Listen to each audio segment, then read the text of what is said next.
So we'll do, if that's okay with everyone, we might do the opening circle. Is that question okay? Did you see it? Did you put it in chat or? It's No? in the slides. It's in the Oh, slides. okay. So I can share it there.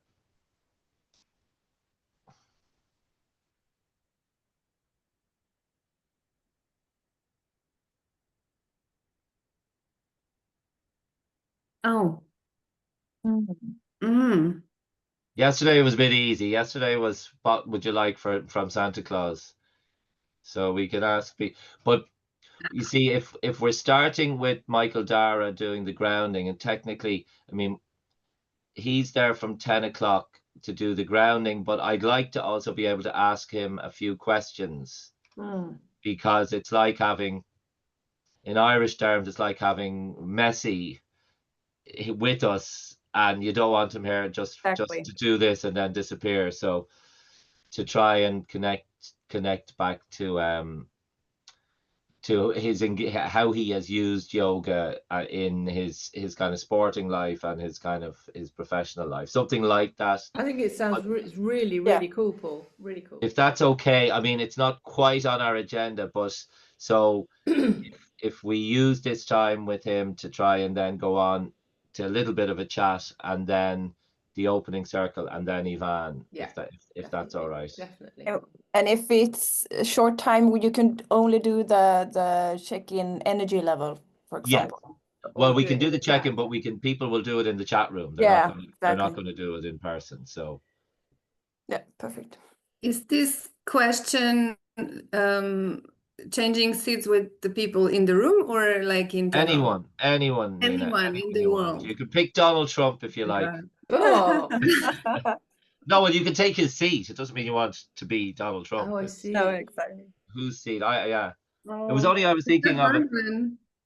because one of my neighbors on our road, she runs this really nice it's called Jumblies. It's like for a preschool kind of creche for maybe 8 small children, maybe 8. They're all 3 or 4. And I normally am going past in the morning and they're all really excited and they're jumping up and down. They're all wearing some fancy dress. I kind of go, yeah, I'd like to be one of them. Yeah. I'd like for a day or maybe a week at most. Sweet. But I think that's what I was kind of thinking of. But I mean, yeah, you could also pick a professional footballer or whoever it happens to be. I love that. Yeah. How did ChatGPT get on with your PowerPoint, Nick? Paul? Oh, sorry. I thought I don't have. I'll do it. ChatGPT. Oh, sorry, Charlotte.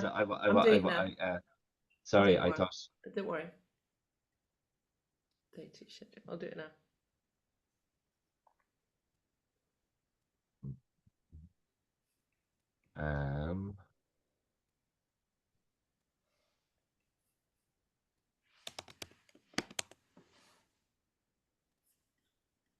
So how was school yesterday, Nina?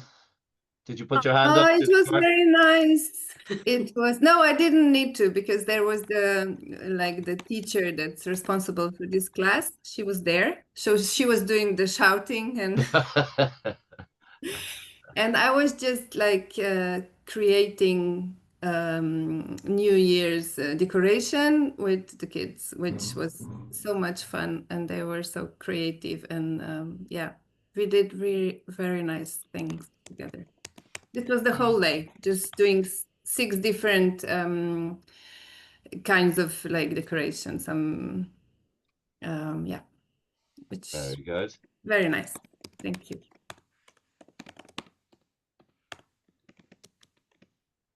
I'll stop sharing for a minute. So who are we missing now? I think there was an event in the youth club last night for all the parents. So Judy. Oh, that's great. She came back today. She's involved in the youth project as a fundraiser and kind of in the background. So she's obviously interested to come back a second day.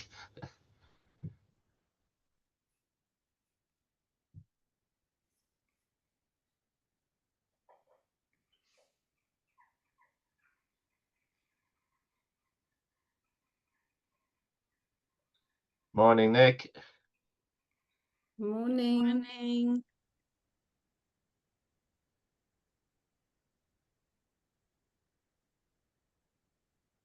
Might wait for Michael Dara to.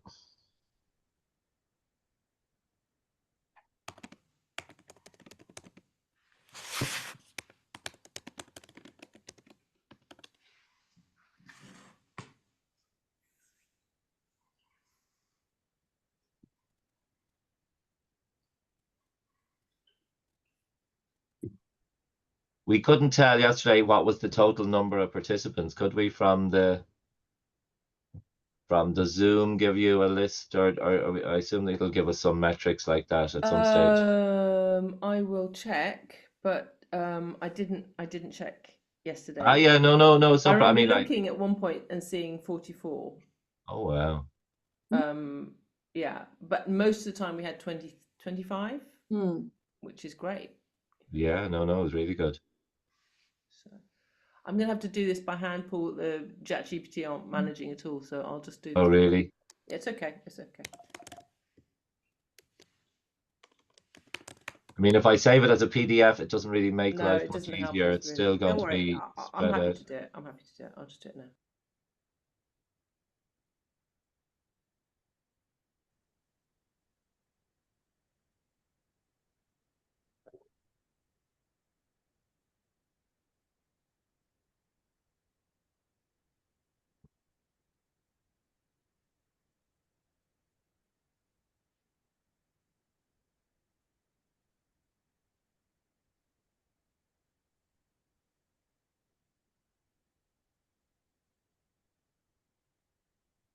I Oh, see you Michael. have a participant also, Ina. Yeah, Maybe we can count always him. by my side. He's very engaged. I can see that. Yeah. He's just happy someone's sitting down, you know.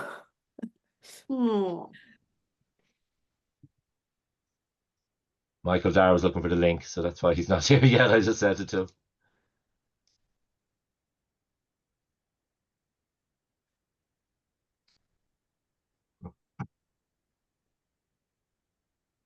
I might have to leave just a bit during lunchtime, like for a short break, 15, 20 minutes, if that's okay.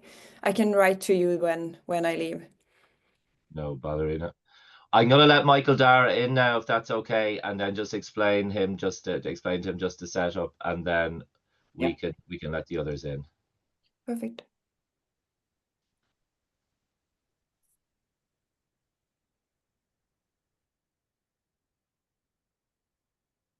Morning, Mike Dara. How are you? Well, how's things? Thanks a million for coming along. You might recognize some of the faces if you remember back to the U Club the last time around. Where are you, in Dublin, or are you still in Germany? Been trying to forget the faces. I'll say no, I was just in Germany last week. Yeah. Oh, you're back. I said nice and cold. Dublin, yeah. Good stuff. You know, Jenny kind of gave you the lay of the land, that if it's okay with you, we'll kick off with just a grounding, whatever way you think you want to do it, for a few minutes, and then we'll just ask a few questions, maybe about how you used yoga in your sporting career, and then a bit how you brought it into your kind of work practice, if that's all right. Perfect, yeah. And then we'll it depends on how long you want to hang around or how much time you have, but then after that we'll go into an opening circle, and it's more people will use the chat room to put in the answers to the questions. If you want to think of the question, you can say it's what seat you'd like to be. If you could take anyone's seat, where would you like to go and sit? Like, so you can come up with your own. I'll have them thinking about that while they're doing the grounding. Okay. And then we're going straight into then we have a Spanish guy presenting how he's kind of developed an app, Charlotte, around using well-being within kind of youth work and sport. So is that okay for a plan of action? And then you feel free to stay around, and there'll be plenty of questions as the morning goes on, when the different speakers are kind of working. Jonathan and Nina and Ida will talk a bit about the project from the youth workers' perspective after your man is finished. So that's the plan for the morning. Yeah, I'll go to me, yeah. Great stuff, good man. You can jump in whenever you want. We're going to let the people in now, and we can get going. Great stuff. Good man. Thanks again for the time. Do you want me to introduce you as kind of like an Irish? I don't know, who do you like for the international people? Maybe an Irish Michael Jordan. Like who's your preferred comparator? Like I thought it'd be higher than that now. Like we're Oh, Michael Jordan, yeah, because I'm more thinking that does that mean you playing football is like when he played baseball that time? Like, is it? no, I definitely. I did. This actually used to be a giant photo of Michael Jordan. So it's changed. So Michael Jordan's probably a good one. Yeah. Okay, we'll go with that then. We'll go with that. Okay, people are joining here. I'll maybe take you off the spotlight just for a second. Can I do that, or who does that? Should we leave you where you are? Good morning, everybody. Has everybody managed to join? Can everybody hear us okay? People are still joining, are they?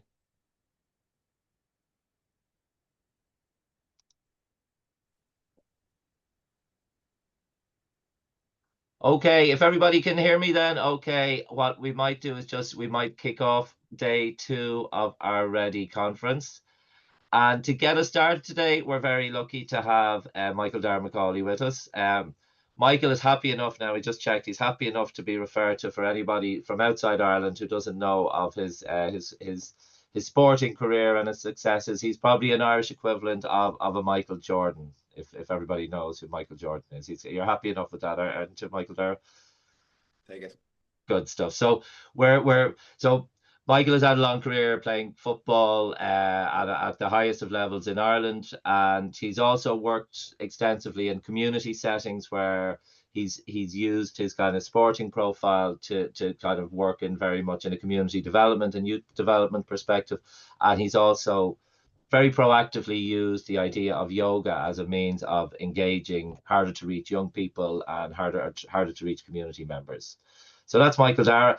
What he's going to do to get us going is to do a kind of morning kind of grounding exercise, and then once Michael Dara has brought us through that exercise, we'll have a short question and answer, and then we'll get into our proceedings. We'll also see we would have done yesterday, and for anybody that was there, we do a check-in at the start of any session, and as part of that check-in, after Michael Dara's finished, I'll give you a question to think about, and you can answer the question in the chat room. So I'll hand over to Michael Dara now, if that's okay. Yeah, perfect. Thanks very much, Paul. Yeah, look, lovely to be here. So as I said, we're just going to go to a very small, just a couple of minutes on a grounding exercise to kind of start the day off in the right way. And yeah, as I said, I would have been a teacher, trained up as a yoga teacher. I would have played a lot of sports and would have brought yoga in through a lot of that, and particularly through my community work over the last 6 years in the inner city. Okay. So just to start, so just get it into a comfortable position, okay? So just sit upright. So if you just bear with me, put your knees over your ankles, roll your shoulders a couple of times back. Let your hands just fall lightly on your knees.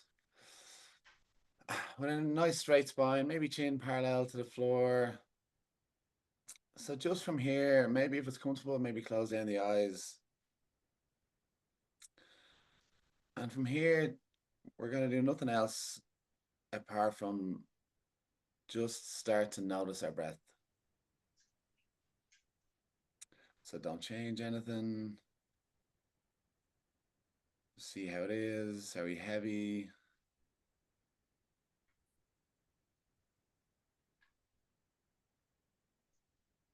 And then for a second, maybe start to notice maybe the colder inhale and the warmer exhale.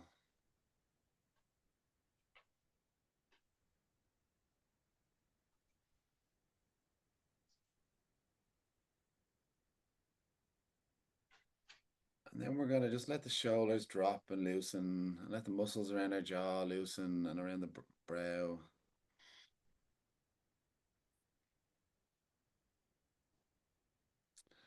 And then we're going to try and, if it's comfortable, we're just going to intentionally breathe through our nose.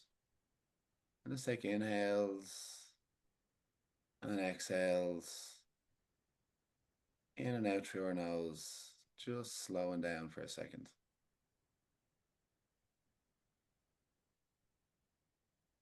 So just for this very quick minute or two that we're in this space, we're just going to try and draw a line on anything that's happened this morning, getting the kids to school, no milk for breakfast, whatever happened, we're just going to draw a line. We're just going to be here for the next 90 seconds, 2 minutes.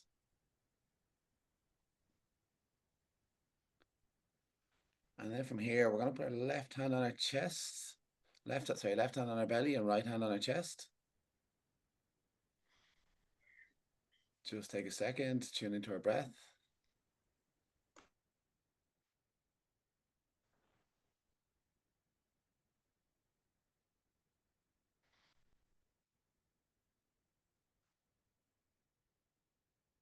So we're going to come into some belly breathing in a moment. So keep breathing as regularly.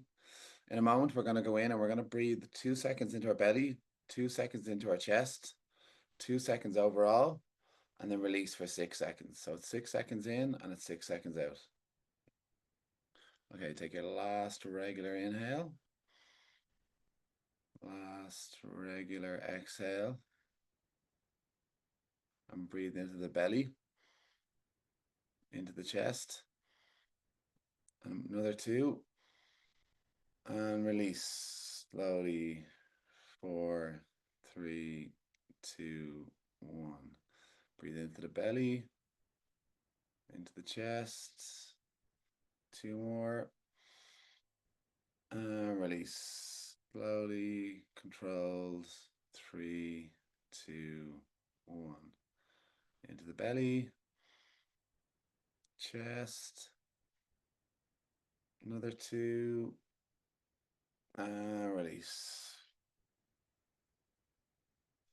3, 2, 1. 2 more. Breathe into the left hand, right hand, chest, and release. Last one, belly, chest, overall, and release.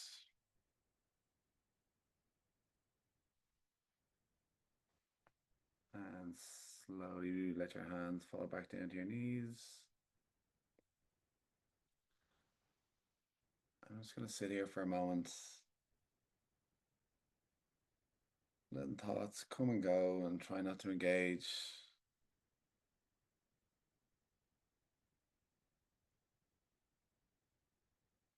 And just to contextualize it just a little bit, that we're in this space in between, there's stimulus and the response, there's a space.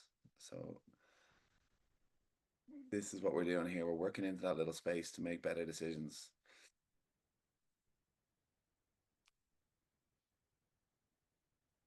Last 30 seconds.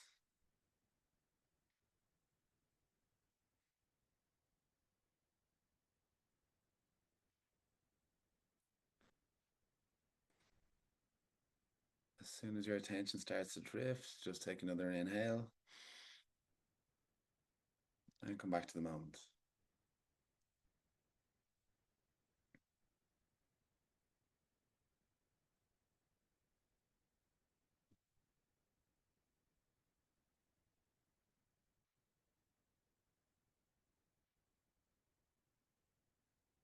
And just finish with 3 big breaths. We're going to inhale for 3 and then exhale out through our mouth. So last regular inhale. Last regular exhale. So big breath in for 3, 2, 1, and blow it out. 2 more. Inhale for 3, 2, 1, and blow it out. Last time, biggest one yet. Biggest inhale for 3, for 2, for 1, and exhale. And slowly bring some energy back into the body. Roll the shoulders back, blink the eyes open. and come back into the room.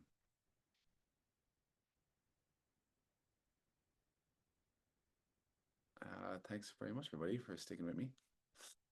Michael Dara, that was brilliant. If we could get you doing that every morning, do you mind just doing that every morning for us? Yeah, one of those things. Great. No, it just reminds you as to how brilliant it is, and then reminds you why don't we? Well, for me anyway, why don't we do it more often? But thanks for that, Michael Dara. That's really useful. If it's okay, then I might just while we have you in this minute, just to kind of again just to contextualize it a little bit for the others who don't know much about Irish football, but just that you would have represented Ireland at an international level in basketball, and then in Irish football, played for Dublin at the highest level. But you found, is it fair to say that you brought, like, learning about yoga practice, learning about mindfulness helped you in kind of at the height of that career, that you were able to use that to get a bit Yeah. of, but it wouldn't have been typical in those days to bring this into the dressing room, if you like. I've never been typical, Paul. But I think no, you're dead right. Look, I'll maybe speak just very briefly from a sporting context how it was used, and then maybe in the community section. I suppose from a sporting context, as a pretty much a professional football player, I was like, you're always looking for an edge and for those extra little bits you can to be the best. And I suppose for yoga played a huge role for me personally in terms of physically. Initially, it was all physically. I just wanted to get my body better for the next training session, and it took me about 2 or 3 years to really kind of tap into the benefits of how much it did for me psychologically to be in the moment in a game. And it ended up being a huge thing for our team. We ended up bringing into our team into that mindfulness that space. So what would happen, sorry to contextualize for anyone, I'm not sure where people are from, but we'd have like 80,000 people at our games, which is a lot of people, and there's a lot of nerves and there's a lot of energy, and the worst thing we can do is to not be present and not be in the moment. So we discovered this nearly the hard way when we had a huge game, and we were terrible. We were all over the place, and we were too thinking of the outcomes. So it was, for anyone who wants to know, it was the Mayo semi-final in 2016. But we were just hyped up. So from that session onwards, what we did before we got on the team bus to go to Croke Park, we all sat down in a dark room, and myself and one of the other lads, we would have just guided us through like a 5-minute session to bring us back into reality, and bring us back into the moment. So it was a huge thing to kind of ground us in games. And if you ever watch back on the TV clips or whatever of those games, that whenever we got a chance, we'd come together and we'd do a quick little breathing exercise. Like, we'd get 10 seconds, not even 2 seconds maybe, and we'll come in and we'll do a quick breathing exercise, bring us back to the moment, and keep us present into the game. I remember we used to look at one of the famous New Zealand player team. They had a kind of trigger, like their trigger to stay in the moment was that they picked up a piece of grass and threw it up in the air, and that reminded them to just be there, like be back in the moment. So it ended up being a huge part of my definitely our success with that team. I think any of the lads will tell you that. So it was a big part of it. And then I suppose just relevantly here, I suppose, to speak about it in the community setting. Yeah, and I suppose, look, I used to be a primary school teacher once upon a time, and trying to bring a bit of balance and calm to a classroom, it can be challenging, to say the least. But I suppose, and then when I would have worked in the Northeast inner city, with Paul and the gang in the Belvedere, and we yoga became a big part of what we did there. So we had yoga in every single school in the inner city, and I suppose a lot of it was probably anecdotal, in terms of some of the evidence, but I suppose it was always huge feedback that came back to us very positively in terms of the young people we worked with. We also would have done a lot of work in the addiction setting, where I actually went on to like train up a lot of the women who were in addiction to become yoga teachers. So we set up our own yoga teacher training in the inner city, which was one of the most powerful projects I was ever involved with in the inner city. And like to this day, there's a lot of women from that project who've gone on now, and they're full-time yoga teachers. And it's given them a career as well as the tools to kind of navigate life. So I think there's definitely huge benefits from it. And I still have people kind of reaching out from the inner city about yoga and about yoga teachers on a kind of semi-regular basis. So yeah, I think it's one of those things that I think the more you kind of buy into it, and I know it's not kind of passé anymore these days. I think it's everywhere, but sometimes it can be forgotten about as such a powerful tool in a community setting.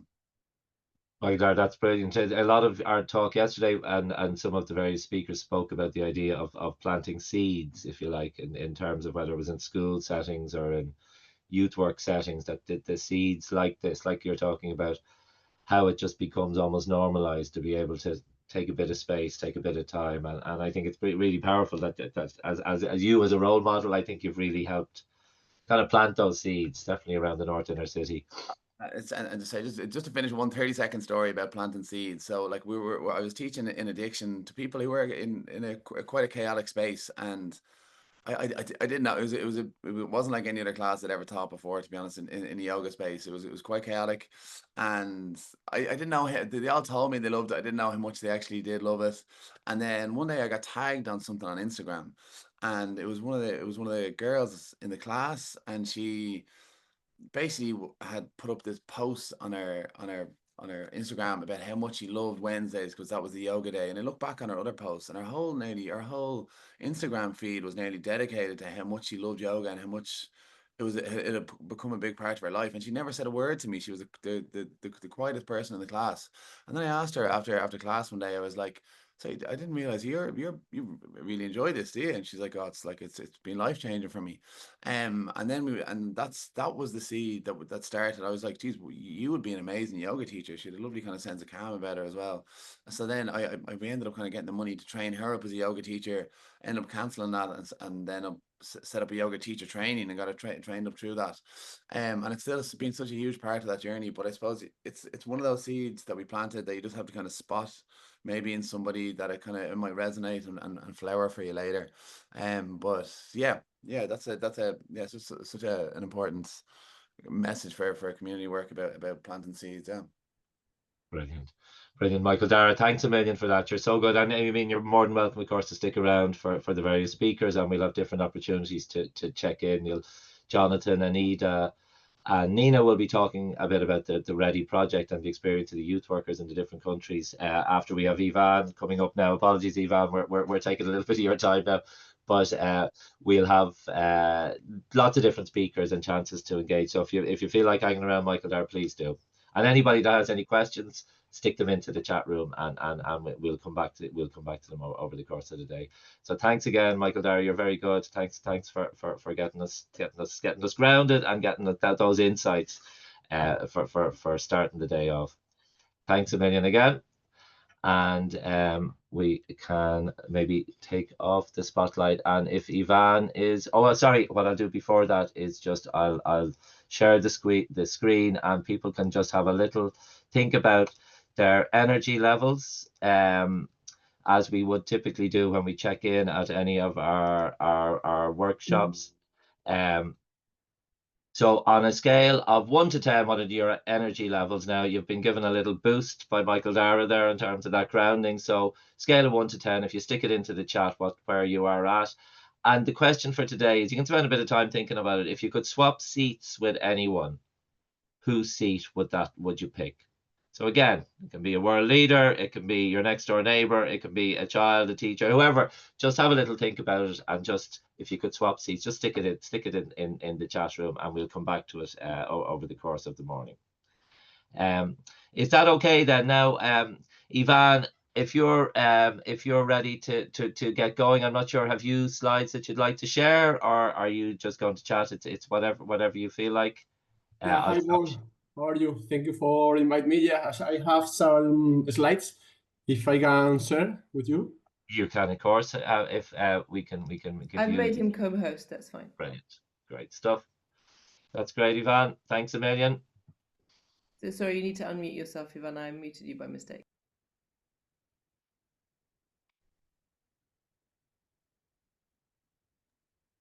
Hi, it is okay? Perfect, Ivan. Okay, can I start? You start away. Very good. Perfect. So first of all, thank you for inviting me, Paul, and also Carlota. I want to start saying sorry for my English. It's not as fluent as I would like, but I try to do it slowly, and even in the questions, I try to do. Okay, let's do it. So my name is Ivan. I am physical education teacher and also a sports scientist in the University of Extremadura. And from 2 years to now, I am the CEO of Mindara, one app to control and assess mental load and mental fatigue in sports. So I would like to share my region because it's not a common region to visit in Spain, but it's also a very beautiful region. And I would like to spend 1 minute to show. Extremadura is a southwest region in Spain.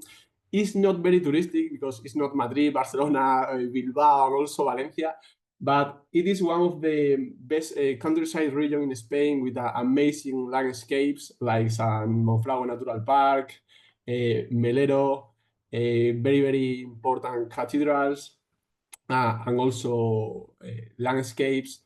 And Iber is very famous because we have the better Spanish jam and cheese in all the Spain. It's not touristic, but if you come here to Spain, useful to visit. It's only 2 hours from Madrid, and it is amazing.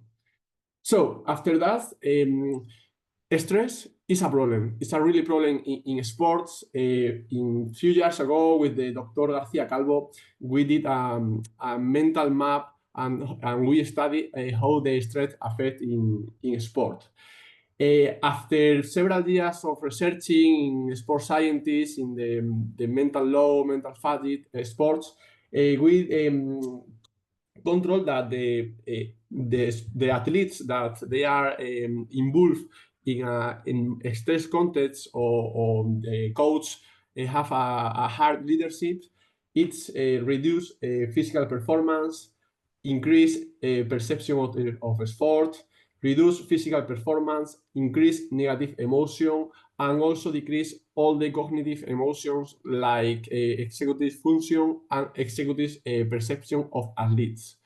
Even in the academic context, because right now I am teacher, mental fatigue reduce academic performance in students, and also it affects with all the psychological things in the student, like poor relationship, more irritability, and increased disruptive behaviors. But what is exactly mental load? Mental load refers to the set of cognitive, emotional, and psychological demands derivated about the control, the routine of academic and also sport. We can manage as a leader, as young trainers, the mental load and also the mental fatigue in sport. And the second question is, where is mental fatigue? When one athlete is recurrent exposed with mental load, it appears mental fatigue by the accumulation on the training and on the daily life.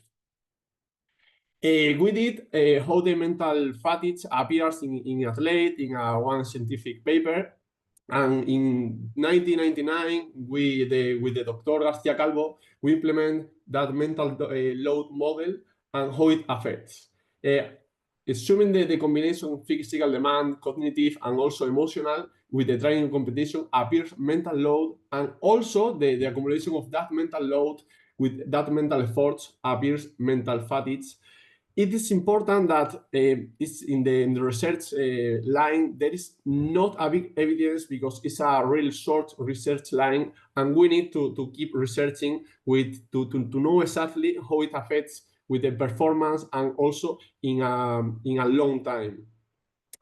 So need is an opportunity, and a part of researcher. I am very practical person, and I think we need to go out the lab and try to apply different tools different tools to control and to use that academic knowledge to the real life.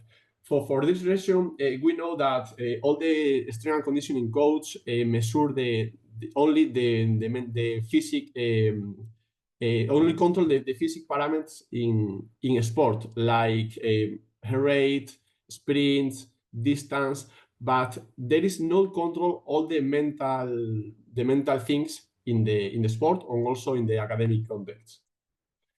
Me, in the past, as a strength conditioning coach, all the psychological things are one of my principal thing, because if one athlete are sad or are irritated for something, all the physical things, there is no problem, because if he or she are not focused, all the rest of things are not important for sure. For this reason, following the Lean Startup, Mindara app measures both and the physical and mental aspect to get an holistic view for the athlete. It's a simple app, an intuitive app to keep track the training also in their pocket. In 2022, we did a first sketch of the app.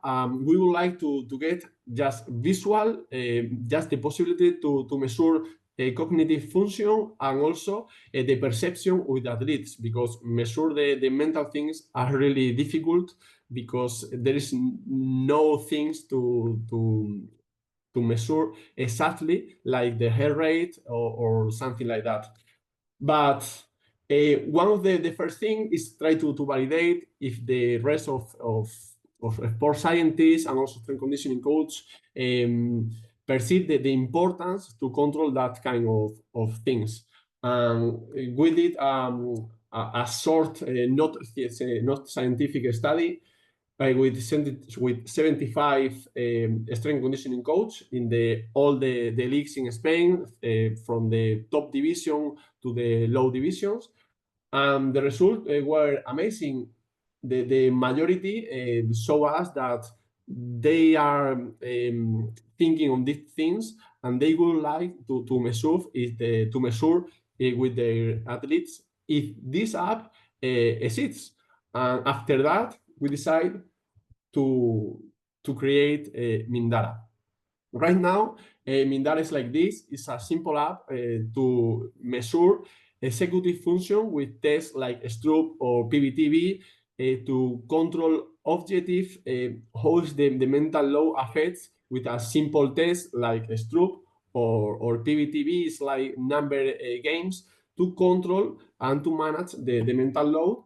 And also the second part is like several questionnaires, like how are you, how do you feel, how is the last sport, do you feel pain, to control the emotions, the motivation from the athletes. We also have a dashboard. Dashboard is in the web platform to control all the athletes. From this part, one coach can be 5, 10 athletes to measure and to control and to manage all the emotions, all the perception of the athletes, for reduce or increase, if it is interested for the coach, the mental load and the physical load also in their training. We also start from 2 months to now one project here in Spain to control the mental load derived about the academic context. It is interesting because here in Spain, from Monday to Friday, the students spend more than 6 hours in the high school with a very important, very high mental load derived the subjects. And for this reason, we start to measure how it affects and how can we manage and reduce the mental load derived the academic context. We are 3 people in team, just me, the CEO and the coordinator of Mindara. Sergio is our software full stack, and Thomas, is a full teacher in the universities, all the scientific part, because we are very, very interested to get that the scientific context. There is no normal app, just try to get that part more scientific to get a validated results. Thank you for all. Actually is not in Google and Apple Store, but maybe in 2 months will be there, and you can try, you can download, and also I'm here for help you. And if you have any question, I would like to share you to say you sorry for my English also, because it's very, very hard for me, even for my region, because in my region it's difficult Spanish more than English. And that's it. Thank you again for inviting me. And when I will have the app in the libraries, I will send you if you want to download, and I use it in your contents. Thank you. Thank you so much, Ivan. That was really interesting. And for those of us that are involved in sports development and coaching, which I think a lot of us here are this morning, especially in our work in youth centers and in True Education, I think the idea of how we include mindfulness within the sports context is more and more important. As Michael Dara mentioned at the start, how he brought it into his practice at the highest level, being conscious of those spaces where we need to try and get ourselves to, so that we're more mindful of what's going on around us. So thanks a million, and we will share, Ivan, when you have anything ready to share, we will share it with the full team. So if anybody has questions, please put them into the chat, and we'll pass them on to Ivan. So thanks again, Ivan. That was really interesting, and looking forward to seeing the app when it's ready, and we can give you plenty of feedback at that stage. So thanks again. Not a bother. So what we have now is we have 3 of our ready team, 1 from each of our countries. So we have Nina in Slovenia, we have Ida in Sweden, and we have Jonathan in Dublin in Ireland. So each of them is going to give us a little bit of a flavor as to how the Ready projects worked in their settings, how they engage their young people, and we'll have a little bit of a chat towards the end, but we'll let each of our participants give us a little bit of a flavor of that first. So I think Nina is going to kick us off. Is that okay with you, Nina? It's okay. Thank you. Okay. I'm Nina, and I work for Ad Astra Institute in Ljubljana. And this Ad Astra Institute is one of the partners in this Ready project. And I'm a yoga teacher and a teacher in school. And lately I'm specializing more and more in yoga for teenagers. And in the past 2 years, a lot of my energy and time and thoughts and care went in this Ready project, which is very dear to me. And I had like 5 half day and 1 whole day workshop, Ready workshop, with some of them with youth workers and some of them with teachers in primary schools.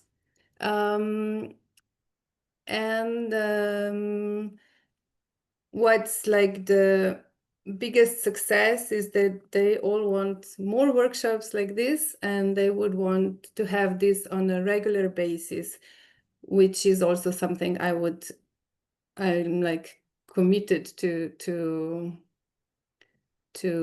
try to arrange, to find funding, and that we all together find funding for this, and we keep on learning together.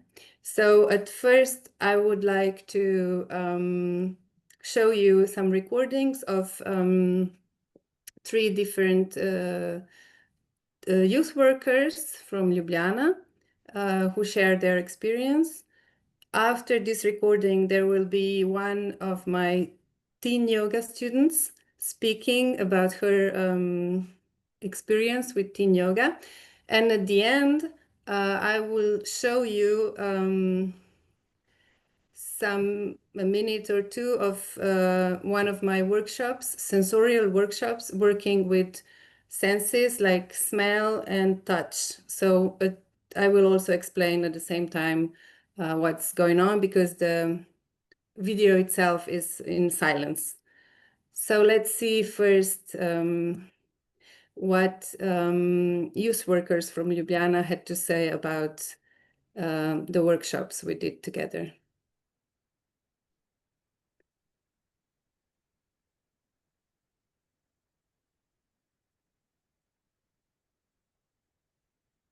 I hope you can.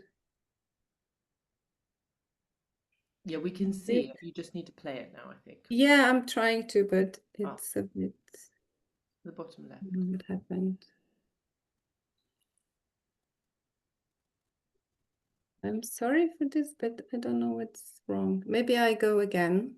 I'll try again. Yeah, take your time, take your time. Or you can start playing it and then share it once it starts playing, if you like, because we can hear it. Okay. Udeležila sem se vseh delavnic v okviru rednih programa. V videu bom povedala nekaj svojih vtisov, ki sem jih občutila, ki so mi ostali v spominu skozi vse te delavnice. Poudarila bi predvsem to orodje, ki smo ga spoznali na delavnici, različne dihalne tehnike. Menim, da z dihanjem, s temi tehnikami, lahko veliko pomagamo našim otrokom in mladostnikom v dnevnem centru. Saj v temu hitremu tempu življenja, in ki ga tudi oni čutijo, ta nemir v sebi, in bo ta dihalna tehnika, različne dihalne tehnike za sproščanje, za fokus, za umirjanje, in bo prav prišla, da se umirijo in lažje fokusirajo recimo na delo, šolo, ali da se fokusirajo lažje na pogovor z zaposlenim. Tudi zase bi lahko rekla, da mi bodo te dihalne tehnike prišle prav, saj velikokrat imamo v okviru našega dela različne predstavitve pred drugimi ljudmi, predstavitev o naših programih, o delovanju našega dnevnega centra, in takrat velikokrat čutim tremo, stres, napetost, in menim, da bo to dihanje prav prišlo, da se bom sprostila in lažje predstavila programe. Poudarila bi še te tehnike razteznih vaj v paru. Menim, da nam bo to tudi prav prišlo, ker v dnevnem centru imamo manjšo telovadnico in pred vsako športno aktivnostjo vemo, da se je potrebno malo ogreti in raztegniti. In te raztezne vaje v paru bodo prav prišle, saj se otroci bodo tudi lahko povezali s tem fizičnim kontaktom, ker bodo tudi morali upoštevati meje drugega, do kam lahko tisnemo, za raztegniti se, se boste morala poslušati drug drugega in čutiti te občutke. Všeč mi je bila tudi ta delavnica, ko smo vključili različna čutila, vonj in otip. Ker smo imeli, da smo vohali različne eterična olja, tipali različne predmete, seveda s prikritimi očmi. Tudi to lahko bi nam prav prišlo na kakšni delavnici v dnevnem centru ali pa tudi na šolah. Velikokrat izvajamo tudi delavnice v šolah za učence. To je iz moje strani. Hvala. Mi sva z veseljem sodelovali v tem programu Ready. Mislim, da sva osvojili kar veliko enega znanja, ki ga lahko uporablja pri samem delu z otroci in mladostniki. Zdaj mogoče sama vidim te tehnike dihanja, da ti pridejo v, ne vem, v dnevnem centru, rečemo, pred ali kako delavnico, ali pa če je skupina malo bolj razstrešena, ali karkoli, ali pa če je neka low energy, pa bi pač to rad dvignil, ali pa, ne vem, karkoli, da pač uporabiš te neke tehnike, že konec koncev, ali da dvigneš energijo, ali da jih malo pomiriš, ali pa da dobiš sam njihovo energijo.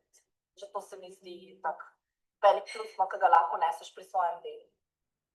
Jaz pa mogoče izpostavljam proti poze, ki so v bistvu v parih, ki delajo, zato ki v bistvu mladostniki med sabo pač glasno povežejo, med seboj morajo sodelovati, da pač vse stvari zaupati si možda, da pač lahko mislim, da drug ne bo padel, in take stvari, tako se mi zdi, da je tudi zelo ena taka uporabna stvar, ki tudi pač v dnevnih centrih lahko izvajamo, tako. Pa hkrati se mi zdi to zelo zanimivo. Mislim, tako, je pač se malo preizkušajo, tudi neko koliko imajo moči. Po eni strani izgleda joga zelo lahka, te poze tako zelo simpel, kako se izvajajo, potem, ko pa začneš enkrat to izvajati, vidiš, da ni to lahko in da v bistvu tudi oni imajo tega občutka. Ja, hkrati je zabavno, pač vse ti nasmeješ. Tako da ja, to je vsekakor plusno. Pa ja, to se mi zdi, da vsem ta joga omogoča ene prilagoditve, da jih vsak zmore, ne glede na te neke njegove fizične zmožnosti in moč. Tako da, ne, super. Ja, tako da vidve bi še rade sodelovali v tem in se v bistvu rade še več enega znanja kupile, da bova suverene priširali posmeje. Divjo. Živela sem se vseh delavnic. I don't know why it goes in a loop, but I'll try to solve this.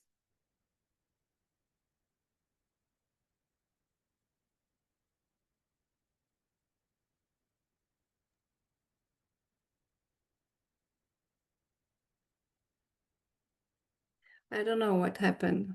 There should be another video which is on the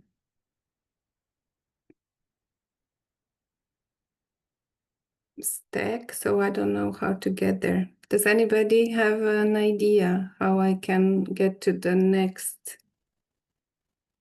In terms of time, Paul, I don't know whether maybe that's enough and we can, or do you think we need if you know, Dean, if you reckon you can. I don't know what happened. There should be. Oh yes, I can. We can hear Olivia. Very good, very good. It helps me feel a lot calmer and more relaxed. I enjoy all the stretches, mobility work, and breathing exercises we do in class. My favorite ones are box breathing, sun salutations, and the warrior poses. I especially love doing sun salutations. They make me feel awake and ready for the day. I even do them in the morning as part of my routine. Another thing I really like about Team Yoga is chatting with the girls there. It's such a fun and friendly group, and it makes the classes even better. Team Yoga makes me feel more calm and relaxed, and that's why I do it. And this is the sensorial workshops. One part was with essential oils. So the girls would smell different essential oils, and then once we are finished with the essential oils, we would talk about it, not maybe so much about which ones they were smelling, but more about which kind of feelings or a memory these smells brought up to them. And the second part we will also see in a minute is with different objects from nature. So also blindfolded, they were, each of them got some, or I don't know, something from the forest or something from the sea. And they had to not so much guess what it is, but more pay really attention to how it feels like, really just having the touch very, very sharp for these minutes, and then they would share this after this exercise, like explaining to the others how the object they were having in their hands was, if it was smooth or rough, or if it felt like cold or warm, and maybe also trying to guess what it was.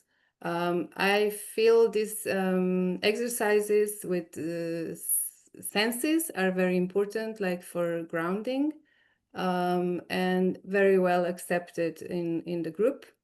I've also tried this with the youth workers and the teachers in school, and it was also a very good idea. It seemed really good idea to them, to the teachers, for example, to go to the forest and gather the things itself, and then practice with this in the class. So I would pass now my word to Ida. Thank you so much, Nina. I think as we're passing over to Ida, I think what Nina has shown so well there is how over the course of the project and beyond, and other work that Nina does, that the focus has been on the mediators, the teachers, the trainers, the youth workers, and giving them the skills and and empowering them to be able to take tools that are connected to restorative practice and yoga and bring them into their own practice. And likewise, in terms of looking at, well, what does it look like when you actually are working with the young people themselves? So thanks for that, Nina. It was really insightful. I think we really got a sense as to how the project impacts on the types of target groups that we were really hoping to work with. So Ida, if that's okay, you might give us the Swedish perspective. This is like the Eurovision now. We're going around all the different juries. So if you could give us maybe the Swedish perspective. Thanks a million, Ida. Thank you. So my name is Ida, and I work for an organization in Sweden that's called Young Souls. And I'm a yoga teacher, and I run a yoga studio, but I've also for many years been working with young people as a teacher, mostly refugees, and young people between 16 to 20 years old that hasn't finished the school, the ground school, or how do you say the primary? Yeah. So we've had 3 workshops with youth workers, and all of the participants were teachers working at, we call it gymnasium in Sweden. They have students 16 to 20 years old from 2 different schools, and they have all been out doing this in their classes, and they have started their lessons with this. But what, like at the first workshop, that it was so clear that a lot of this work also was about the teachers, like their own self-cares, and they really many of them left with a feeling that it has to start with us. Like, I need to do these tools for myself, and then I can feel comfortable with doing it with my students.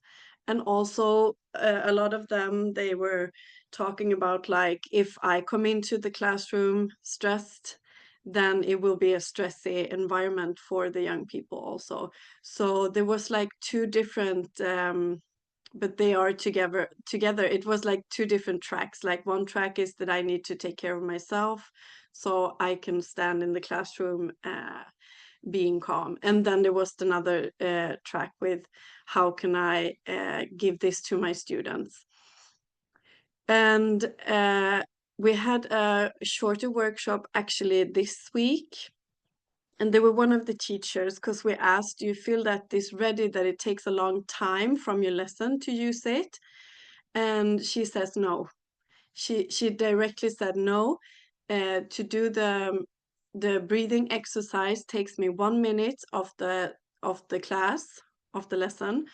And that gives me more time to do the other things. because the students, they calm down and get focused so quick when we do the breathing exercise. And it was also quite interested because she always, not always, but often she used the breathing where we slow down the nervous system to like you make the exhale longer, so you come to the peace and calm system. So that's what she used with her students, because she know it works with them, and now the students knows, okay, this is what we do. And then we had another teacher. She has a choir, and she said, I want them to be excited. I want them to have high energy. So she said, I start with the Happy Buddha, the exercise, the breathing exercise where you get more energy, because I don't want them to be calm. I want them to have energy in the lesson. Like I want it to be much energy in the room. So I also think that's very interesting, like the teachers really explored in the classroom, okay, what kind of state do I want my students in? Like, do I want them to be calm, or do I actually want them to have a lot of energy? So that was very clear in the workshops, that the teachers, they had used it very, like, not very different, but they had taken the tools from Ready that worked for that specific class or that specific subject.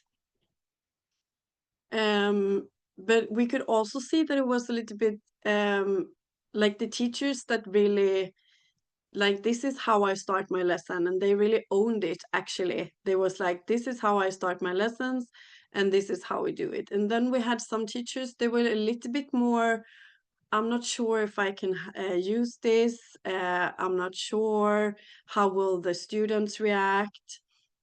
So I actually think that the thing that made difference was when the teacher actually just did it and just owned it and didn't stop, even though, you know, some students, and that's how it is. I've been working with yoga in schools for many years. It's not like they buy it from the beginning. And some of them, they are like, oh, this is like, well, what are we doing now? So it needs to be that the teacher really, or the young, that you own it. Like, you have to own it, and you have to feel safe to do it. Like, even if it gets like they laugh or they do, you continue with it. That was very clear, that the teachers that just continue to do it, then the students got it. Okay, this is what we do. And then the students could also see, okay, this is what happens when we do it. And also there was like like in the workshops, we also there was two different with the check-in, like 1 to 10. They also used it. One teacher, she said, no, I didn't want to do it in the new group because that felt like they don't know each other. And then another teacher said, we use this with the new groups because that was a way to get to know each other in the group. And they felt that was super good too. It's a short check-in, and you get to know something about every student. And also what everyone has says about the check-in is that you get to see all the students. You get to see them for 1 second, and you need to say hi. And also one teacher said, okay, this was a super good thing to see, because I had some students that always said he was a 2 or a 3 at the check-in. So then that made me feel, okay, I need to take a chat with this student. So that's like a ground for working with the health. You do it in group, and then you can take out students like, okay, I see you're a 2 every day now for 2 weeks. How are you feeling? Like, what can we do for you? So yeah, I think my time is finished. That's brilliant, Ida. I love it. Just again, like with Nina, just that practical, your experience of working directly with the youth workers and the teachers to kind of transfer those skills and the feedback and the impact that people choose. It's like it's very much the idea of a toolkit. I'll dip in. I'll use Yeah. this for this reason. I'll use that for another reason. I think it's brilliant. It's exactly in a sense what the intention was, that we would test all these different tools and see what the feedback was, pull them all together, and then allow people to kind of dip in and out depending on what they need. And likewise the feedback from the students. So it's great to hear, Ida. So thanks so much for that. We might come back to Ida and Nina at the end, just if there's any questions. So please pop them in the chat if there's anything specific you want to hear about how Nina or Ida worked to get the message across, to get that buy-in. I love that idea as well. It's getting people to buy in, I think, is part of the challenge.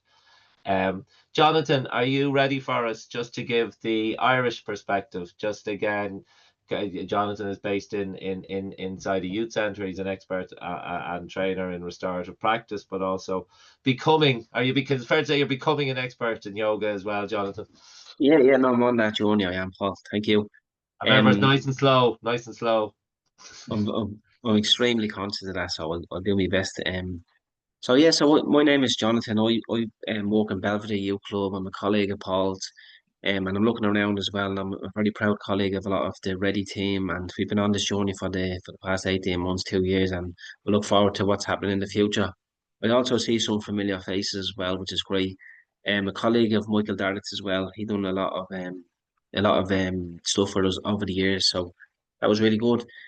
So I think it's important to give context in relation to maybe where we're at, and then how Ready supports us. So Belvedere Youth Club in 2016 embarked on a journey to become a restorative practice hub. And what we noticed was, we're in the community, there was a lot of people that would come in and they'd have a lot of baggage, young people, but also a lot of parents and a lot of community members. When they come in, we were creating spaces for conversations with them. And what we noticed was, he wasn't really engaging in the conversation, because how could you engage in a conversation when you walk through a door and you're thinking about the cost of living, you're thinking about getting your kid to school, you're thinking about how you're going to feed your kid that day. So we created a space where we had conversations with them, and we tried to create a space that was warm and welcoming and they could feel comfortable. And that was through restorative practice. But what we noticed was, when they were coming into the building, there was a lot of youth workers that was engaging with them from the onset. And then maybe the youth workers were coming in with a lot of that baggage too. So Ready gives us a great blend of restorative practice and yoga, where we can support the staff to become grounded and support the community to become grounded, so they can have conversations to unpack the trauma and then move beyond that, and then start creating a space where they can sort of regulate themselves. So myself, Paul, and Jenny created a space where we had youth workers from the community come in and basically embark on that journey. We also created a space where we had a workshop for managers in the community. Because again, youth workers with the best will in the world can come into the service, into the centre, and embark on a journey. But unless the managers, who are the people in positions to make change, unless they fully buy into it's a difficult process. So what I've noticed from this journey is that a lot of the youth workers, when they started doing the, let's say, the yoga practice, which is 50% of the Ready practice, it was very alien to them. It was very awkward. They were closing their eyes. They were trying to become grounded, but it was nearly spiking them a little bit more. So in order to sort of push through that and to get them to where we needed them to be, we had to be consistent with our approach. So what we did was, every time we met, or every time we had a team meeting, we would start with a bit of yoga practice and a bit of restorative practice. So what we did there was, we would come in initially and try and support the staff to become grounded, and then we'd ask them a question about the energy level 1 to 10, and then we'd have a question that would lead us in. So throughout the months, we found that the staff became eager to sort of have to check in with the yoga practice. They became comfortable within the uncomfortableness, if that makes sense. So what happened was, the yoga really supported them to become grounded, and then that, coupled with the restorative practice, which made Ready, create a space where they're ready now to give the best version of their self to the community. So what we've done there since is we have a lot of TY students, which is transition year students, and basically people that's in fourth year, they at the completing their junior cert, but they didn't quite get to their leaving cert just yet. So we have noticed that a lot of them that have come through the building, again, when we embarked on this journey, it was very alien to them. But now they're really loving coming in, becoming grounded, leaving their mobile phones in a different room again because that's a distraction, and then just feeling the space. Something that we've done as well, and we've learned through Charlotte and the team is that a lot of the TY students when they come in, before the young people come in, we'd have them take their shoes and stockings off and put their feet flat on the ground and basically just feel the space that they're in. And they really felt connected to that space. And then what we tried to do is we tried to create a space where the TY students would take the lead on a session and they would take that into the young people. And the young people who are closer in age to the TY students than certainly myself and the staff, they felt more, they felt like there's more of a relationship there, so it was easier for them to buy in. So now a lot of the staff are coming in, they're regulating themselves, they're supporting each other, and they're creating a space where they can regulate and support the young kids and the community. Very much like we start to practice with this journey, it's sometimes you don't see the fruits of the labour for 3 or 4 years. But having been on a restorative practice journey, we're already seeing the fruits of the labour of this. I need myself, I notice myself when I'm sort of heightened and I can check myself, I can regulate myself and I can bring myself back in. I noticed through all the speakers yesterday also as well, everybody when they were speaking, it was very methodical. They were stopping, they were pausing. Some people feel uncomfortable when there's a pause, but it's trying to feel comfortable in that pause. So again, I'm learning as I go, and as long as I can learn as I go, the youth workers can learn as they go, and the young people can learn as they go, then we're all on this journey together. And there will be times, and it was very reassuring with the speakers yesterday talking about how they were becoming massively unregulated because this is not a panacea whereas you do it once and everything is great. This is a continual process of consistency, like we'll start to practice, so that we can basically go on this journey together. We can fall off the cliff, we can fall down, we can make mistakes, but then we can get back up, we can regulate, and then we can move beyond that. I asked a question yesterday to one of the speakers in relation to how the very essence of sort of being an intellect is how you can observe without evaluating. So if you can't check yourself and regulate yourself, you're always going to go into a situation evaluating, whether you're evaluating yourself or you're evaluating the person in which you're trying to support. And if you try to evaluate that situation, then more often than not, you're probably going to come up with the wrong answer or the answer that you feel is best for that person. But if we create a space by allowing someone to become grounded, they can find the answer themselves. And there's nothing more liberating than finding the answer yourself, you know. So that's the journey we're on, and this is this is transformational for us. I know that I'm delighted to have Judy McKeever here this morning, who was connected with Belvedere Youth Club. Judy was in with us yesterday, and we are doing a process. And again, Judy would have gotten a flavour of that process through Belvedere Youth Club as well yesterday. So, and this is an infectious culture that we're sort of creating that is positive for both humans and society. You know, so again, we're on this journey, and we're really, really excited about keeping it going. Thanks so much, Jonathan. That was great. That was great. I love the idea of being, how did you describe it? Being comfortable with the uncomfortableness. Yeah, and that equals vulnerability, basically, without mentioning vulnerability. Yeah, yeah. And you might just give us we still have a few minutes. So if there's people have questions, do stick them in. There's the chat is there. If anybody has questions, please feel free to stick them in.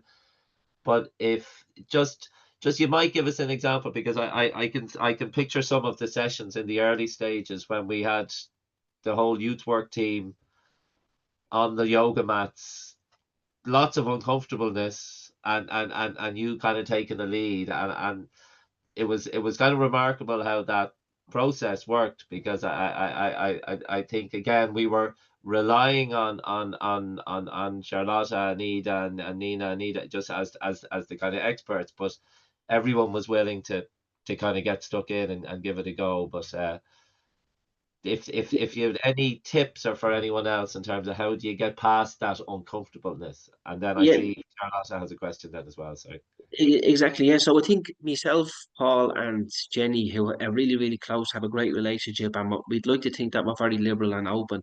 We embarked on that journey together, But it was still really, really sort of awkward and uncomfortable for us to get involved in that. And then myself and Paul were probably the champions at this at the moment. We did the I'm going to call it couple yoga, but that's probably not the right phrase. But we did Paired we were yoga, paired. paired yoga. Thanks, Paul. So we were lying on top of each other. We were carrying each other. And we were holding each other. But it's that trust that we had. So what I try to do is if you can be consistently consistent and you role model the practice, that's when people get beyond that. If you ask someone to do something that is alien to them, it's like that at the start. But if you have a relationship and they trust you and they buy into that, then they're more inclined to sort of go beyond I'll try this once to appease Jonathan, then I'll move beyond that, you know? So that's what we noticed, Paul. So consistently consistent and keep role model and being true to yourself. It might not be for everybody, and that's okay. But you're not just doing it for the sake of doing it, you're doing it because you believe in it. And I think when people see that, they buy into it, you know? Brilliant. Thanks a million, Jonathan. Charlotta, you wanted to come in there? I think Jonathan's just answered my question. Actually, it was about barriers to entry, and I think he sort of responded. But if there's anything more he wants to say about perceptions, you know, what people perceived it to be and what it actually was in your context, especially the kids and the youth workers, I think that might be useful to just bring that one out to the open. Yeah, no, of course. As you would have heard with Michael Dara, one of the early speakers talking about coming into the community, being from and living in the northeast in our city, it's the most wonderful place on earth. But at the same time, change is horrible, you know. But if I can't remember the guy's name in restorative practice, but he talks about change is messy at the start, sticky in the middle, and beautiful at the end. So what happens is if you get through the messiness, you walk with the stickiness, and you get to the end. It's not really an end where it's a close. It's an end where it's a new cycle. But it's a new cycle with a different sort of with a different process where you're open to it. And as soon as you open that door, then it's Robert Sharma actually said that. Yeah, it's amazing. Yeah. But again, what I say is that if you be true to yourself and you have relationships with people, people are more inclined to buy into that and work with that. And you're always pragmatism is very important. You're always going to get people that are skeptical and talk about you're hugging trees, you're carrying on, this is not going to work, and that's okay. You're not trying to change everybody. You're just trying to create a space, whereas you're giving people an opportunity. I always talk about I'm not looking to change you. I'm looking to create a space where you have an informed decision that you can make yourself. I can't make that for you.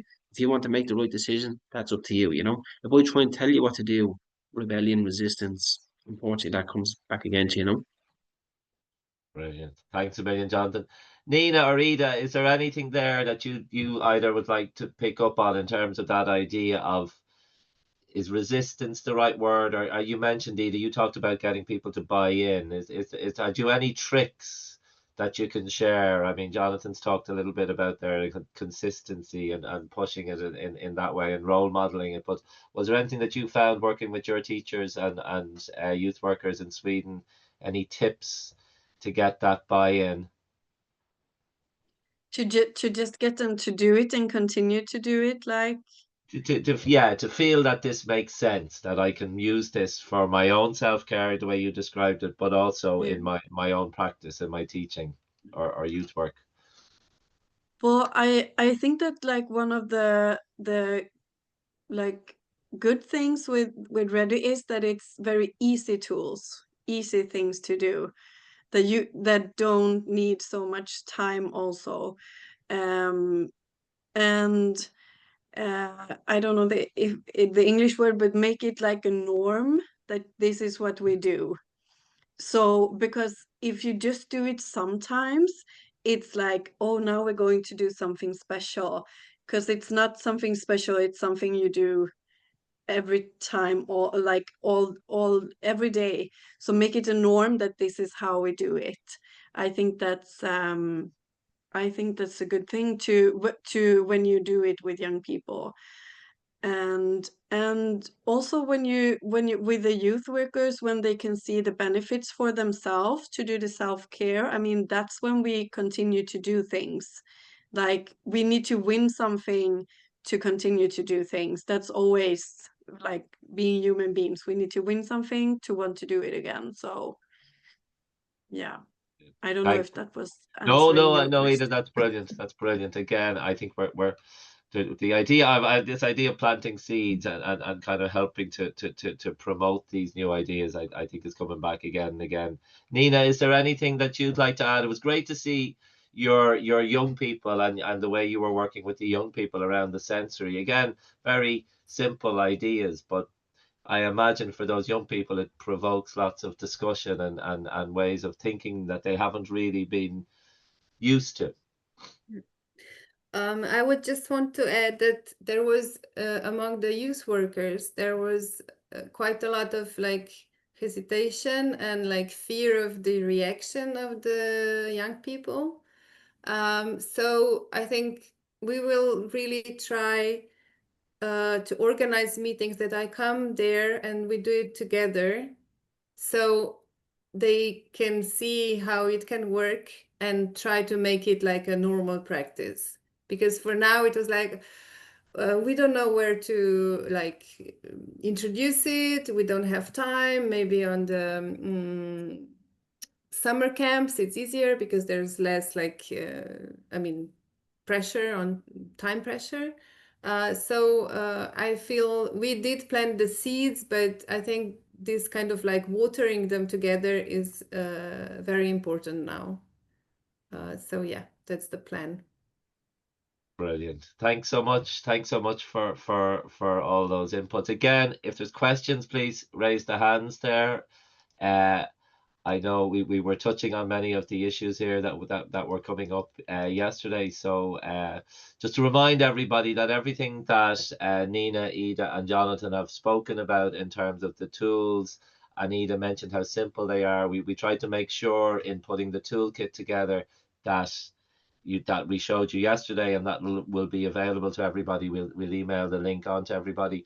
But the toolkit is full of all these different ideas that you would have seen and heard spoke about there. I see Kat has a question. Great to see you again today, Kat. Thanks again for your input yesterday.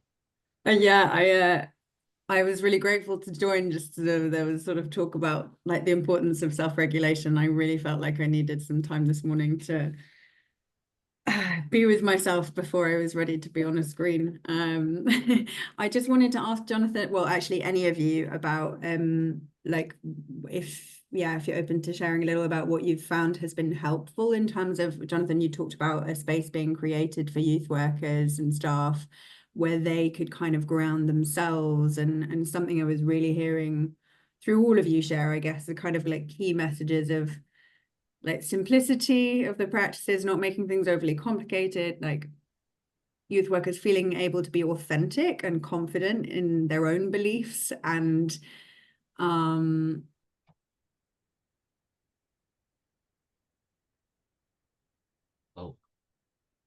You're muted now, so don't know how that happened. Sorry. Was I muted the whole time? No. Just a second there. I've just been chatting to myself for okay. That would also be okay. But yeah, curious how that's looked in your experiences for the staff building their self-confidence and grounding. Yeah, I'm happy to jump in there if okay, and then I'm sure the lads will jump in. When I talk about creating a space, it's not necessarily a physical space; it's a mental space, and it can happen anywhere. But it's about being consistent and within that. So every day when the staff come into the building, we create a space where we have a check-in, but before the check-in, we have a grounding space. So what we do is I usually take the lead, but I also pass that on to the staff so they have an opportunity to take the lead on that.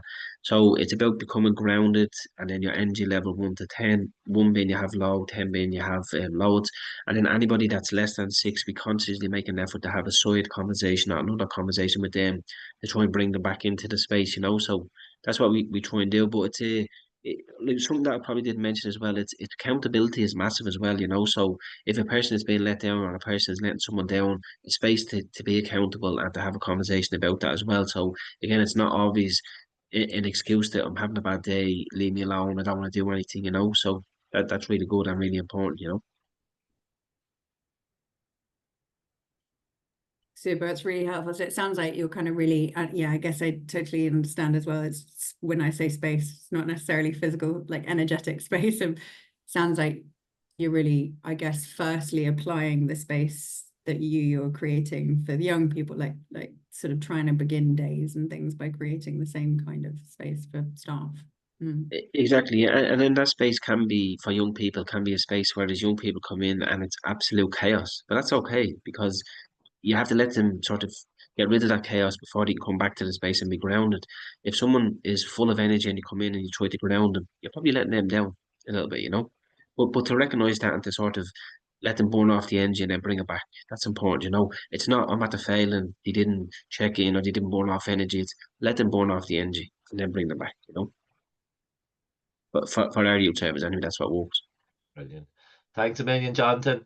Conscious that we're moving into our next time slot, which is Ida's time slot, to do a little bit more reflection time and a little bit of time with us, Ida. So I if everybody is okay, please do keep, if you've more questions, stick them into the chat, and we'll continue to kind of come back to them over the course of the day, because as you've been aware, if you've been here yesterday and today, a lot of the material is putting layers and layers on top of kind of hearing from these expert ideas on the ground and from academia, etc.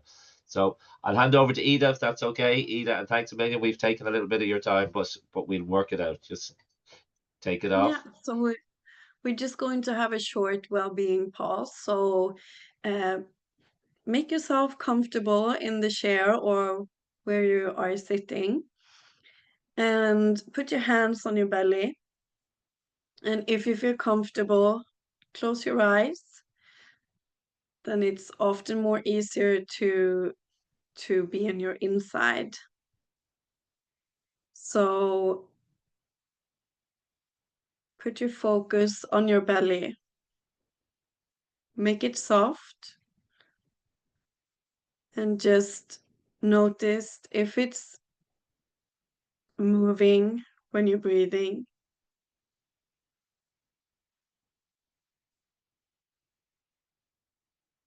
Notice how you breathe right now. Can you feel it in your body? And where in your body can you feel your inhale and your exhale? So your breathing has 4 stages. You inhale, and then it's a little pause. You exhale, and then it's a little longer pause. So with your hands on your belly, just follow your breathing for a while and see what happens in your body. Just notice what happens in your mind, but stay focused on breathing. And if your thoughts go away, just come back to the breathing again, over and over again.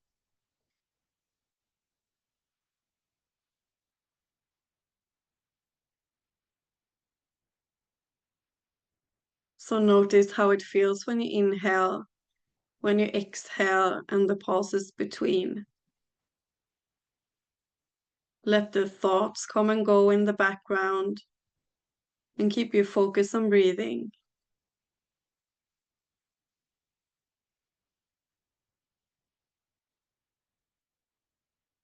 Maybe you can let your body soften when you exhale. Maybe it's softened both on the inside and on the outside.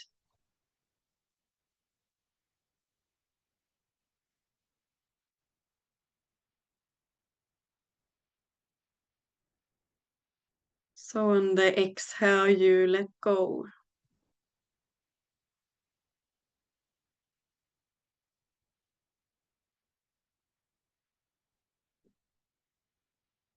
And also notice if your breathing is changing when you focus on it.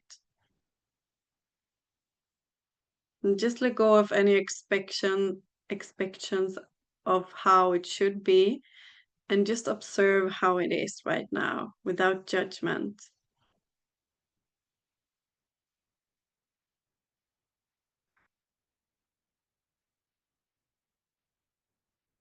Like, how does it feel to breathe in? How does it feel to breathe out? What happens in your body when you do that?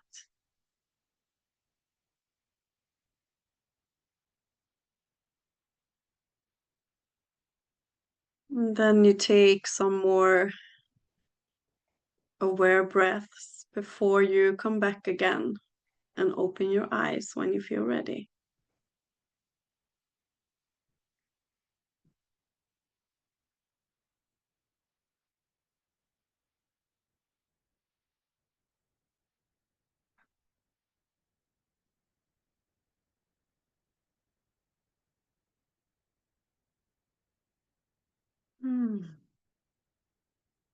Yes, so do we have like a few minutes to get tea and water or something, Paul?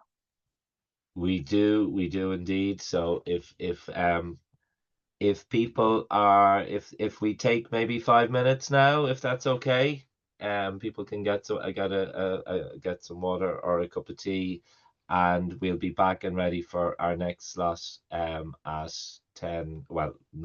11:30, sorry, for those in Central European time. So thanks a million for that, Ida. You're so good.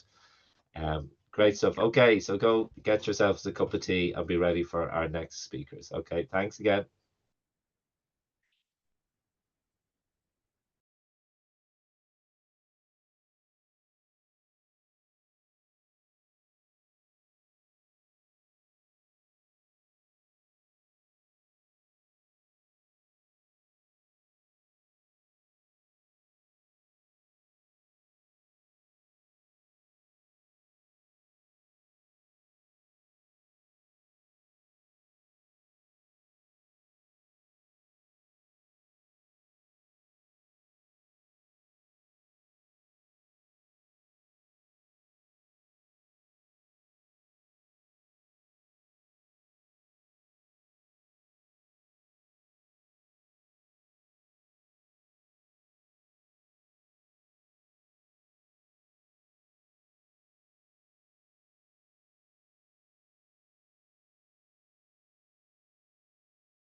So I hope everyone had a good break.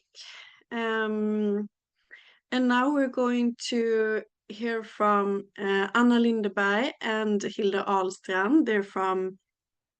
They're from south of Sweden, and we have worked with them with young souls. And what I think is super good with you guys is that you really let the young people in the room when we talk about the young people and what they need. So you will talk about your work with health, with young people, health, psychology, and your democratic youth labs that you made. So have you? Yes, we are here. Yes, Yes. you're here, both of you. Can you Good. hear us? Yes. Yes, I would Yes. just put you so you can, so we see you. You don't have to see me right now. Where is there is Hilda. Okay, yes, so And thank you so much for inviting us to this.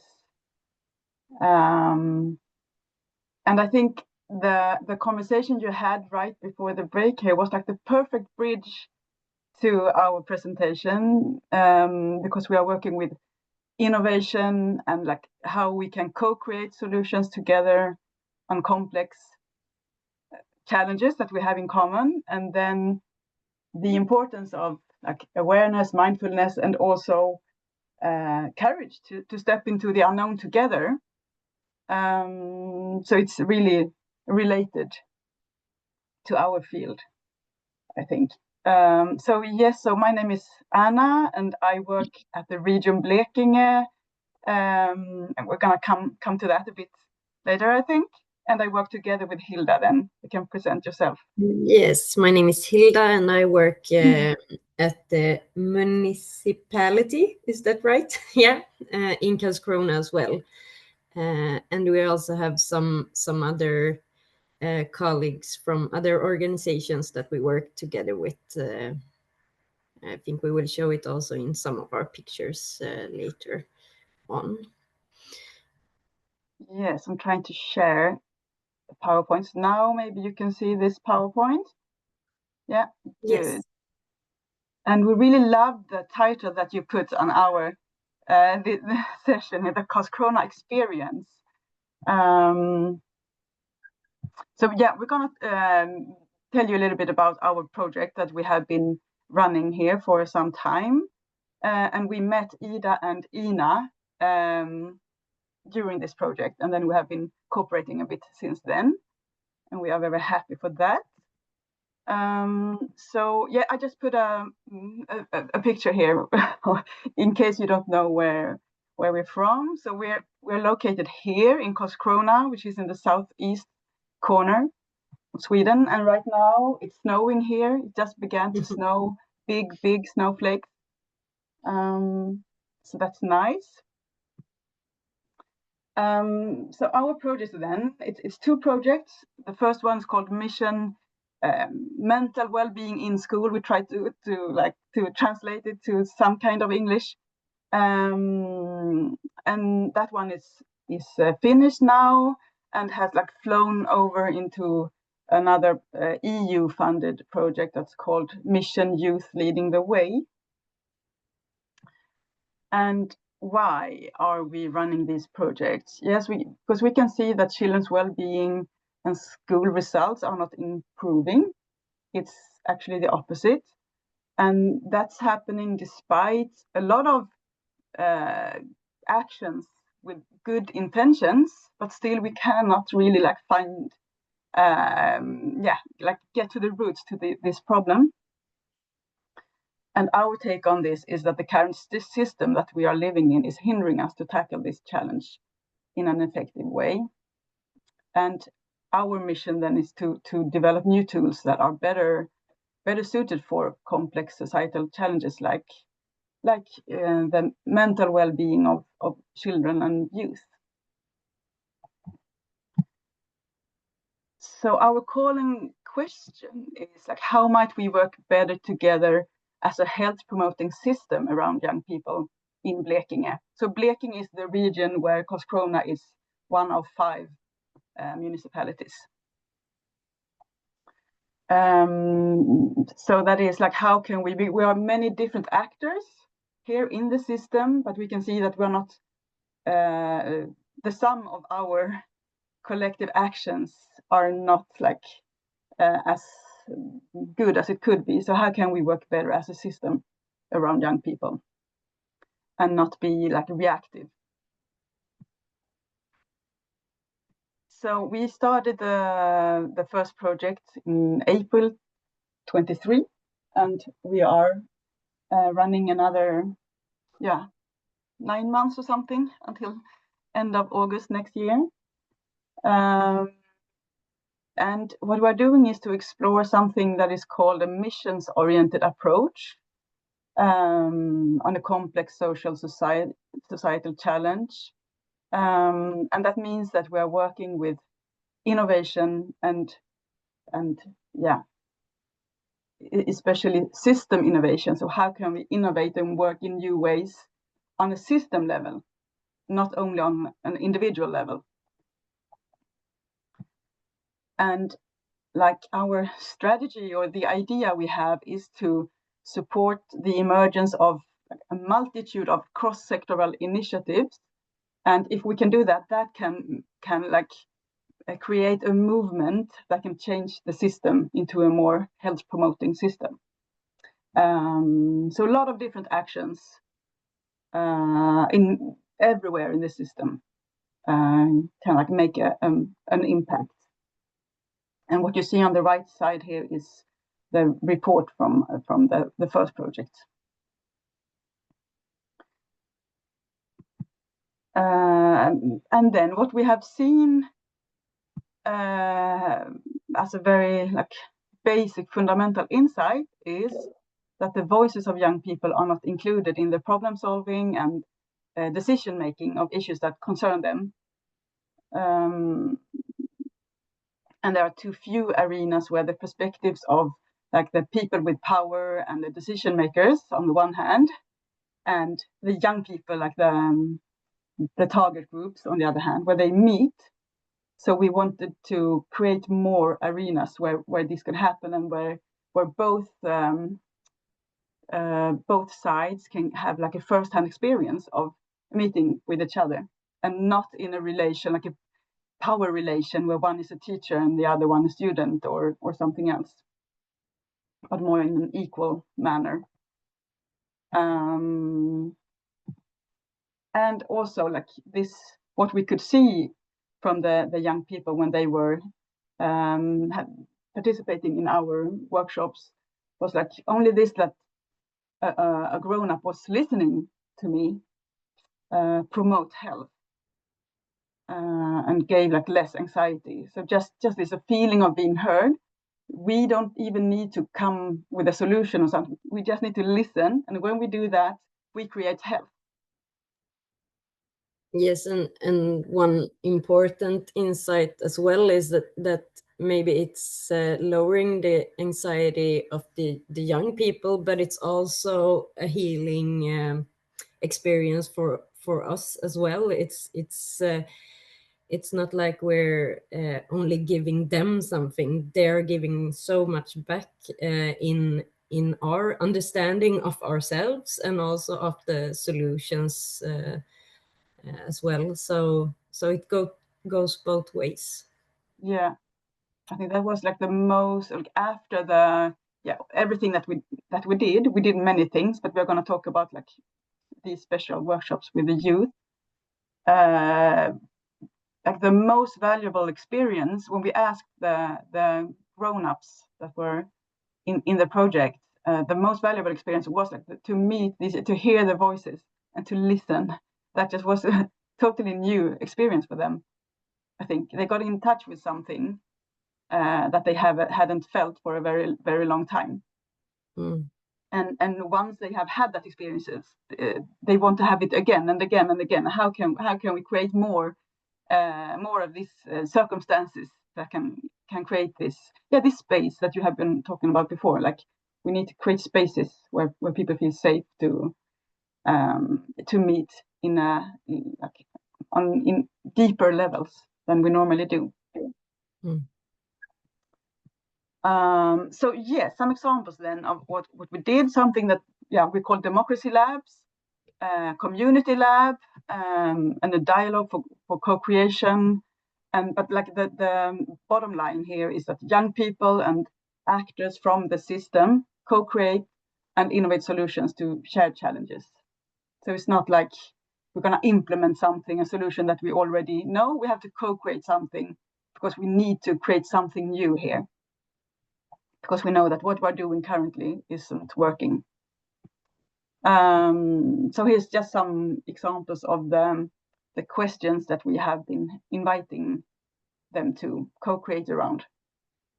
What is important for young people to thrive and feel better?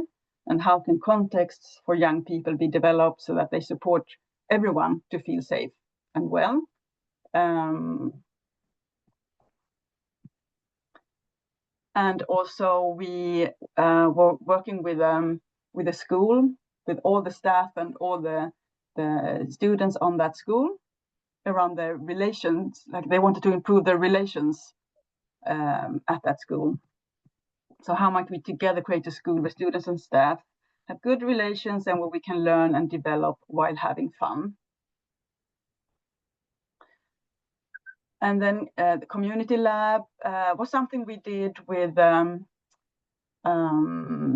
people that had a summer job at our organizations. So we could borrow them for a couple of days to have a workshop around like how might we together create a more youth-friendly society.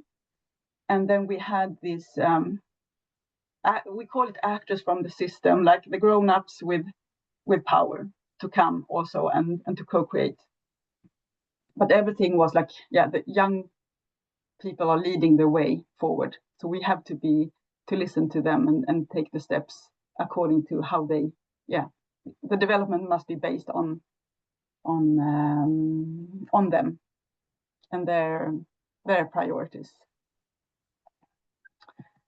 Yes, that was the last slide. I don't know how much time we have left, but we can like reflect a little bit of. Now we told you what we have done, and then we also have like a lot of insights from this. And I think most of the insights is like what we learn about ourselves when we do all this work. Yeah. You have another 10 minutes or so if you like. So please feel free to give us as many insights and examples as possible. Yeah, and then I can start and just have a conversation, and you can just fill in wherever you feel like filling in. So just join the conversation. Yeah, but it's so interesting because we started with these great ambitions, and we still have the great big ambitions of changing the system and all that. But it's so interesting that it goes back to, in a way, what we already knew, that it starts with myself. All change starts with me. And it also is so dependent on the relationships that we can establish with other people. So it's kind of interesting to, and that insight in itself is kind of healing, I think. That empowers that, I can actually make a change just by working with myself. And also that is something that we can teach our younger people, and they help us to get there in a way. They don't make it so complicated. We are so stuck in our own like systems and rules to follow, and they don't care about that. They just see the simple solutions, and they can help us to point it out. And Hilda, have you, if it's okay to ask, Yeah. have you some examples as to maybe how the young people were brought into the room? Because often we know from working with young people, these solutions that they come up with, often the adults tell them, this is too, you don't understand this. Yeah. It's much more complicated than your. So how do the young people see that somebody is listening and that they are Yeah. actually taking account of their ideas? Yeah, that's a really, really good question. And I think the answer is not to work with the young people, it's to work with the adults and actually relearn that, okay, we have to practice to listen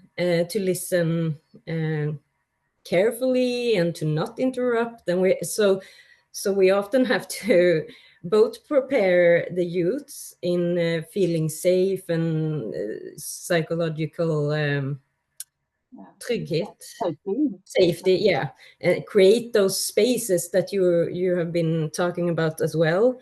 But I think the most important work is to work with the adults and also make them realize that it starts with you. You have to give them some of your power, and for some people that's very scary and uncomfortable.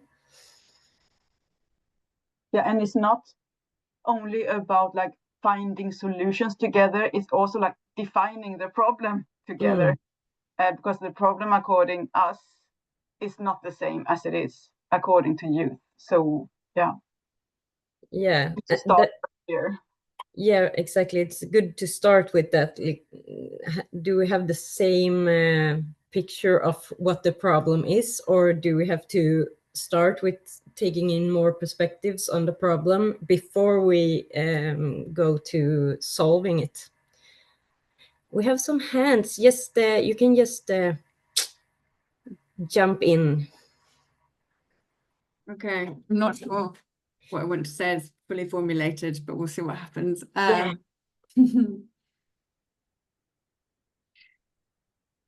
Yeah, I think I want to share something that feels quite vulnerable. And yeah, I think it's an important thing to share because I think it can help people. Over the last year, since making a decision to leave my work as a child and adolescent psychotherapist in the healthcare system in England, it's been a challenging sort of experience to I guess come to some deeper understanding of and make sense of why I'd got to a point of burnout in my own profession, because actually in truth I'd started receiving diagnoses and being told to go to different, well, not told to, invited. I obviously I had some will in it, but moving through a system of treatment for the many disorders I was diagnosed with, and was on medications for 15 years, and felt increasingly like my problems were getting worse all the time, or I was accumulating more of them rather than, and yoga helped me a lot through my own journey, and that's ultimately why I was called to train as a teen yoga teacher, and yet because I also went down an academic route as well as the yoga, and actually interestingly enough, when I trained further academically, my own yoga practice fell away, and that's what I've really been returning to in the last year. But certainly when I've been kind of changing within myself internally and considering, how do I really want to show up in this world in a way that I believe can help the youth of today based on what I've lived as a young person myself, I've really come to this sense of like, I'm not sure that a lot of the systems we have are, they're so they come from good intentions, but I'm not sure they are helping. And then I've been experiencing over the last month or two quite a lot of feelings of hopelessness sometimes around that coming up, thinking, well, Jesus Christ, how do we change these systems? Like, because they're so well entrenched now. We've gone so far in building these ways of trying to help people. So I guess, yeah, I just wanted to share how incredibly grateful I feel to sort of have the opportunity to be a part of hearing the work that you guys are doing, which sounds so hopeful to me around change that that can be sort of shaped by listening to the young people who say, hey, can you guys stop telling me what my problems are and listen to what I say first? It's just incredibly powerful. Yeah, thank you. Oh, thank you so much for sharing that, Kat. And I think we share your frustration with this insight of, okay, we have a system that produce people that aren't feeling whole and people that aren't feeling well. So yeah, let's come together and try to make some changes. Yeah, I can also add that yesterday we were in Stockholm at a conference about social innovation, and it was so many, like a big conference with a lot of important people, and I missed something there, and what I missed there I can feel here. So I mean, I think what you are doing is just exactly the right thing, so keep on doing that, and that will, like, step by step change the system, like from within, inside out. So this is, yeah, for me this is the solution. I think that's what we like, the proof we get over and over again. Yeah, but what is the ingredient that you get today that you didn't get yesterday? Like vulnerability and like this. Yeah, vulnerability. Yeah. Yeah, and this is courage. I mean, because what I missed yesterday, everyone talked about, oh, I have to have the courage to do things differently, and we have to cooperate. And yeah, but so how? What is courage then? Like, how do you do when you like, when you are courageous? How does it feel? And how can we support each other in being courageous then? Like sharing something like you did now, that is courage. Like, yeah. Really. So this is the kind of conversations that I miss, and I think we need more of. And also that is what young people also need to hear, and to have spaces where they can also be vulnerable. Yeah, and we see that it's, in a way, it's actually easier to get the young people to get into this kind of conversations where you are real and authentic. It's harder when we talk to bosses in our system or so on, because they're so disconnected from themselves. I see one hand, Judy. Do you want to join? We don't hear you.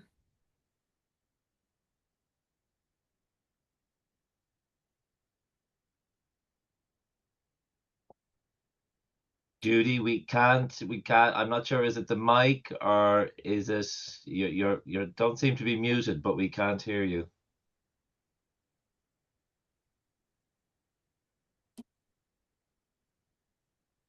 As a last resort, if you want to type the question into the chat, then we can take it from there. Yeah.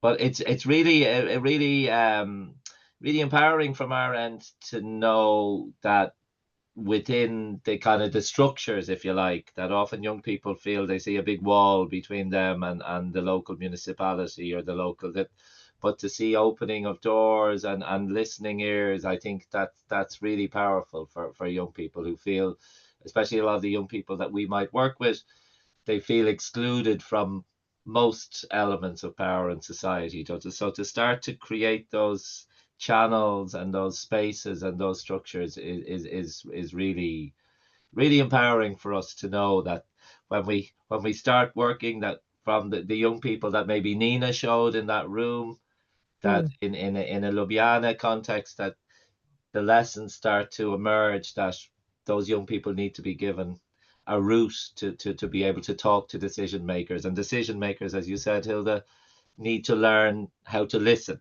because young people's voice needs to have direction in some ways, but also people need to be able to listen, and they need to see change. They need to see change. If they see nothing is happening, this is often worse, because then you open a door and they realize there's nothing happening. They realize there's no point stepping inside. So, well, it sounds much that you are doing all the hard work with the adults. Yeah, now I see Judith's question here, also like about the parents, also adults, and yeah, we see that is very, very, very like crucial, but it's quite hard too. It's hard to find youth. I mean, we have had the chance to work with them while they are in school, but then we can't always do that. So we have to try to be attractive enough to make them come during their spare time, and not everyone can do that. So how can we? And also the parents, they're so busy with. I mean, so it's quite hard to break that. So it's a good question. It's something that we we are working on it. We don't have we're not there yet, so to say. Thank you. Can you hear me now? Yes. Yeah, no, again, thank you all to all the speakers. I'm really, really enjoying these 2 days. It's very, very insightful, and you all do amazing work. So thank you.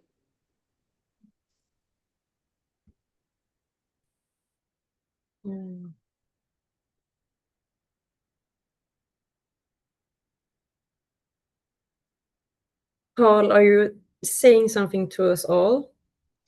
Sorry, I'm talking to myself again. It's okay.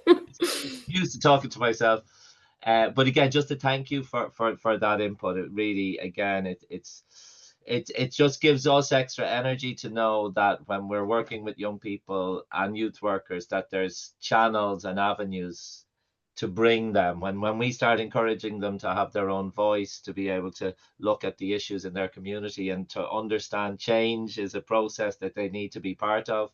There's somewhere to go then when that there's structures and open doors for them. So thanks so much for that input.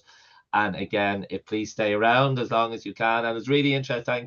Thanks to Kat also for her input as really, really useful, I think, and really helpful, because I think, as Anna mentioned, again, if it's a team, if we're talking about seeds over the course of the 2 days, I think we're also talking about the importance of vulnerability and how that being vulnerable and acting as role models with young people, that creates a more even space. If you're able to be vulnerable, the young person can go, right, I'm being taken seriously here.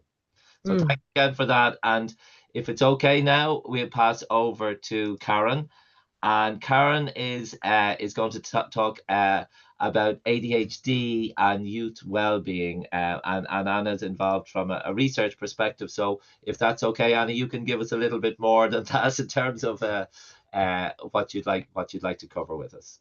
So thanks again to Hilda and Anna, and best of luck with all your work. Do keep in touch and let us know how it's all going. Yeah, we will. Thank you very much. Brilliant. Okay, Karen, if that's okay, if you're happy to get going. I'm ready. I'm just going to share my screen with you so you can see my presentation. Thanks again, Karen. We've eaten into a few minutes of your time, so please. I have the whole day. Yeah, so keep so if you want to take until maybe 25 past, if that's okay, and but just again, if you want to leave time for some questions, you work away. But thanks again. There will be time for question after my presentation. So thank you, Karen. So can everyone see my presentation? Great, thank you. So hello everybody. My name is Karen, and I'm here to present my PhD project, Inclusive Science Education with a specific focus on students with ADHD, it's a project that investigates ways to orchestrate an inclusive science education that values diversity and engages all students in meaningful learning. And this project presents one perspective on the importance of raising awareness of youth well-being and how the research community and the school practice can work together to make a difference. And if you wonder who I am, I can tell you that I have been teaching science and mathematics in lower secondary school for 12 years in Sweden. And I have worked as a special needs teacher in mathematics for 5 years. And for the past 1.5 years, I have been a PhD student in Kristianstad University in the southern part of Sweden. And this presentation will take about 15 minutes, so there will be time for question and discussion afterwards. And for you that are not familiar with the Swedish school, I would like to clarify that students in lower secondary school participate in science education divided into 3 subjects: biology, chemistry, and physics. And students with ADHD are mainly taught in regular classes. Special needs support in science is not common. When it is provided, it is often given separately from the regular class. And when adoptions are made within ordinary teaching, the science content often are reduced to describing concepts and models. And students struggling with school attendance and their grades can sometimes have their schedules reduced, and it is often chemistry or physics that are cut out. And when I use the word didactic today, I use it from a German tradition perspective. So, as a background and a motive for this research project, I can tell you that 6 to 10% of Swedish compulsory school students are diagnosed with ADHD. So, in general, there are 1 to 3 students diagnosed with ADHD in every class. Every one of these students does not experience challenges in school, but many are. And learning is often experienced as problematic from the perspectives of teachers, parents, and students. In science education at the lower secondary level, there is a focus on concepts and models in relation to the specific difficulties the students with ADHD face. This type of traditional teaching often has a negative effect. Teaching that neither interests or engages students nor become meaningful for the present or future lives does not lead to the development of the knowledge and skills they need. And students with ADHD are at higher risk of incomplete grades and, compared to the classmates, less likely to qualify for admission to a national upper secondary program. And this can, in the long run, affect these students' opportunities to pursue higher education and future employment. And these students will probably miss out on the scientific knowledge required to actively participate in society and to establish their own beliefs founded on scientific knowledge. And research about inclusive science education with a focus on students in need of special support is still limited, and students' perspectives in research on educational work are not commonly considered. So, the importance of including students' voices in exploring new ways to increase the sense of inclusion in science education is therefore pivotal. And the overarching aim with this project is to contribute to the understanding of how science education can be made more inclusive, meaningful, and relevant for all students, with a specific focus on students with ADHD. And the objective of the project is to make a difference in teaching by resulting in didactic tools that have been tested and concretized based on the specific yet heterogeneous group of students. And to explain what inclusive, meaningful, and relevant stands for in this project, I will talk you through this figure that shows different frameworks being used in the project. If we start in the middle, we have the didactic questions: why, what, how, and for whom. That serves as a tool for planning, examining, and assessing teaching practices. And the question focus on the aims of teaching, certain content, and the methods used to achieve these aims, considering the specific group of students involved. However, these questions cannot stand on their own, and this is where the frameworks within science education and inclusion become significant. So, to the left, we start to the right. In this project, the overarching aim of science education that will be selected influences which teaching methods are used and what content the teaching will include. If the aim for science education is to develop students' ability to actively engage in society and political decision-making, providing them with the knowledge needed to make well-founded and informed decisions regarding both personal and global issues, it makes socio-scientific issues a relevant and valuable content area in this project.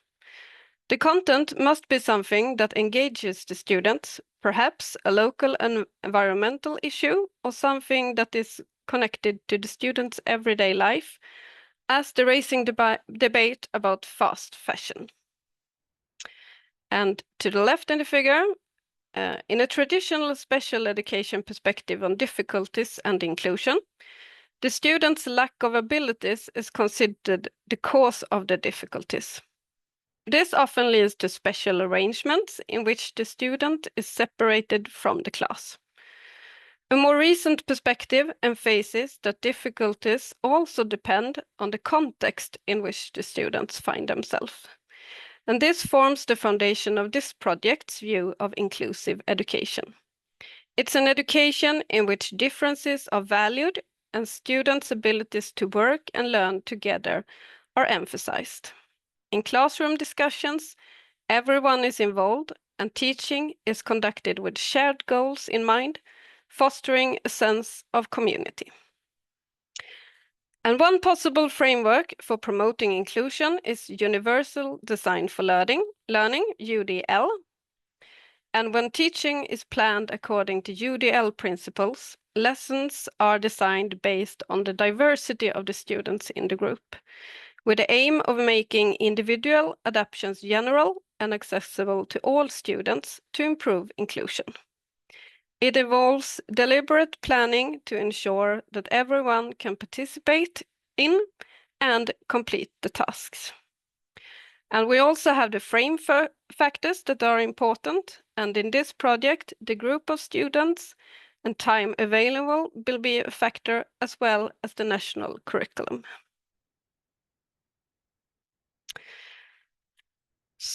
So this project is divided into 3 different sub-studies. Sub-study 1 is an interview study with in-service science teacher in lower secondary school, where the aim is to contribute to the knowledge about teachers' experiences of teaching science to students with ADHD.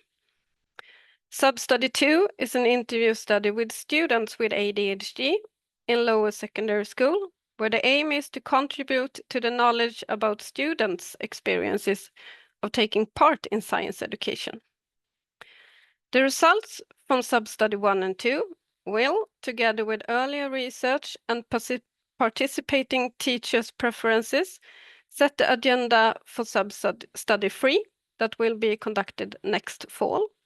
The sub-study is a design-based, participant-oriented study conducted in collaboration with teachers and the students, with the aim to contribute with knowledge about how science education can be designed in a way that is more inclusive, meaningful, and relevant for students with ADHD. And I will, together with participating teacher, plan and perform lessons in science. And students with ADHD will be able to give feedback to the planning and will be interviewed after about their experiences taking part in the lessons. So right now, sub-study 1 is ongoing, and I am just about to start analyzing the data, and 16 science teachers at lower secondary level have participated in individual interviews about their experiences of teaching science to students with ADHD. Experience related to challenges, positive aspects, aims, content, and methods in science education, as well as relationships and organization. And success factors include teaching that awakens students' curiosity and using content related to mysterious or unknown phenomena, such as the universe or the unexplained, a content not providing correct facts. Students with ADHD are found to be more focused when they can engage their bodies in the tasks. For example, feeling the forces discussed in physics or experiencing different levels of friction while moving. And all teachers interviewed talk about the importance of establishing a good and trusting relationship with all students, but it is especially important to do so with students with ADHD. Challenging things related to science education are found when students encounter new words and units that can have different meaning depending on the context. For example, we talk about mass, not weight, and a capital N stands for Newton, while a lowercase n stands for number. Science is often perceived as abstract, which is experienced as more challenging for students with ADHD. For example, the teachers describes that to develop knowledge about scientific concepts, students with ADHD are more depending on the teacher to connect it to the student's personal interest or everyday life. As a result of this is a challenge during exams where these students have a harder time reaching the higher grades due to the lower ability to use concepts and models in other situations than the ones the teachers have described before. The ability to focus is also challenged when practicing scientific methods, for example, when planning and performing laboratory activities. Planning, then performing and later evaluate an experiment are challenging for all students, but especially for the students with ADHD. Teachers describe that size of the group is a factor, as well as time of the day when the lesson takes place. A larger group right before lunch or at the end of the day is often experienced as more challenging for students with ADHD, who find it harder to focus and stay engaged in the lesson. It is necessary to have a well-structured lesson plan that includes backup options. A well-structured plan includes step-by-step instructions, which references the students should use, as few choices as possible for the student to make, and the task should be able to complete in one lesson. And most importantly, the teacher needs to be ready to provide immediate support if students require guidance.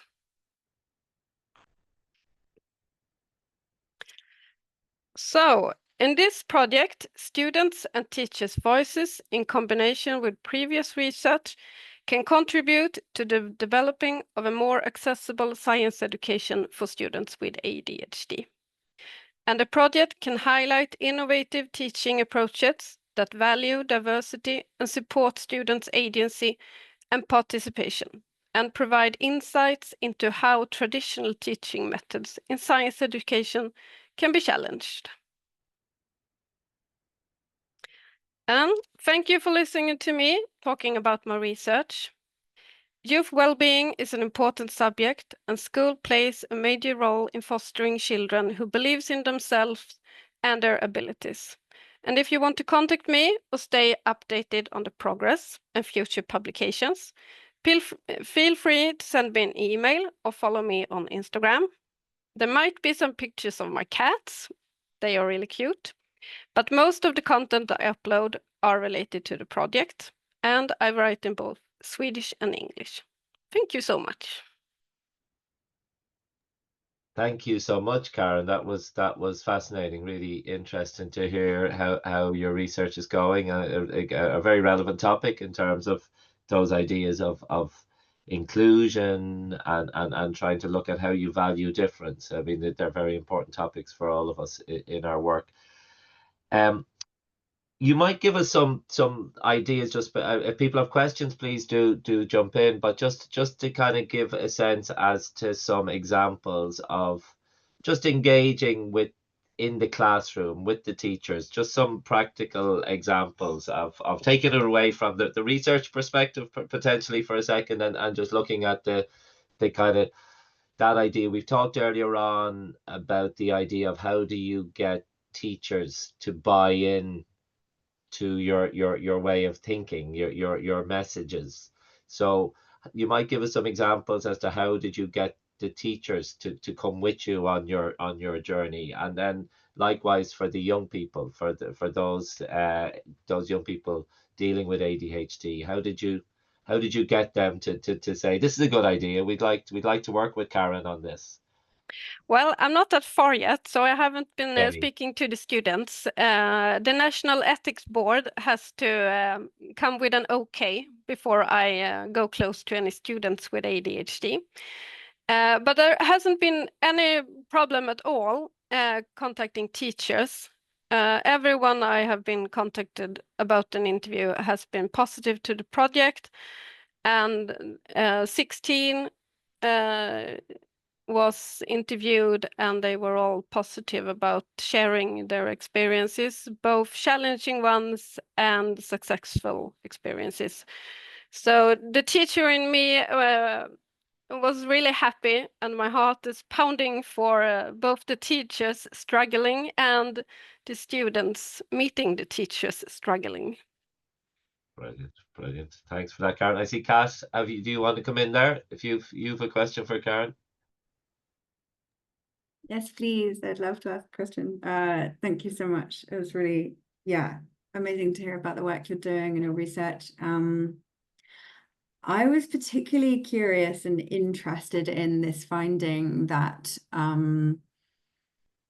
students who've received a diagnosis of ADHD are kind of particularly engaged with science when there's mystery and stuff about the universe. And I suppose that touches something in me because, I mean, I didn't receive diagnoses of neurodiversity until later in life, but certainly went through the education system sort of when I was later involved in the system. I was like, oh wow, I definitely would have been given these labels when I was younger. And for me, over the last year personally, I've come to understand that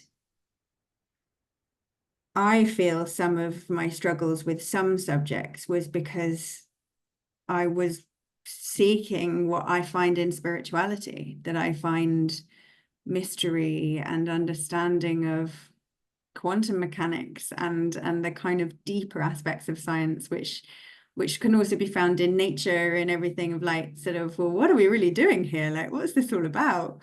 I found myself able to engage in subjects more when there was I guess sometimes what's captured in like Eastern sciences, which can sometimes be missed. So I suppose I was just wondering, in your own mind, and as you've been discovering these things, if you've thought about implications of some of these like incredible things that have emerged in your research.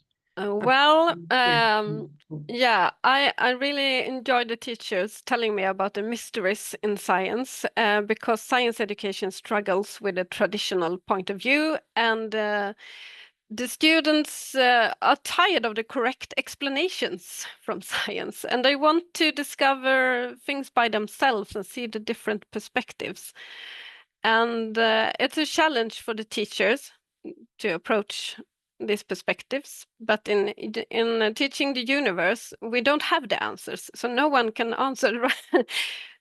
So it's open for everybody to think about it and share their point of view, and that makes the students feel more safe, I think, in the classroom. That science doesn't have all the answers yet. And I think that's why the students like it because you can think for yourself, and there's not a correct answer to be provided. You can't have wrong, and that makes you feel safe in the classroom, I think. Did you reckon that's a kind of implication of your finding in a way that can be encouraged, that maybe it's really cool to be able to teach in those ways? Yeah, I hope so. Next fall, I will do the participated-oriented design-based study, and maybe there will be some universe in there, but I think I will go with the nature of science that will let the kids investigate for themselves the nature of science and learn about science and not in science sort of thing, so they can explore questions and explore themselves and where they stand in different questions that are challenging for the future. And that might be a way forward to go away from the correct explanations and engages the students in a meaningful and relevant learning. So I will come back to you of how we can implement it. You've already answered it. That's beautiful. I'm really hearing a message of like that it's engaging when people feel we're all asking questions together rather than one person asking a question and the other one having the answer, because we're all looking for. And that's why we need a diverse classroom where everybody has a place and a meaning and a part in the group.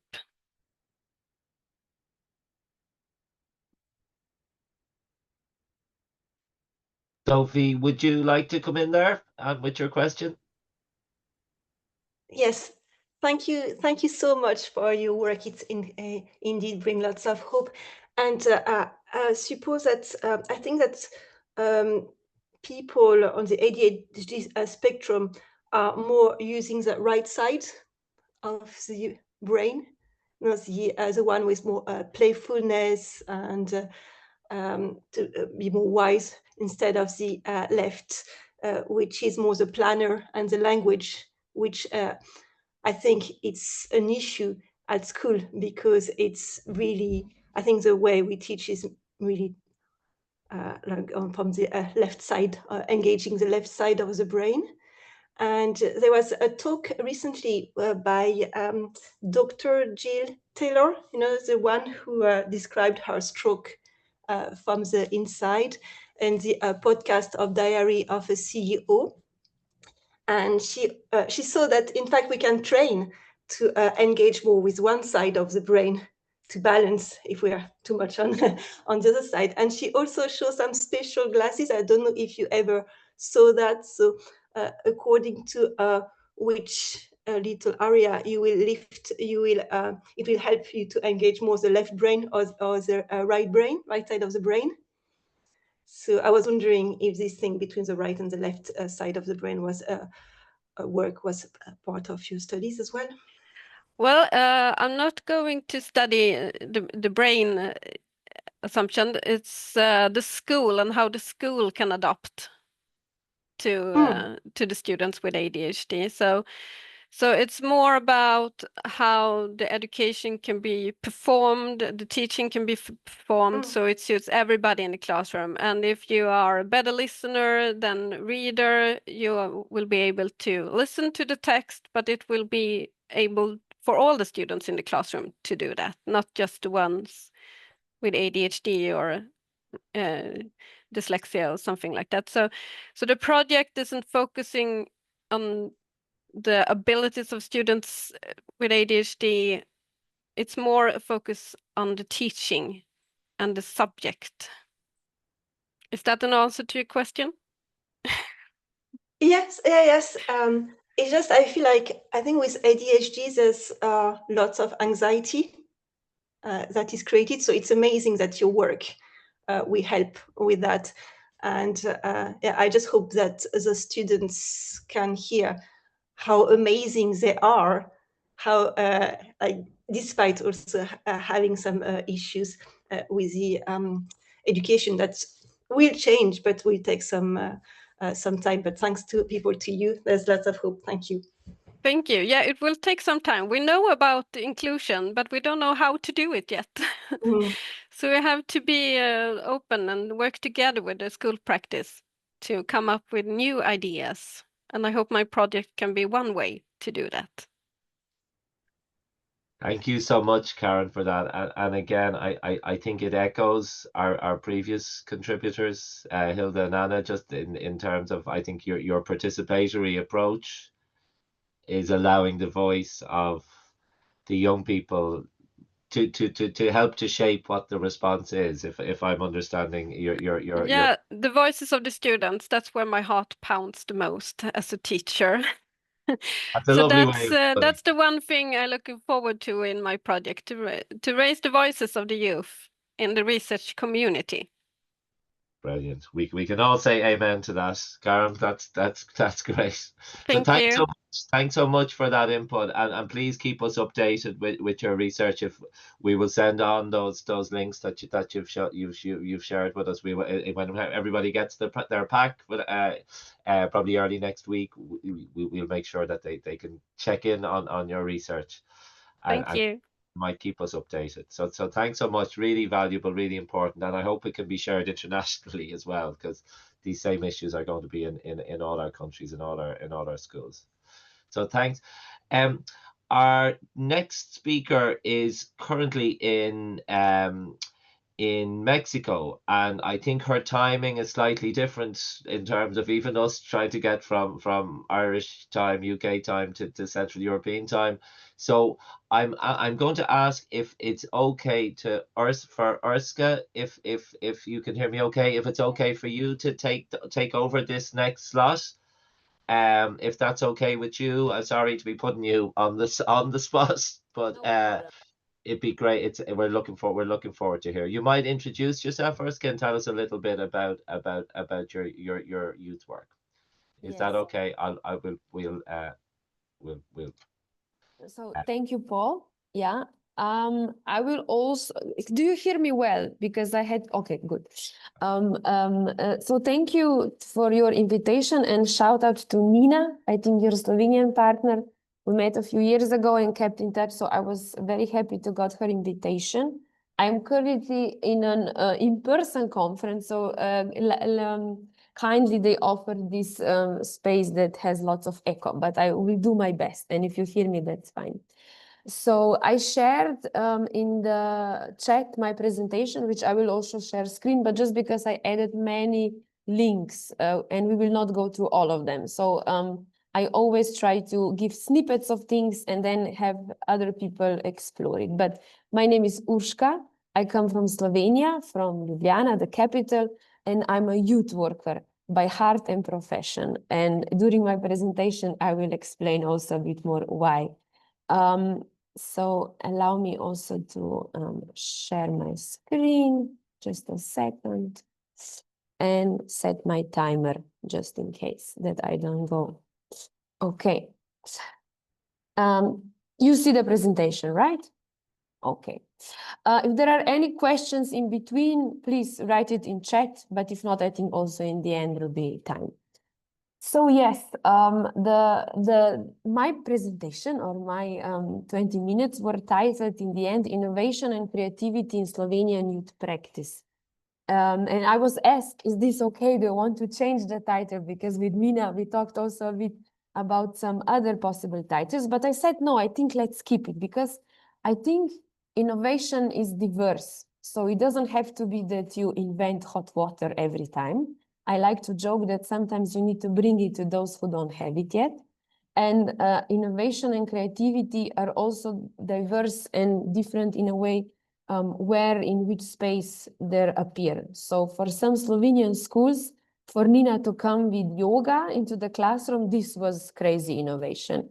For some, to talk about inclusion, like the final parts of Karin's presentation, and having all the kids in the same classroom, not have special programs, this is innovation. So today I'll be talking about digital youth work and these aspects, but I want to just point out that I'm in no way the only innovator. I think there are very good partners in Finland and Netherlands who are real trailblazers, but also I like to talk about creativity in education, especially coming from the perspective of a non-formal educator. Because I think really to be creative in our work means that we listen to young people, what are their needs, what are their talents, issues, wishes, but then hand by hand observing also trends and then looking for this balance. So this as a short introduction, how I started to think about today's presentation. So I purposefully say I'm a youth worker because in many environments when I say this, people look weird or they discard some conversation, because if I say I'm a psychologist by profession, immediately they're more interested in what I have to say. So I like to point out I'm a youth worker still. And that's because I started as a user of youth programs when I was 16, 17. I was volunteer for many years.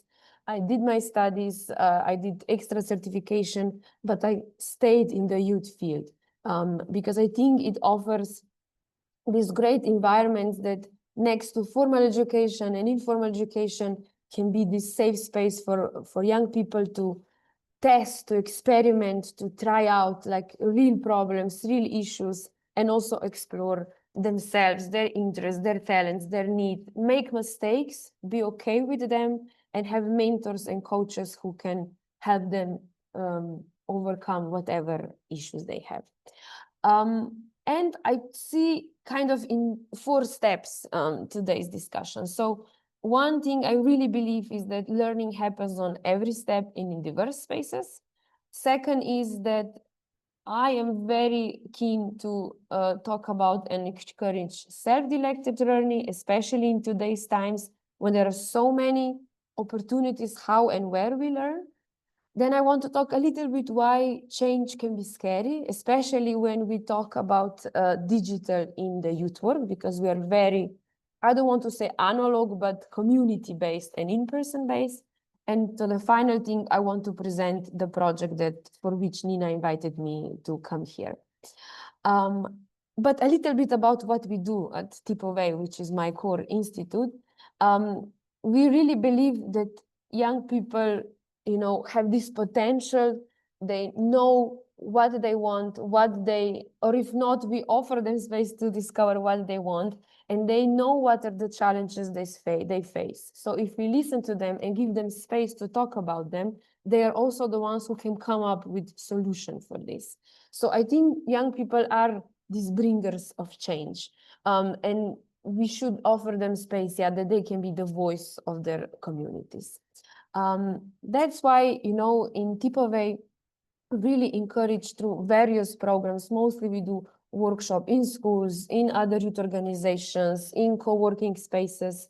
In forest this summer, I've had lots of workshops in local meadows. But what we really want to do is give them space that they can discover what are their strengths, what are their interests, upscale their competences, maybe think how they can use their hobbies and interests and maybe making them into a possible profession. We also offer one-on-one counseling, not just career, also personal, but also we want to be on top of ensuring that also non-formal education and youth sector offers quality learning opportunities. So we are the ones who are advocate for recognition and recording non-formal learning opportunities. We use open badges for this, but also that there is this quality standards in youth sector. Slightly because in formal education, people in the end get a diploma or certificate, so they are recognized, and in non-formal education, we are kind of competing with this. But many times when we talk with young people, it's the life skills and experience they got in the youth sector and youth organizations, scouts, whatever they were, that really help them to easier come into their adulthood. And here is my question for you. You don't have to answer yet, but you can write in chat, but mostly I will ask you to think. So what was the last thing you learned? And when you think you know this answer, where did you learn it? In which environment? Who was around you? How did you learn? In what medium the information came? Maybe also what motivated you to learn this? And how concretely in practice did you do it? So you can answer for yourself in your head. I will be happy to see in chat. But while you do this, I want to share my example, and I shared QR code so you can see there is real example, which is that the last thing I learned is that I know how to open a coconut. And it's been a 1-year process coming from 5-step opening coconut to a 2-step method. And I learned it by myself, watching YouTube video, watching people how they do it. And I was motivated just because someone told me that I will save a lot of money if I make my own coconut milk. Now, I know this is a concrete but abstract example, but it showcases that many times the knowledge or the skill set that people really value or young people need and value, they don't learn only in schools. So you have your own examples and we can touch upon them later. And this was also the question. So the last thing I learned and that was said to me in 2019 when my organization joined this network called Cities of Learning. In the essence, we have local, city, regional, some even island platforms. So it is a digital platform that offers lots of learning opportunities for young people. Young people can search for this by scrolling the map. So basically looking what is in my immediate closeness, what is around the corner from where I am. They can look from what is the competence or what is the skill or something I want to learn. And in the end, also how we can record and recognize this, which is with these learning badges, I call them. Now, I'm not about numbers. If the value for you is big and positive, yet I gave some for reference. But Cities of Learning was kind of my entry point to beginning of digital youth work. And 2 examples, which I will also invite you to explore, are then also one additional function that the platforms and the initiative of Cities of Learning has, which is learning playlist. I know it's not the best name, but as we have pop playlist or metal playlist or whichever musical playlist you have, we also have learning playlist. So basically either organization or learning provider offers set of learning activities. We can call it like online course in a way, you know, or maybe young person decides that they want to create their own.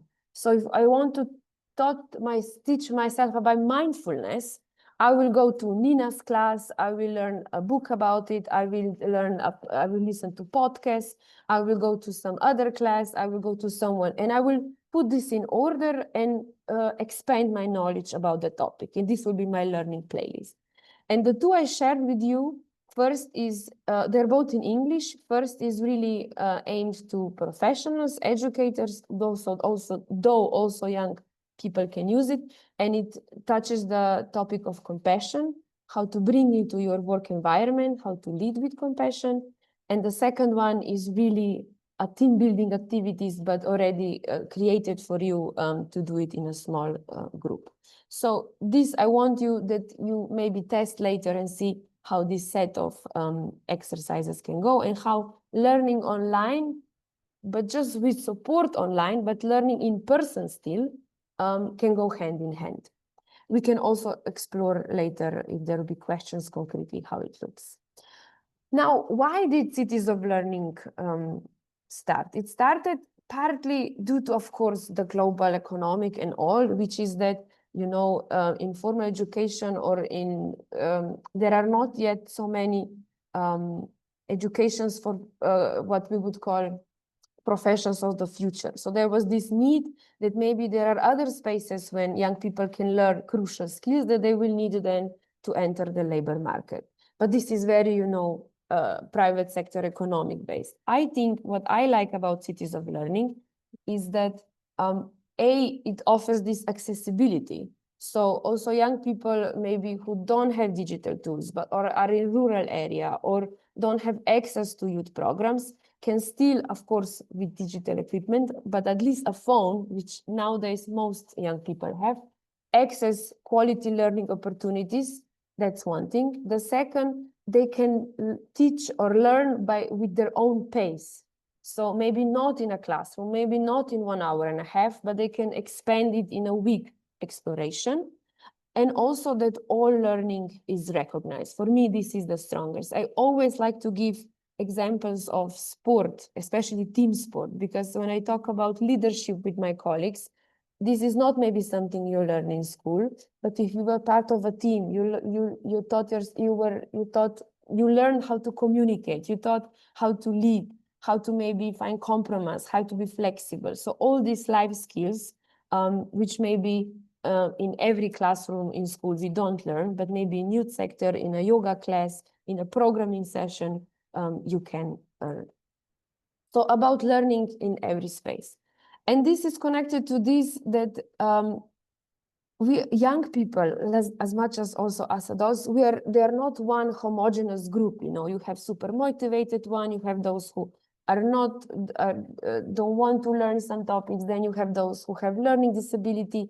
So to really look on learning as a process, not just a final goal to get a diploma, but this lifelong process that basically is about seeking answers to questions, staying curious, and following this journey that we know is not just our own, because we don't live in a vacuum. We live with other people in other different environments.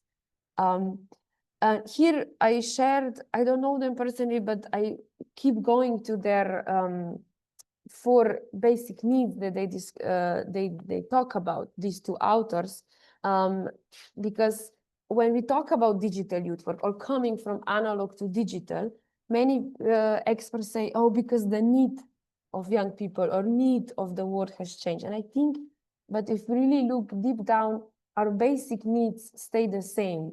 If I'm creating digital youth work programs or in-person youth work programs, young people still, they want to belong to a group. They want to be good at something. They want to be not complimented, but they're complimented by themselves, that they succeeded something. So they want to try it out, test it, and then be successful.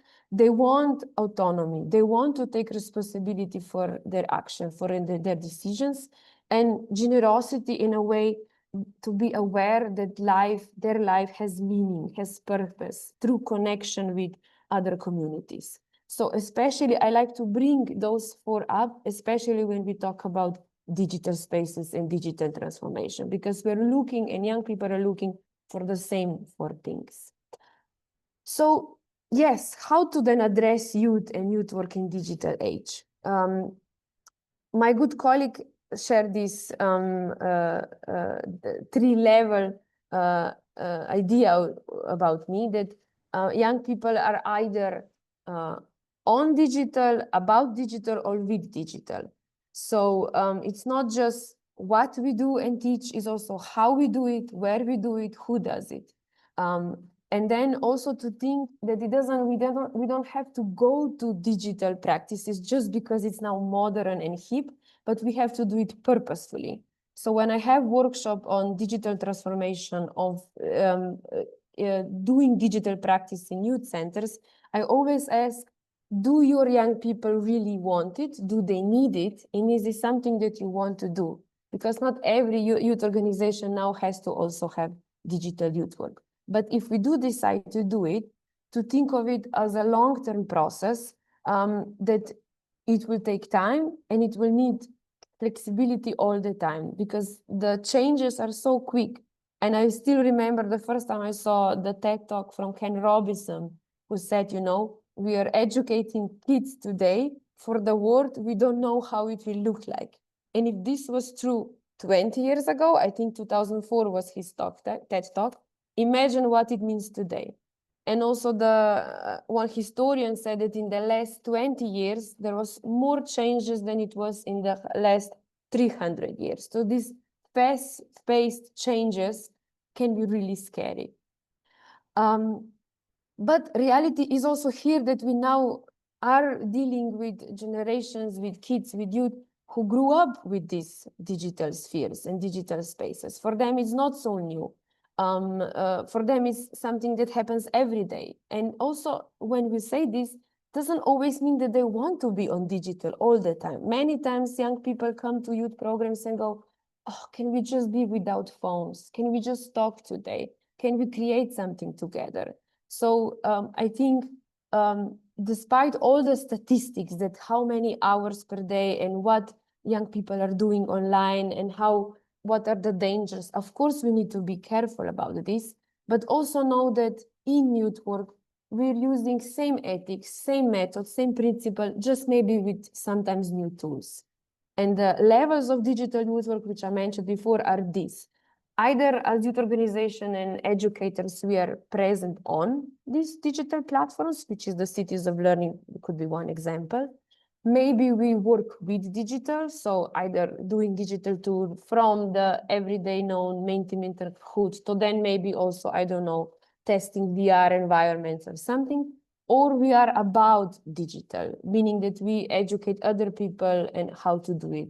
But what I like to say that also digital infrastructure and very much needed things is skills of youth workers, which many of us have not grow up with this. You know, my norm was not to come with computer and VR glasses and talk about augmented reality. It was cards and Dixie set and talking about dreams and different things. So the important thing is that also I stay curious mostly and also update my skills. And this here, with this, I come to, I hope some people froze. So I hope you still hear me. It wasn't me that froze. No, I can hear you. Okay, good. Okay, so maybe it was Paul. Okay. This brings me to this fourth point, which is actually why I'm here and invited by Nina, which is that in Tipove and also in international partnership, we started a project called Digital Systemic. And the idea is that we offer exactly this, mentorship, upscaling for youth workers and also other educators who are curious about digital tools, about digital transformation, and want to explore this by themselves, but also together with their young people. So we have, I will invite you to later explore it, this online platform, which is basically a library of resources. As of now, there are more than 30 activities already ready-made for you to use. So to all the topics that you will see, there are either some platforms, some online games, or maybe it's just talking critically about digital rights, about digital safety. And what I like about these activities, that they're done in a way that you can approach from 3 levels, either with young people directly, so that the young people discusses, or you as youth workers, that you think from your level how you would use it with young people, or you as youth organization. So how can you maybe implement same practices to your organization? That is one thing. The second is the online course. It has 7 lecturers that all the lectures are filmed, and it slowly guides you through this digital transformation, all from what is digital infrastructure, how to ensure quality, to concrete methods on how to do it and how to face these changes. And through that, also we collected good practices from either Europe or for partnership countries about existing youth practices in digital youth work. We also incorporated this self-assessment tool. So how you assess your own digital competences and capacities, but also if you would want, I think as of now only in the partnership countries, which is Slovenia, Lithuania, Netherlands, and Curacao, we offer additional local workshops and support. But me personally, if somebody would be interested, I can also very gladly meet on Zoom, or even if you're not coming from those countries. I don't want. So this was really short because in 20 minutes you cannot do miracles. But my main message would be that we need to stay curious. We need to still stay true to the essence of youth work, I would say, but also not be afraid to incorporate new practices, even if they're digital. And maybe, especially with the digital systemic, I invite you to take time. Doesn't have to be today, this week, this month, it can be next year, to see what already exists and what you can use in your own practices. And if there be any questions, I am here to answer them. Thank you so much, Oskar. That was fantastic, a really interesting conversation, and particularly when you come to the end, at the last few slides, I felt that that was the area that you really want to launch into. It feels like the really important area. And the question came up for me, just sort of tying all your threads together, which is maybe we are at the threshold of a new way of learning, which is actually completely 100% student-led. And what is our role in that? You know, if I look at the young people I know around me who want to learn how to put a bed together, or who want to learn actually even relationship, the likelihood is they'll go onto YouTube or AI. They're not going to ask an adult first. And so what is our role as adults in a digital world where actually we are not very capable in digital world, and I'm learning from them, and a lot of our a lot of adults are actually learning from them. So maybe this is a threshold of a new time where we're all much more on a level playing field, and actually the young people maybe will be leading the way. Actually, what's your vision on that? What's our role as adults? I share your question and dilemmas.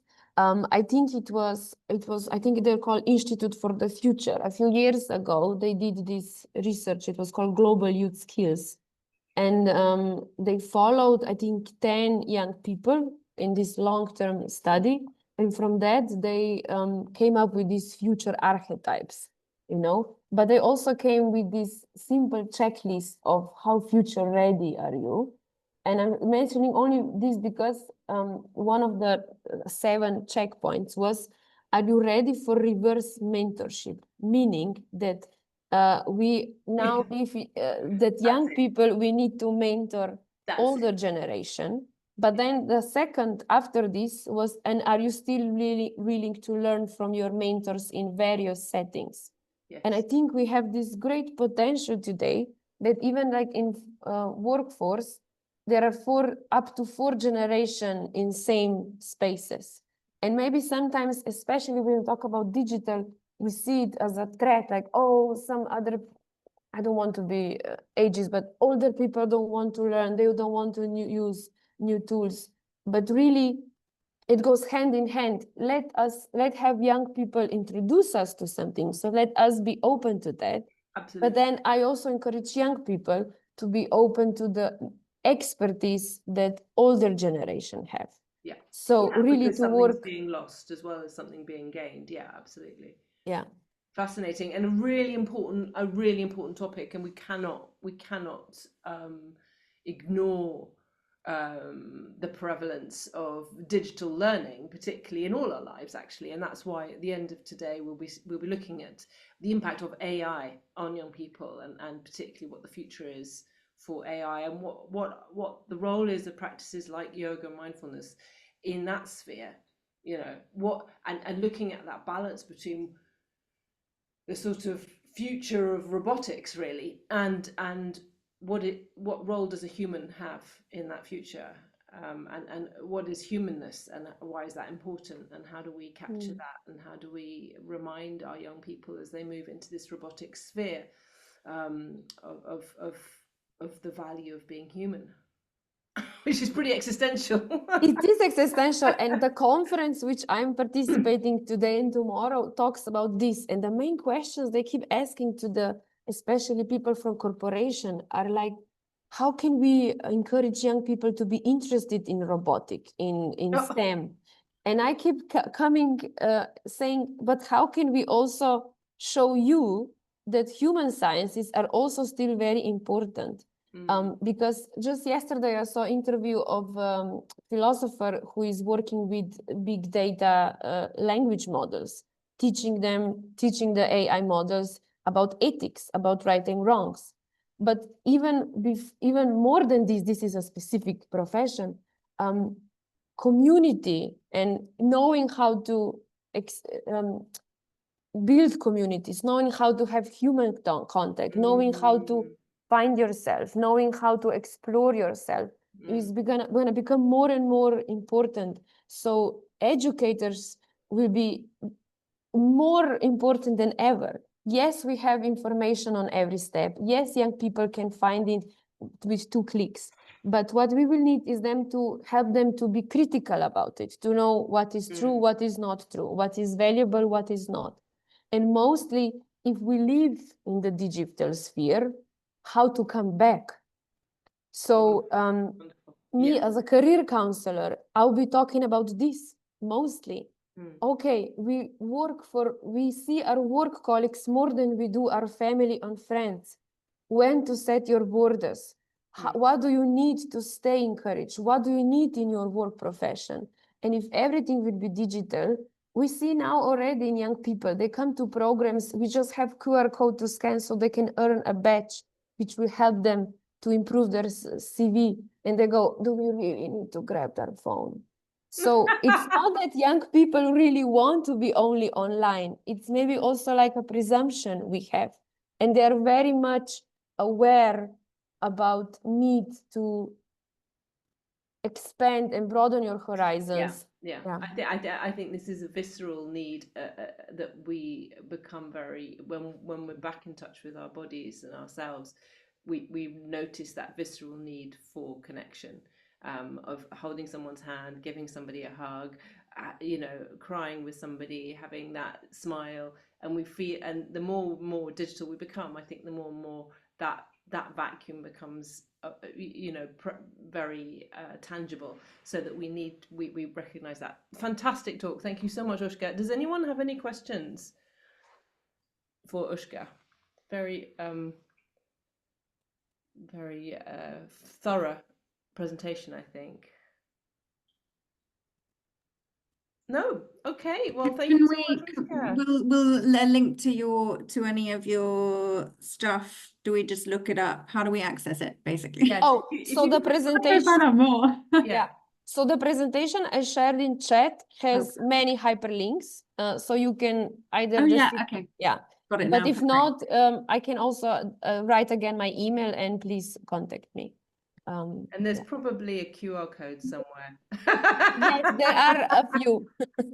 Oh, Karin has a question. Go ahead, Karin. Yes, please. Well, it's not actually a question. I'm sitting here smiling. Okay. Because the last thing you said was that we, the grown-up, can guide the youth in this, and we can provide them with the tools so they can evaluate the things they find online. And that's something I really think talks to me and my project. So thank you. Yeah. I'm happy to. And I think also one of the good things about AI, which now is everywhere in everybody's ear, is that I think it will bring us also back to human connection. Because now people say, if now there can be artificial person, so employer doesn't know who he or she is talking to, there will be again interviews in the old school, they say. So this was the fear that employers in my conference had. And all of the psychologists and educators, we were just smiling. We were saying, good, let's bring it back to have coffees and conversation with people and learning from each other. My final note. Wonderful. Thank you so much, Urška. Very, very, such a broad areas of topics we've had today. This one was so important. We couldn't really leave without having this topic spoken about. And now we're going to move over to Eva-Lotta. I'm going to make her spotlight her. And Eva-Lotta works in Sweden, in Karlskrona. I'm very wary of not. I wasn't prepared to introduce you, Lotta. So I think maybe it would be great if you could just introduce yourself a little bit and say, well, I know that Eva-Lotta works in school leadership, but also at her heart is very much in special needs within schools as well. And so that she will be speaking about that. And she's also been involved in the Ready project, so talking about leadership and the Ready project. So I'm handing over to you, and I think your co-host. Is that okay, Lotta? You all set? Yes, thank you very much, Lotta. So maybe if you'd like to tell everybody a little bit more about your experience Yes, and who you I think are. I will do that when I start my my lesson. I'm just going to make sure that I am the organizer now. Did Paul make? You're the host now, yeah. Yes, Yeah. Paul make me good. Just 1 second. I will just make the technique works. And hopefully it will work. I'm sure it will. Do you see my presentation now? No, I don't. You need to press share. Have you pressed share? Share on the bottom. Yes, it's coming. Now you see it. Okay, good. Thank you. I don't Thank see a you. presentation. I see something that says Bild 1 av 7, very small.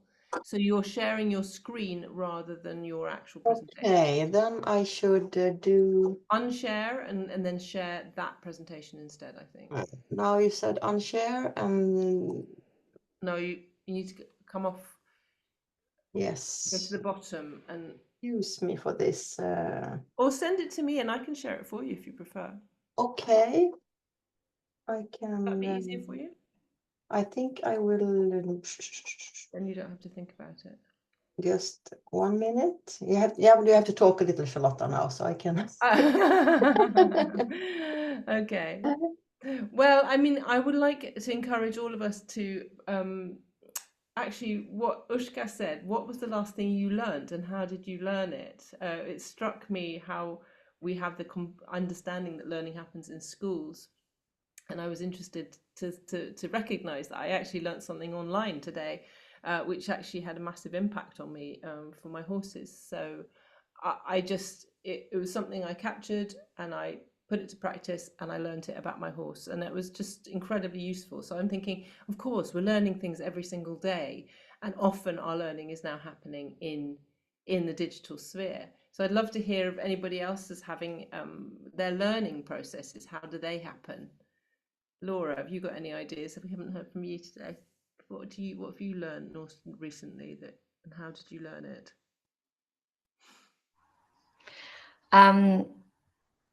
Can you think what have I've been learning a lot more in depth about EHCPs because we're just starting that process with my son, and actually do you want to explain for the non-English what that is? It's an educational health and care plan. We're at the very beginning of it, but actually I think learning from a friend who's more ahead of me and a conversation with her was extremely helpful, and then learning online, researching and understanding more about it. Even as a teacher, I've not had a full grasp of it, so that's been kind of where my head's been at the past few days. And I think learning online is incredibly helpful, but also I definitely find I learn well from listening to other people and their shared experience. Yes, shared experience and community is such a key area, isn't it, for learning? Yeah, definitely.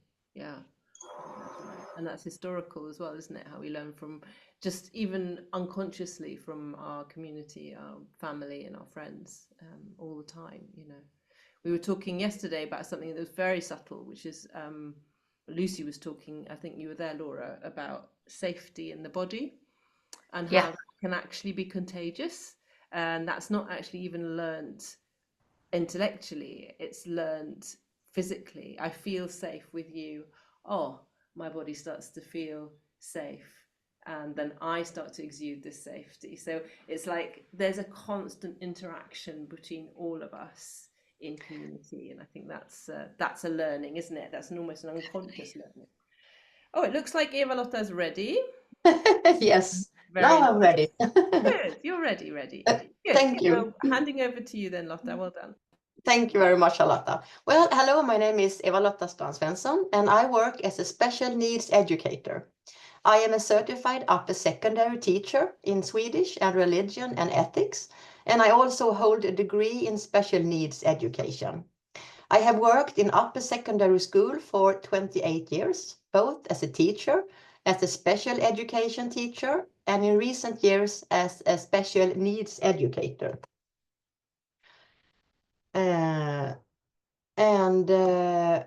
Now I should see. What does my role in school look like today? My role as a special needs educator is to contribute with special educational perspectives on organization, leadership, and school development, and to support the development of the school's learning environments with a focus on promotion and prevention, so that upper secondary education can meet the needs of all students. Today, I want to offer you a special educational perspective on how schools can create cultures of care and balance for students and young people. And I will structure today's presentation to reach my topics in the following way. First, I will give some examples of how the READY project can help students with self-care, help them to manage their school day and well-being independently, leading to more positive and sustainable situations. Secondly, I will talk briefly about students' everyday lives and realities. And finally, I will talk about my experience from working with the READY project. So, how can the READY project help students manage their school day and well-being independently in a more positive and sustainable way? When I was invited in spring 25 to participate in the READY project, I did not know much about yoga or restorative practice, but the well-being of the students and the school culture, where I felt that students were stressed, did not always take responsibility for their own well-being, did not care for themselves sustainably, and sometimes were unfocused, made me curious about the project and motivated me to try the exercises with my students. So how did I introduce READY for my students at school? In the first exercise, we began with a check-in where students shared their perceived energy level on a scale from 1 to 10. Students answered with levels ranging from 2 to 8. We talked about factors that affect energy, and they mentioned breakfast, sleep, arguments with parents or partners, among others. We discussed this for about 10 minutes in the first lesson. In the next lesson, I asked again about their energy levels. This time, they answered between 4 and 8. We once more talked about the reasons behind the numbers. The following lesson, I added a breathing exercise, focusing on finding calm in order to concentrate. We continued this way throughout the week. The following week, I added a relaxation exercise, and we continued in the same manner throughout the term. I varied the breathing and relaxation exercises and changed it only the question. The following week, I still started and continued the exercises. I soon noticed that integrating the mindfulness aspects of yoga and restorative practice brought calm to the students, and they reflected more deeply on their own well-being. I noticed they become more focused, less stressed, and more present. I also felt they become more emotionally engaged and communicated better. After our short READY session, students were ready for the lesson and for the school. One morning, a girl came to my lesson and said her energy level was -8, as she was exhausted after cycling to school in the strong headwind. She had also slept too little because she had stayed up late and she had not eaten breakfast. But after 10 minutes of reflection, she concluded that she could not influence the wind, but she could influence her sleep habits and breakfast routines in order to have more energy. And I believe it is important to continue doing these exercises regularly with students. I had one student, a boy, who did not want to participate in the exercise and instead sat at his desk watching. This was completely fine. Students must participate voluntarily. The concept cannot suit everyone. But I noticed that the exercises created calm even for him, even though he did not join in actively. I have also used the READY method when visiting classes to lecture on study techniques. I begin by having students check in. They share their energy level and answer an everyday question. Then I continue with a couple of breathing exercises. Then when I continue with a couple of breathing exercises, because I want my students to see that breathing techniques is a very powerful tool that will help them to find focus and become mentally present before I continue speaking about the importance of presence, taking notes, and so on. How the students experience upper secondary school. Well, today it's quite stressful in the Swedish school. There are many possible answers to this question, but according to statistics from Sweden now in September 25, almost half of girls in upper secondary schools feel stressed several times per week.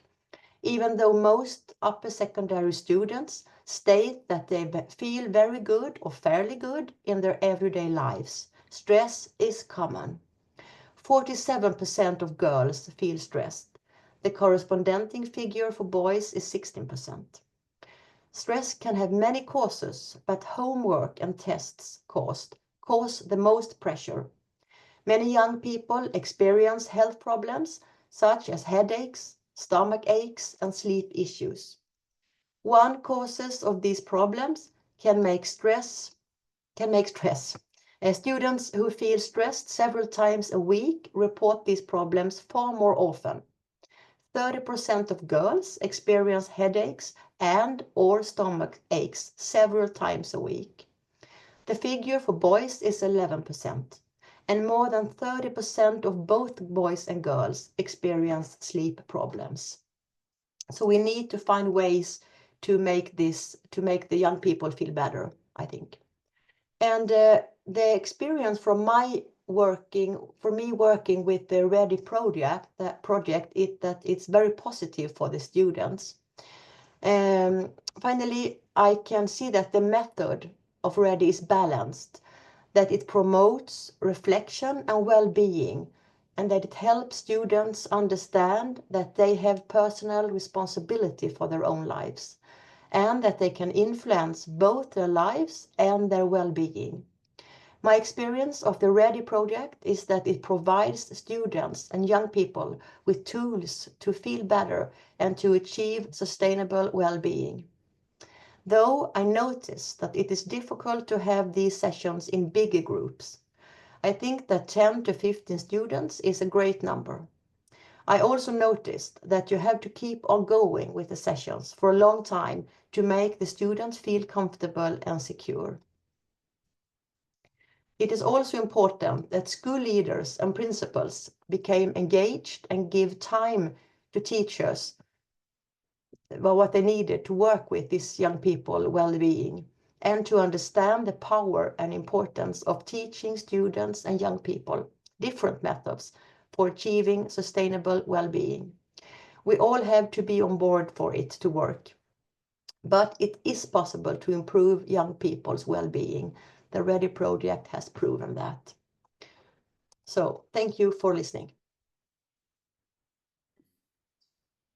Thank you very much, Lotta. That was really good, particularly to hear your quite insightful and detailed sort of analysis of what works and how it works. Like the idea that it has to be a smaller group, 15, I think. To be honest, I think most teachers would love a group of 15 kids anyway to teach anything. But I think that's a good point. And then also that they can choose not to join in, and that's absolutely fine. It's not something that we can expect people to just jump on board with, and that goes for staff as well.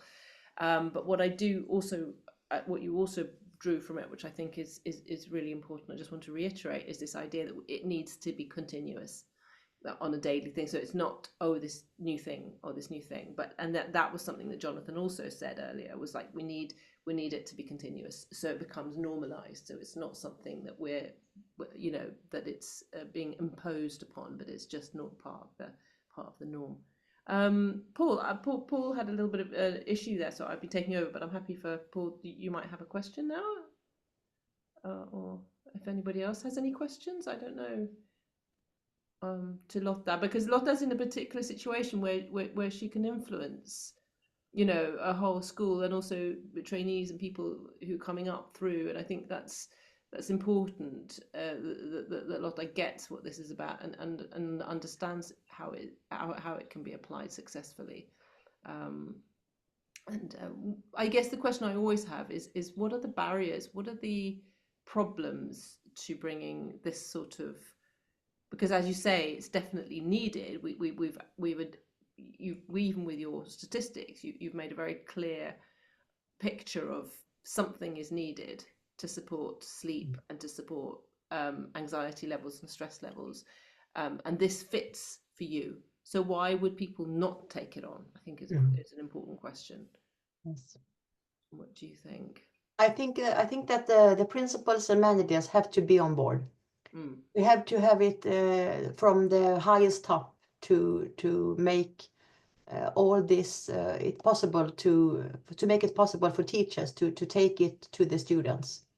Yeah, I mean, my vision has always been, you know, has it had to have it as part of teacher training, actually, so that the teachers are trained this for their own well-being, because I don't know, in Sweden, the UK, definitely we have a lot of teachers leaving the profession quite soon. I think 1 in 3 newly qualified teachers leave within the first 3 years of the profession. So we do need to have something to take care of the teachers and youth workers, as Ida so clearly said earlier today. You know, that the youth workers established very early on that they needed support for boundaries and well-being before they could give it to the young people. And it's that idea of the oxygen mask needs to be on you before your baby, you know, same idea. Yeah, so the people on top need to be on board, and so how does that happen? How do we get the people on top on board, do you think? I think as I work now, I talk a lot of to my principals, to the managers, and so we can have it both. I think we need it both top down and bottom up. Yes, that's right. That's right. No, that makes a lot of sense. So we've got the managers on board, and then we've got that sort of organic growth within the community. And what we're finding in certain communities is that the young people themselves, after a period of time, usually after about a year, start to share the practices with each other. And that becomes very, you know, then we have a whole systemic approach, a whole school approach, a whole community approach, which can be very effective. Wonderful. There is a question here, Ann-Helene. Do you work with several schools? She's asking you, Lotta. Yes, I work with 2 schools in Karlskrona in Sweden, two upper secondary schools, both of Chapman and Törnströmska. Thank you. Does anyone else have any questions for Lotta? No? Okay, well, thank you so much, Lotta, for your time. I know you have a very busy schedule, so thank you so much for taking time out to do this. A very well presented presentation, very clear.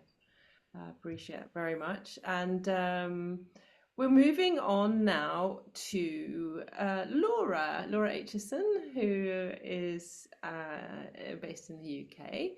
And Laura has a background in education. She was a teacher in secondary school for a very long time, and then as also a mother, which I think is hugely relevant in this particular scenario, and is now bringing yoga into schools.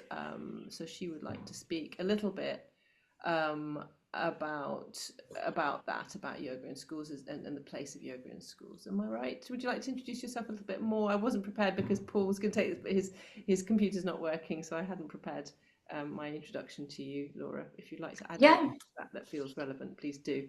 And do you need slides? Shall I make you? I don't have any slides actually. Fine. Yeah. Okay. Thank you so much for having me here. It's a privilege to speak about something I care about deeply supporting young people through yoga and well-being. I'm just going to take one grounding breath if you want to join me, just to settle my kind of nerves before I speak. It's perhaps a breath in for 4 and out for 6. So I'm going to gently close my eyes if you wish to. Inhale.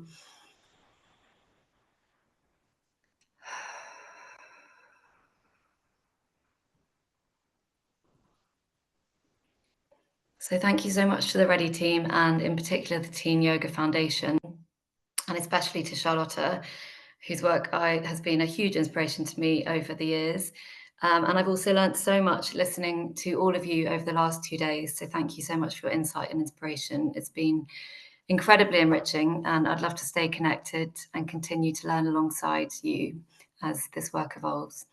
I'm Laura Aitchison, and I'm the founder of Rising Yogis, which is a yoga and mindfulness offering for children, teens, and the adults who support them. I created Rising Yogis because after more than a decade of teaching, like has been talked about already, especially in the previous talk, I could see clearly how much young people needed tools for calm and focus and well-being, and how much teachers needed them too. I wanted to build something rooted in compassion, creativity, and evidence, and something that could sit within school days in a really meaningful way. So before founding Rising Yogis, I taught Spanish and French in secondary schools for 13 years. I worked across a full range of settings, from special measure state schools to academies, to international schools and leading independent schools in the UK.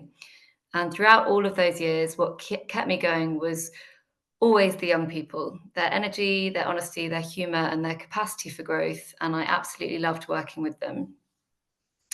By 2020, after 13 years, I stepped away from the classroom as COVID hit, to have my own 2 young boys who are now nearly 4 and 5. And becoming a mother has added a whole new layer of learning for me, especially as I have a son with emerging additional needs who struggles with emotional regulation and sensory overload. So my learning curve over the past year or so has been very steep. Supporting him has really opened me up to co-regulation and nervous system understanding in an entirely new way. And when our own boys entered the education system here in the UK, I realised very quickly, perhaps through my previous experience, but also through the experience my children were having, that the mainstream state setting was not going to meet their needs or mine as their mother. And so we chose a more nurturing environment and have been privileged to be able to do that, where well-being and individuality sit at the heart of the school. I realise this is not the norm for most families here in the UK. So over my time teaching, I saw pressure building in extremely demanding school settings. Teachers are expected to do a lot. Admin load is very, very high, and it's hard to stay present. I found it hard to stay present with the children in front of me with the competing demands as a teacher. I also felt the emotional load on children and students was high as well. In classrooms, I felt anxiety felt quite high at points. Behaviour challenges were fairly frequent, and staff, friends of mine and myself, were often overwhelmed. And I could feel that something was missing in the rhythm of the day, and a lot of time I felt that we were all running on empty. That was my personal experience teaching, and I had friends who had similar experiences. So that kind of lays the backdrop to my own journey into yoga. And in 2014, after I've been teaching for around 7 years, and after a period of personal awakening and letting go of patterns that were not serving me, I began my own recovery and started practicing yoga very seriously, and it became a lifeline. So I felt it supported me through grief, moments of emotional upset, and definitely through the pressures of teaching. Slowly, I felt it made me steadier, calmer, more grounded. Like most people have talked about, the effects were very positive in my life, and it definitely changed the way I showed up in the classroom. And I felt like I was becoming more patient and more present. At this stage, though, yoga was still something that was very personal to me and something I lived mostly purely on my mat. But the benefits I do feel in terms of how I was showing up in my teaching even before I taught a single pose. But in 2016, 2 years later, everything really shifted for me, and I traveled to Costa Rica and was given an unexpected opportunity to complete 100-hour kids to teens yoga training with a fantastic teacher, Danielle Radel, who's still a close friend. That experience was transformative for me and very powerful. Her training, she's based in the US, so it really aligns with the US curriculum, but it was, it blended elements of Hatha, Kundalini, pranayama, meditation, creative sequencing, and developmental psychology. We learnt on that course to teach ages 3 to 18 in ways that were safe and appropriate and supportive, all within the backdrop of the beautiful Costa Rican jungle. So it really was a magical experience. I did come to understand something on that training, that yoga for children and teens, as I've discussed with Charlotta before personally, is not just yoga for adults taught in a teen way. It's an entirely different discipline, and the needs of younger children and teenagers also differ significantly from each other too. So when I came back with that training back to my regular school teaching job, I did come home with a dream that one day I wanted to bring yoga and mindfulness into the school curriculum myself in a meaningful, integrated way. And today that's the dream I'm trying to live. So at the start, when I got back, I was given opportunities in the schools I taught in. So my first steps were very small. I continued teaching languages, but I also taught yoga within the physical education department, so PE core curriculum. The students loved it, and their response was immediate, and it definitely became the highlight of my week. So I later then moved schools and became a head of department, leading a team of 13. The pressure for me then personally increased enormously. I felt the middle management role was a very, very intense role, and I did feel frequently overwhelmed. But a saving grace of that experience was that school really did take my yoga background very seriously. And I'm extremely grateful I was able to teach yoga twice a week and mindfulness clubs twice a week to groups of mainly 16 to 18-year-olds, and also mixed age groups for the mindfulness clubs of between 11 to 14, 15, and then 15 to 18. And that's where I truly saw the impact of yoga and mindfulness in schools. So at first it was mostly girls opting into my classes, and then boys started coming too, as a very popular 17-year-old boy who absolutely loved mixed martial arts arrived at the yoga class because his coach had told him yoga would help him. So he actually started bringing groups of friends with him, and they really loved it. So we would do partner yoga, emotional check-ins like it's been talked about. I love the idea of the scale. I'm going to be taking that with me forward. Restorative and stronger flows, creative games like Mayasana, where they invented their own poses and led sections of the class, giving them agency and leadership. And we also did deep, compassionate listening exercises, which is something that we did as part of our training, as part of my training. And in mindfulness clubs, we'd always start with emotional check-ins, leading on to mindful movement, guided meditations, and body scans. And at first, I found students were very reluctant to share. And then slowly, as the weeks went on and they felt more comfortable, they did begin to open up. And as like has been talked about today, the power and importance of vulnerability, they did feel safe enough to be vulnerable. And I did believe that was a big benefit to them. So I also, one of the most interesting yoga classes that I taught at that school was a group of PE refusers, including a group of 13 and 14-year-old boys. So one of these boys told me in our yoga class, when we were checking in and discussing kind of day-to-day life at school, he told me he spent 10 hours a day on screens. That was back in 2019. He said it was at school, between lessons, at home, while eating with his parents, and then late into the night in his bedroom on his own. That conversation really, really stayed with me and has stayed with me since, as it really showed me the scale of what this generation is up against. I know that if I spend too long on my own phone, like other people have talked about, I can feel spaced out or disconnected and overstimulated. And this is me with a fully grown adult brain. So our teenagers and children are still very much developing neurologically and are immersed in this environment every day. One thing that has made me feel very positive about this, though, is I'm a huge supporter of the smartphone-free childhood movement, which you may not have heard of, but it's a grassroots movement changing the tide of how young people engage with technology. And their work is absolutely fantastic in this sphere and makes me feel very optimistic, especially for my own children. I also heard Charlotta recently highlight the key areas that she felt our young people are currently struggling with, and that resonated with me. So the 3 areas she highlighted were anxiety, identity confusion, and digital overload. And I do believe, as I know I'm preaching to the converted, that yoga is an antidote to this, can be an antidote, not in a magical or mystical way, but in a very practical way. So as we know, movement helps the body discharge stress, breath work regulates the nervous system, meditation helps settle the mind, and yoga philosophy gives young people values, belonging, and inner steadiness. And yoga creates community, which I have experienced in my own life in many different ways.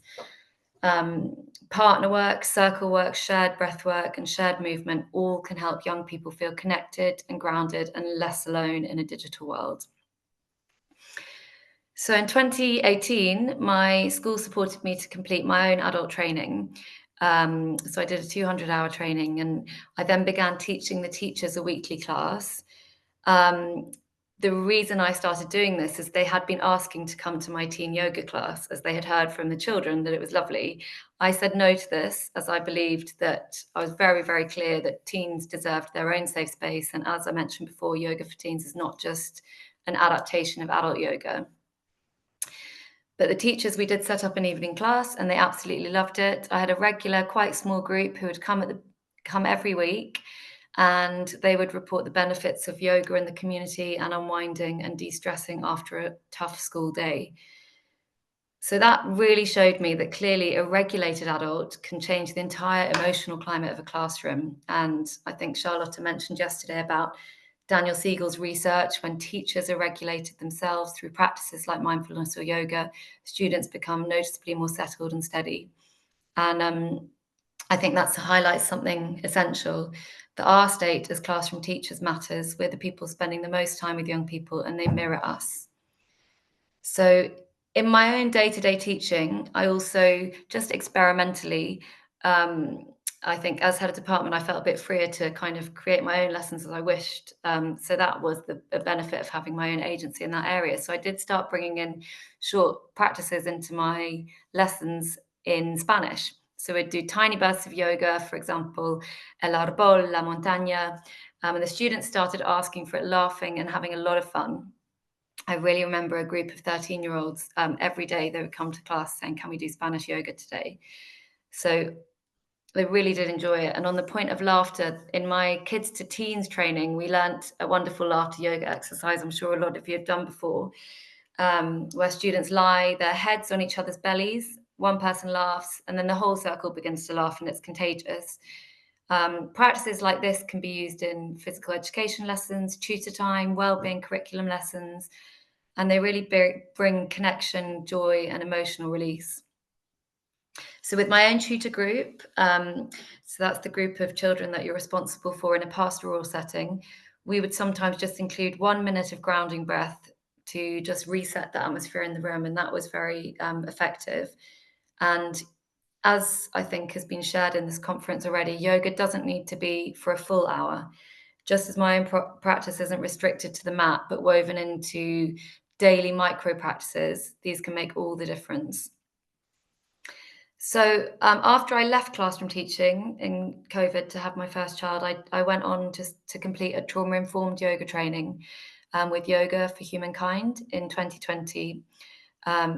At home online in COVID with my first baby beside me. And that training has really shaped the way I understand myself and people, and especially adolescents. My belief is that trauma-informed practice is essential with teenagers. At this stage of development, consent, choice, language, and gentle boundaries make a huge difference. For example, very clear consent before any physical adjustment, and in my view, touching only when absolutely necessary. Choice-based language that's been talked about already quite a lot in this conference, that's non-binary friendly and invitational, allowing students to choose variations, choose where they sit in the space, choose whether they close their eyes or soften their gaze. This doesn't probably apply as much as teenagers, maybe with younger children, but I recently heard someone talk about even letting the children choose if they take their shoes off, their socks off. These are all things that we take for granted that they might really be thinking quite strongly about. So these details matter when working with young people. Trauma-informed practices, as I see it, is really people-informed practice. And I hope it's something that is carried forward more and more in yoga now. So this leads me on to my vision for a whole school approach to well-being. A school day where simple, accessible practices are woven into the rhythm of everyday life, even just a few minutes at a time. It doesn't need to be a full program. Small shifts can make a big difference. And I'd love to share what it could look like across the school community, which is really what I'm aiming in my business to be rolling out to schools. So the obvious place to roll out yoga within the curriculum to all students, not just those who opt in, is through physical education, so the PE department. And you can do this with practices that support physical and emotional well-being. But in everyday classrooms, as has definitely just been talked about, if teachers are trained up through teacher training or through people like us going into schools, teachers can offer chair yoga for posture, grounding, breathing, grounding before tests, simple breath resets when a class becomes overwhelmed. Because I've seen that myself, teaching classes can, teens can feed off each other, and quite quickly things can spiral. And if a teacher is empowered to bring them back down with those resets, that can be very effective. So in the staff room, teachers regulating themselves before lessons so that the emotional climate shifts before they even walk into a lesson. So my belief is that this would be preventative practice and not crisis management. And I genuinely believe it could be part of the solution to many of the challenges in school today. So as I'm returning to work with rising yogis, this is exactly why I'm offering yoga on the curriculum and career professional development for teachers, all from a trauma-informed approach. So to close, I'd like to say yoga has helped me become more grounded, more present, and definitely more able to meet challenges of both teaching and life, and is a daily practice and something that will never be kind of completed. It's something that I have to work on, like going to the gym. I keep my daily yoga practice, and I've seen it in the groups. I've taught how yoga can benefit young people when it's offered with care and when it's developmentally informed and when it's held in a safe and supportive environment. So I believe every teacher, every teacher, but every teenager and child deserves access to tools that help them to feel strong in their bodies. And I know I would have definitely have benefited from this when I was 15. So I also wanted to acknowledge how powerful it was listening to the young people yesterday. Their insight was remarkable. One of them quite simply said, "This is the solution." Another described microdosing moments of well-being throughout the day, exactly what we aim for with micro practices in yoga. And he made the incredibly important point that well-being practices like this should not be a privilege or inaccessible through price or access, but available to everyone. Another young woman also emphasized how important it is to be taught with a choice-based approach, checking in to take part only if you're comfortable, giving young people choice, agency, and sovereignty, which they can so often be lacking in. So hearing their voices really affirmed for me everything we're all working towards. So thank you so much to the Ready team. It's been so interesting to learn more about how you're working. It's absolutely fantastic. And thank you so much to Charlotta and the Teen Yoga Foundation. I hope that I can also bring even half as much peace and benefit to the world of youth work as you do through yoga. It's such an inspiration seeing all your work. So I'll leave it there. Thank you so much for listening. And if you've got any questions or anything, I'm happy to answer. Thank you, Laura, for such a heartfelt sharing. It feels like a really lovely closing, and this will be the last speaker of our conference. So it's very lovely, sort of pulling all the threads together, really, with a vision for the future, both as a mother and as a teacher, and the vision being global, really, and systemic, which I think is fantastic. Does anyone have any questions for Laura? And also bringing in the words from the young people there, I think was really. I think we need to start and finish with their experience, their needs, and their feelings. It's all too easy for us to step in and say, well, I think I've got the solution. I'm going to fix everybody here. and you know, Yeah. Lucy made that really good point yesterday. I think you were there, Laura, where she was like, actually, it's about us, it's about us. And we listen to them, but we need to sort ourselves out. We need to show up, like you just said, in the room as a regulated, safe being. And I've learned that through teaching, and even more so with my own 2 sons, actually. Yeah, exactly. It's such a great learning curve, isn't it? Yeah, me too. I think you said it very good. Oh, sorry. Go on, Ida. And I think No, just Kat wants to say that you said like that the youth, that the young people are mirroring us. Like I think that was a super big key. Like if we're regulated, they can be too, because we can make space for that. That was really good.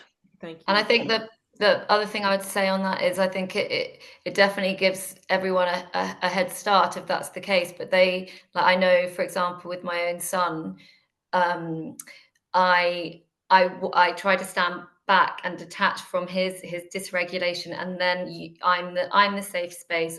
He can co-regulate with me. So they are still going to be potentially, as young people, more up and down. But if we are steadier, yeah, the work is with us. The work is with us, and then the listening is with us as well. We need to listen and we need to do the work, and then things will evolve in a safe way. There's really a clear theme here, especially after Ushka's talk, you know, that maybe the young people they are our future, but who are we then? We're the facilitators of a safe future. That's what we are. We're not the solution, we're the facilitators, and we can facilitate a good future with these tools in hand. Yeah. Kat, sorry, you've waited a while now to speak. It didn't feel like waiting.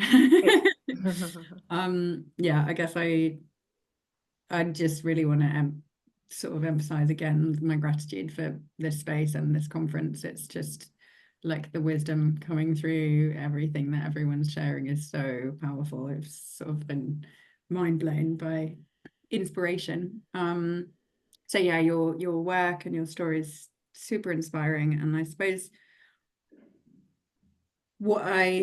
something you said really made me think. So I guess I sort of want to put this question out there with a probably sense already that maybe there isn't really a clear answer for any of us yet, but it's something that I've been struggling with thinking about. You said often when you think about a trauma-informed approach, you think about a people-informed approach. And it made me think about some of the things I've been hearing young people say recently, where they say, we're really cross with grown-ups for continuing to use this trauma word. And that's been quite challenging for me, as, you know, having worked for a decade plus in a system where sort of one of our best strategies is like being trauma-informed. And I started noticing quite a few young people saying, wish adults would stop telling me I'm traumatized. And I was like, huh. And I started thinking about it recently, and yeah, I guess this sort of, I had an interaction with a young person recently who sort of has made a massive transformation, and she's an adolescent, she'd been excluded from education, and she'd been going through, she'd received some diagnoses and was, you know, had lots of people sort of saying, oh gosh, I'm so sorry you're going through this. This is awful.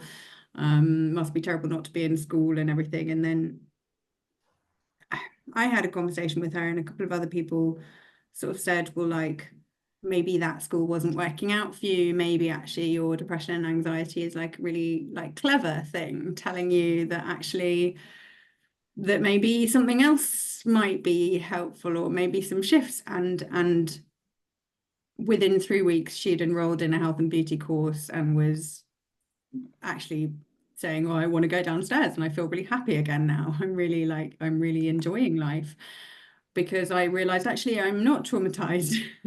I'm okay. Like, I was struggling with some things, but it didn't mean that I was broken or like beyond repair.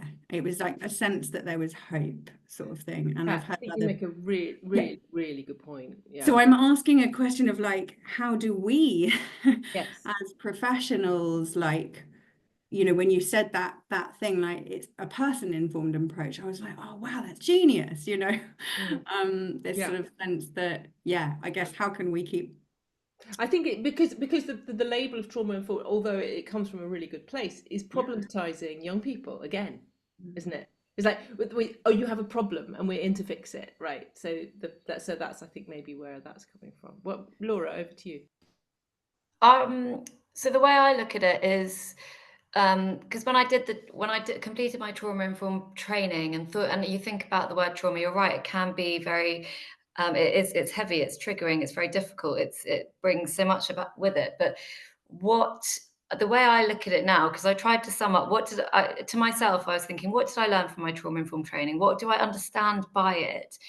So almost. And I really, my booklet was so huge, I could sit and read it for hours and hours and hours. There's so much learning in it. But the way I took out of it, try and summarize it really helpfully for myself. And I think with a lot of teachers, this is innate, but it's not with every teacher. I recently fed back to my own yoga studio because I felt they're so many of their teachers so far from being trauma informed that I find some of their classes quite triggering, and I've stopped going because I don't like being adjusted without my consent and things like this. It just doesn't sit with me. So for me, I don't use that word. I mean, it is on my credentials, but I would never, ever, ever bring it up in a class. I would never say I teach from a trauma informed. It's not something I'm sharing with young people. However, it's just things that I've learned, like giving teenagers agency, giving them choice, what we've talked about, the comfortability. Are they comfortable to do things? Have you asked for their consent? The language we use, guys, can be very triggering for some people. So it's just, the way I look at it is from quite a simplistic point of view of it's how I teach. And also the other key thing is it's just taking into account everybody in this world has had trauma with a big T or trauma with a little t, that everyone has some sort of trauma in their life, in their experience. And we never know what is going on with people, or what, for me, for example, I know what I've had to work through in my own life. And when I, in a yoga class, am adjusted without my consent, even in my mind, I can think, okay, I'm okay with that, but my body doesn't like it. I know I don't like something happening and physically, I then feel uncomfortable. And I thought, I have awareness of what's happened in my past. Young people may not have awareness of what they've experienced. And so even just something happening in the class could trigger something in them that is potentially a feeling they don't know why they feel that way, but it doesn't feel comfortable. So it's just the idea of creating safe spaces where your language is inclusive, where they're comfortable, where you're creating an atmosphere of consent, choice, giving them agency. That's how I look at it in quite a simplistic way when I kind of take apart the 100-hour training that I did. And I think a lot of teachers do that anyway with young people, because you do it less in adult classes in a way. But young teachers of young people tend to be a bit more mindful of that. But I don't know if that answers your question, but that's how I take it into my practice. It's given me such a helpful sense of like that in our work we can hold in mind what we understand as a trauma-informed approach. Like it was just really helpful hearing you say, you know, I wouldn't say I'm a class or whatever, it just sort of gave me a sense of like, oh yeah, these are things like understandings that I can hold because all of us can relate to them also from like what's felt uncomfortable or for us or whatever. But it's sort of, it doesn't need to be like, I don't need to title my class a trauma-informed class. Not. Yeah, it's No. really, it's helpful to just understand that. I've just thought of an experience I had on my yoga. One of my friends is a trauma-informed trainer. That's her specific area, and she now teaches medical students yoga and how to bring that into their own practice. So medical students rather than young people. And she recently shared with me about not using music in any of her classes because it can be destabilizing for some people. And actually I thought, really? Oh, I love using music. And then I remembered back to my 200-hour training, and I had everyone in Shavasana, and I put on this song that I'd just discovered, which had been this artist had been a big part of like my kind of spiritual awakening. I felt it was so beautiful, and I was just loving listening to it. And one woman got up and walked out, and I thought, oh, okay. And I didn't think anything of it. And she came up to me later and she said, I couldn't stay. That was the song that was at my mother's funeral. I broke down. So it just made me think, actually, you never know what people are coming to the class with, what they're carrying. And so although I think that it's a very complex, deeper field than I know, I don't know enough about it in a way. I could spend hours trying to learn more about trauma-informed practice. I try and look at it just simply in that way, but I wouldn't ever share, this is where I'm coming from. I would just hope it would inform me to understand people better. Great. Thank you so much, Laura. I know Nicola's had her hand up for a while. Did she get to speak? I had to walk out. Did you speak, Nicola? Then we need to take a little break. Yeah, only if there's time, because I know it is break time, so I don't want to take up too much time. I was just going to ask about, because I'm a mindfulness coach, and I know I watch my son struggle with emotional dysregulation quite often.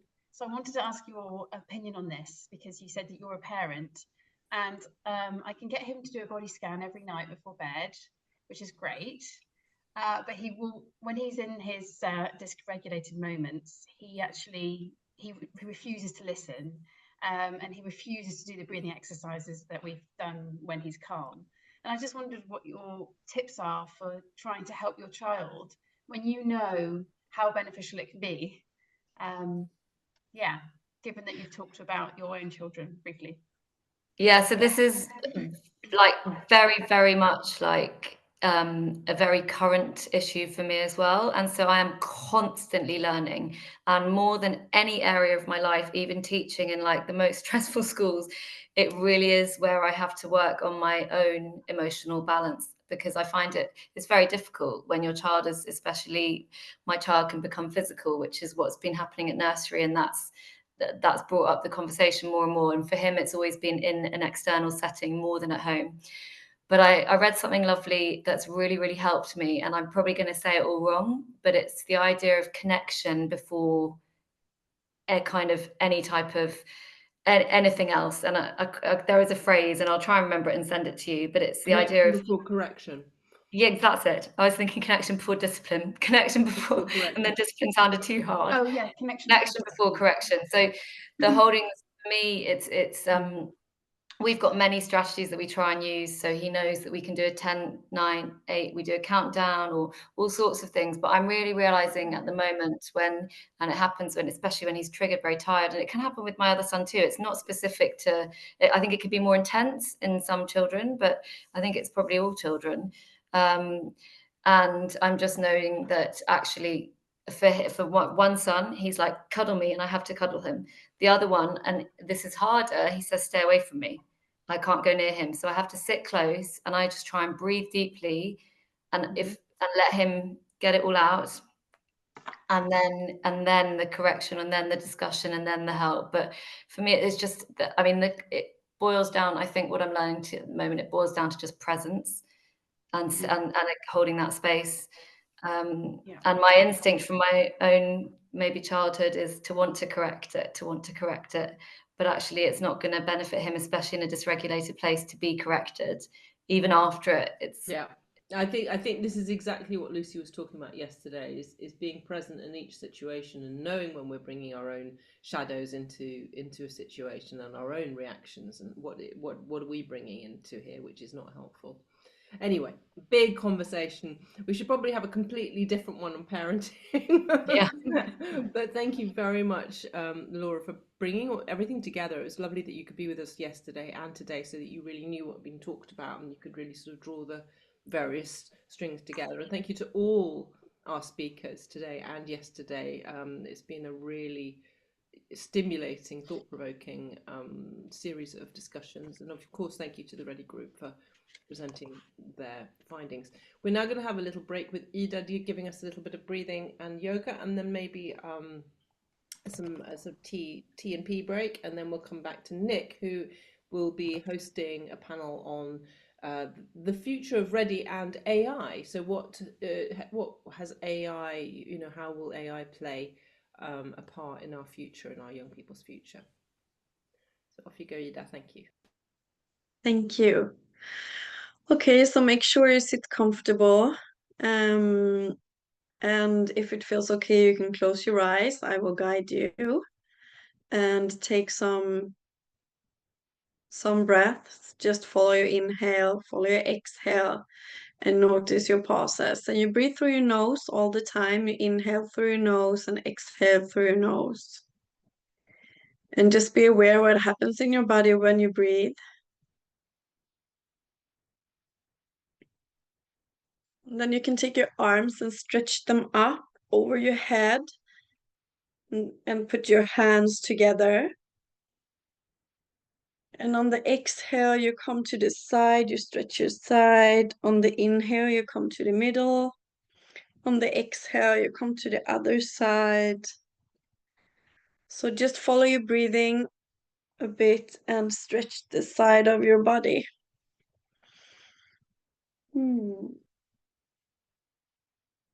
And then we stop in the middle, we twist the spine to the side, and then you come down with your arms and let your face follow. And just breathe here. Feel that you have a twist in your spine, and don't let your head drop. So keep your head up also.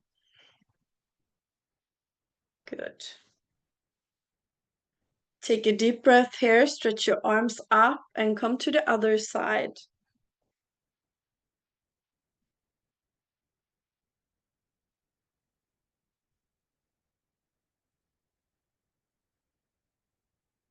And then on the next inhale, you come up with your arms again.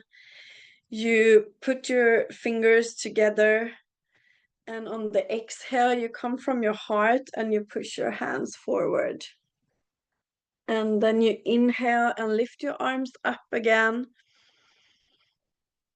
Come to the front of your heart, exhale and come forward. Inhale and come up, and we will do it one more time.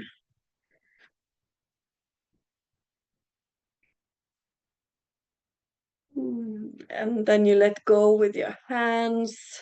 You can just stretch one of your arms, and then you just take the other and clap your armpit, your shoulders, your chest a bit.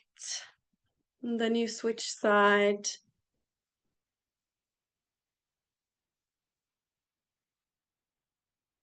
And your chest, and you can just like take your face with your fingertips.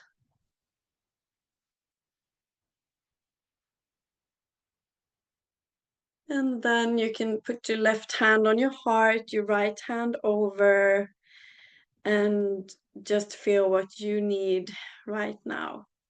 Just ask yourself and just see what comes.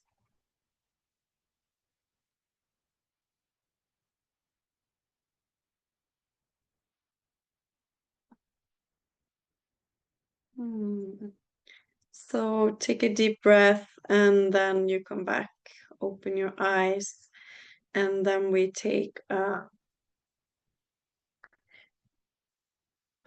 short break. I don't know how many minutes we have. Do we have 5 minutes for let's the take break? 5 minutes. Then people have time to go outside, get some Yeah. fresh air, and make tea and whatever. Yeah, lovely. Thank you. So we'll be back. Yeah. Let's say So thank you. 2 European time. Yeah, so we have 8 minutes, I think. 8 minutes. Yes, let's be specific. Wonderful. Okay. See you. Bye. See you.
Welcome back, everybody.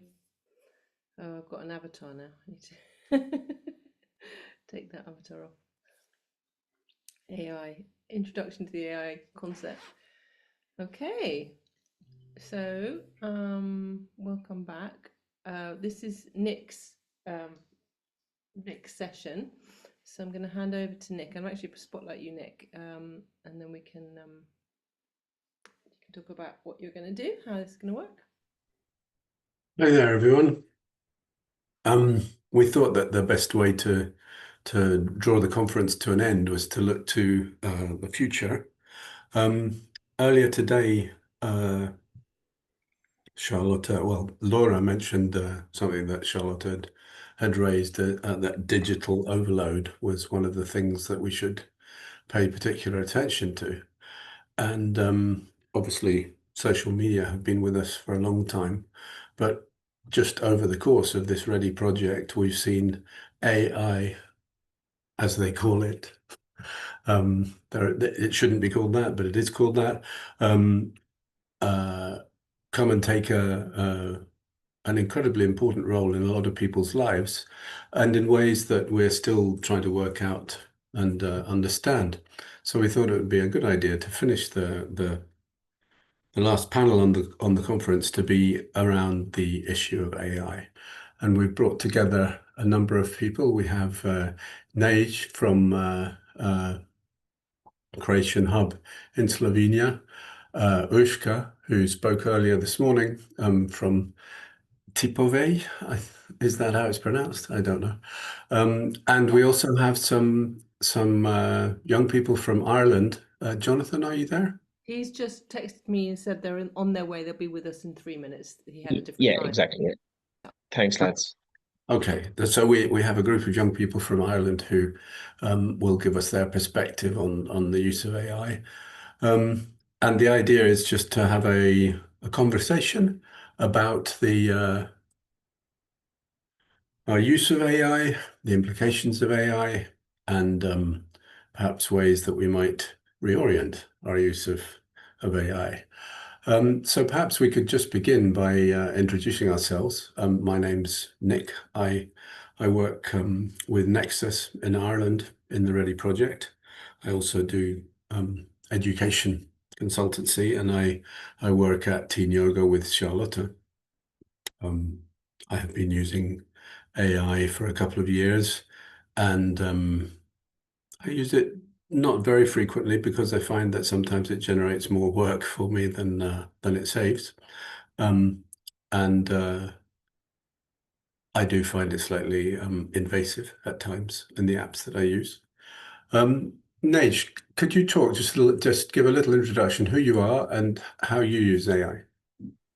Okay, gladly. Thank you, Nick. I hope you can hear me okay. Yes. Is that okay? Yeah.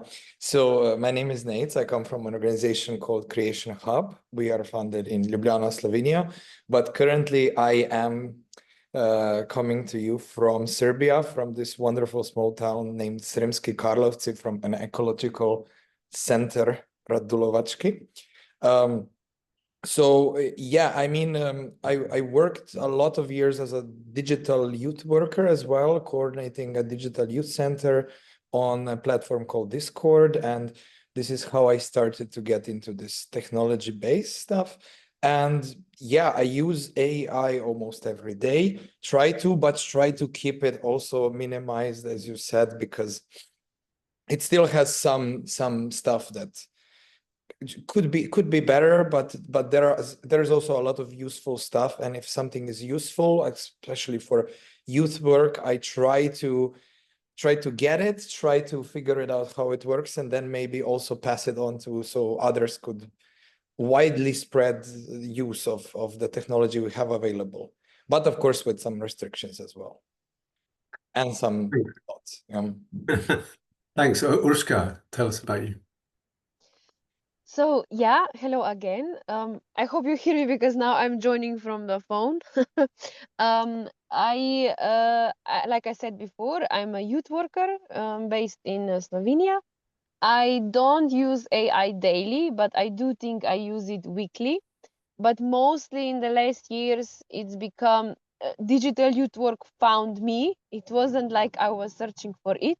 It fell into my hand. So I really try to educate young people as well as other youth workers and educators that AI is a useful tool, but it is nor artificial nor intelligent. So to use it with care, but mostly I try to educate how to use it, that it really help us and not makes more work for us, but gives us more space to have other valuable contacts and work done. So that's my view on why AI can be useful. Thank you. I saw Joseph Leyden there. Are you? Yeah, he's with Belvedere College. Lovely. Joseph, could you say a little about yourself and how you use AI? Hi, so myself and Conor McDonough are here. We're from Belvedere, so we are students. Welcome. We're students in TY, so I think AI is a big part in a lot of people's lives, definitely for us and for other people in our year, like our friends. I think in general, it is something that, like, to put it into words, it's something that you'd find a lot in schoolwork, things like that. Not to say that you'd be using AI for every single piece of schoolwork you do, but it is growing to be a bigger part in everything you do. And it is a useful tool when you use it properly, you know, cross-checking your sources. Using it as a source for something like a research project is something I would find to be really useful sometimes, obviously, as long as you're putting things into your own words and using it efficiently and safely. It's the one thing I'd say. Great, thank you. Does Conor, is it Conor, want to say anything? Yeah, sorry. So I'm here as well, sorry. Yeah, so my name's Conor McDonough. I'm in Belvedere College. And I think that AI can be quite a useful tool as well. You know, it's often misused and misrepresented to kind of greater society as to what it is. It was brought in essentially, and the same with the internet was brought in as a tool, as something that can help people. But unfortunately, it has been hindered because it's been misused. But I think if we can come up with a way to incorporate it into our education system and our work life, then we can use it for what its intended purpose of creation was, which was to bring us together rather than divide us. Okay, thank you. Are there other people from Belvedere there, Jonathan? There is, yeah, there's another Conor that should be in there. There's just the two of us, I think. I've got Conor and Joseph together. Yeah, no, but then there's another one. Another Conor. Did both them Conors on the iPhone, Eddie? Yeah, I think that's my iPhone, but we're just using the one for sound. Okay. All right, brilliant. There is two other lads who might be on the call now. That just had to message me that they were. Sorry, what's that? Oh, there. Look. Hi there. Just jump in, lads. Yeah, there you go. Yeah. Tell us about how you use AI. Hello. What's your name? I'm a student in Gonzaga College in TY.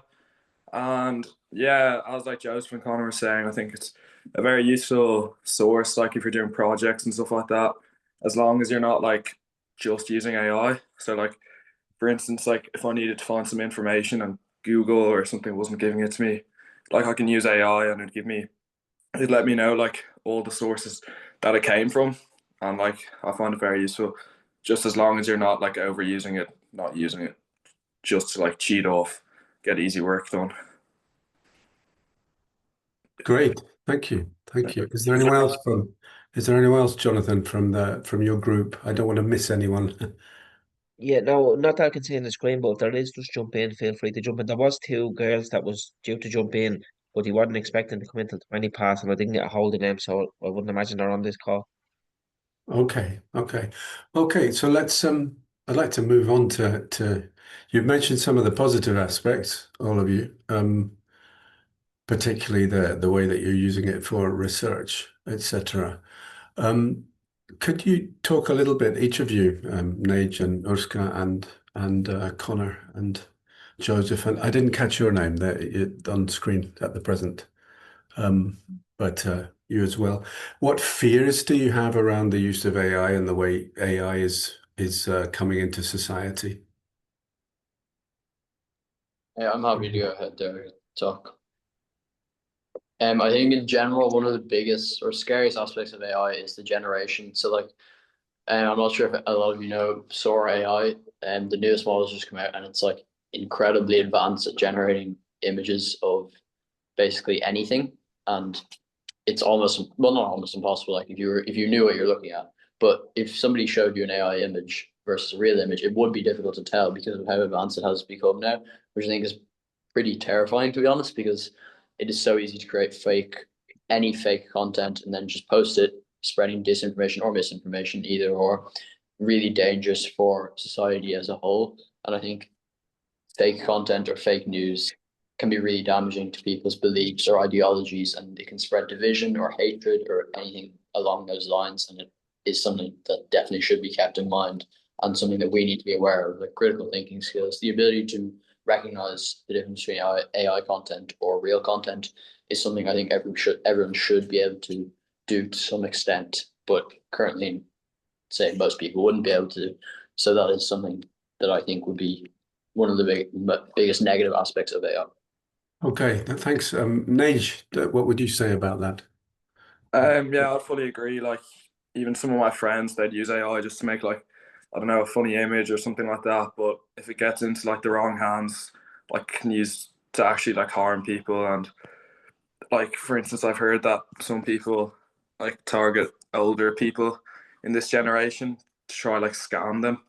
So like they could make like a fake image of, like, let's say their daughter, saying like, oh, I need €100, and then send it to that person, and then might fool them into money. So like, yeah, it just needs to be looked at to make sure it doesn't get into the wrong hands, because like it's just a dangerous thing these days.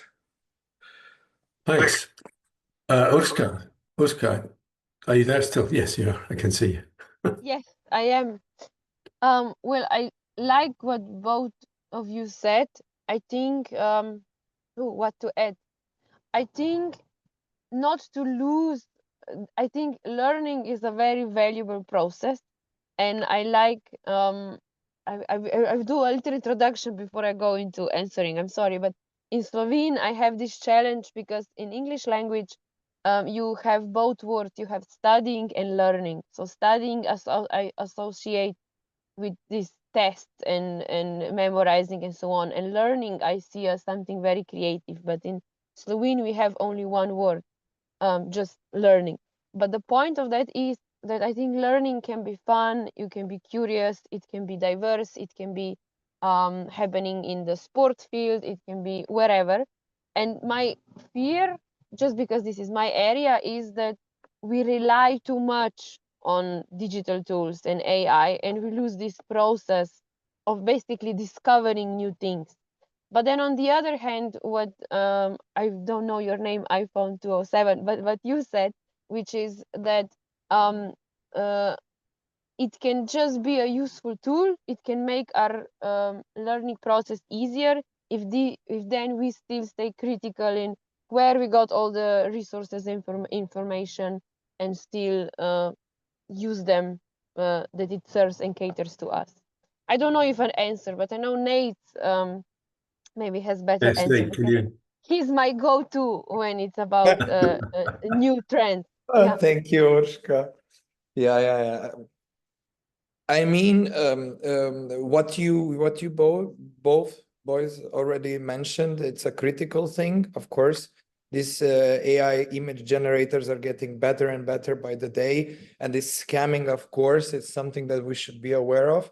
But there is also then this sociological moment when people are starting to confuse the tool, which it is, for a person. You know, we just discussed on this training, are we calling it an it, or are we calling it he, she? Are we giving them nicknames? Some people already have their own nicknames. And then there is a lot of programs powered by, like Nick, you said, we are calling it AI. It's not really AI, these chatbots, which are pre-trained bots on a lot of data that we have as humans.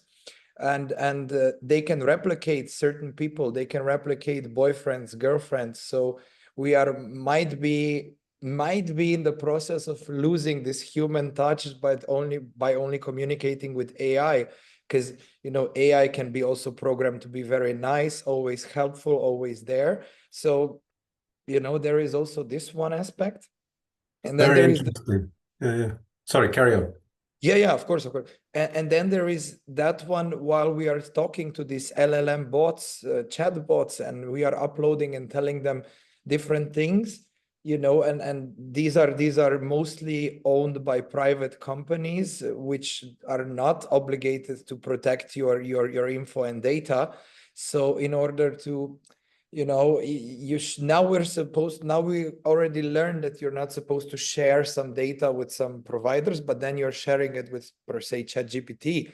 And who's to say that ChatGPT doesn't send this data to larger data boxes and to other marketing companies? So it's also that problem of data protection.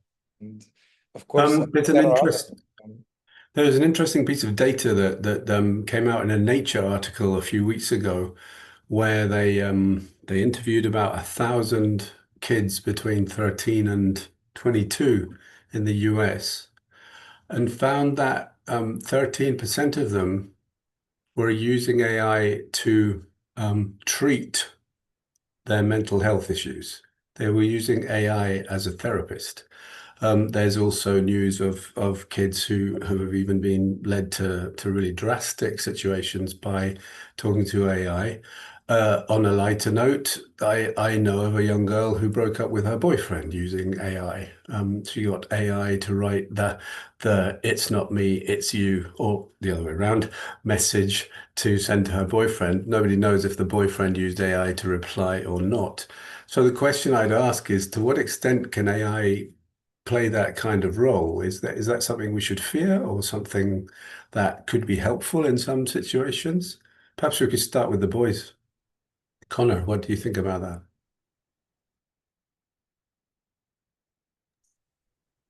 Well, I think, sorry. Audio. Well, I think that AI can be, it can be used in terms of, you know, being helpful, but it shouldn't necessarily, AI as a principle, be feared. You know, AI, as we said earlier, was created to help in the same way that the internet and other media outlets were created to help society and to bring us forward. But it's, I suppose, the misuse of it that has created the fear of what will happen if I use AI, or what will happen if my data is shared in the wrong way. But I suppose if we can come up with a way of kind of regulating information and putting maybe safety parameters around the use of AI, you know, often we speak about deep fake images or things like that that are really a misrepresentation of the real truth. But if we can put, you know, legal parameters almost around that, then we could incredibly bring up where AI is seen in society and how it's dealt with. And then, you know, we could use AI more so to bring us together and use it in our everyday lives without people saying, oh no, I don't think that's right. Or even teachers in school, we often see immediately say no when they see AI, even though, you know, it can be incredibly helpful to a student, to a teacher, to all those, because I mean, essentially it is the future. What would you say about that, Joseph?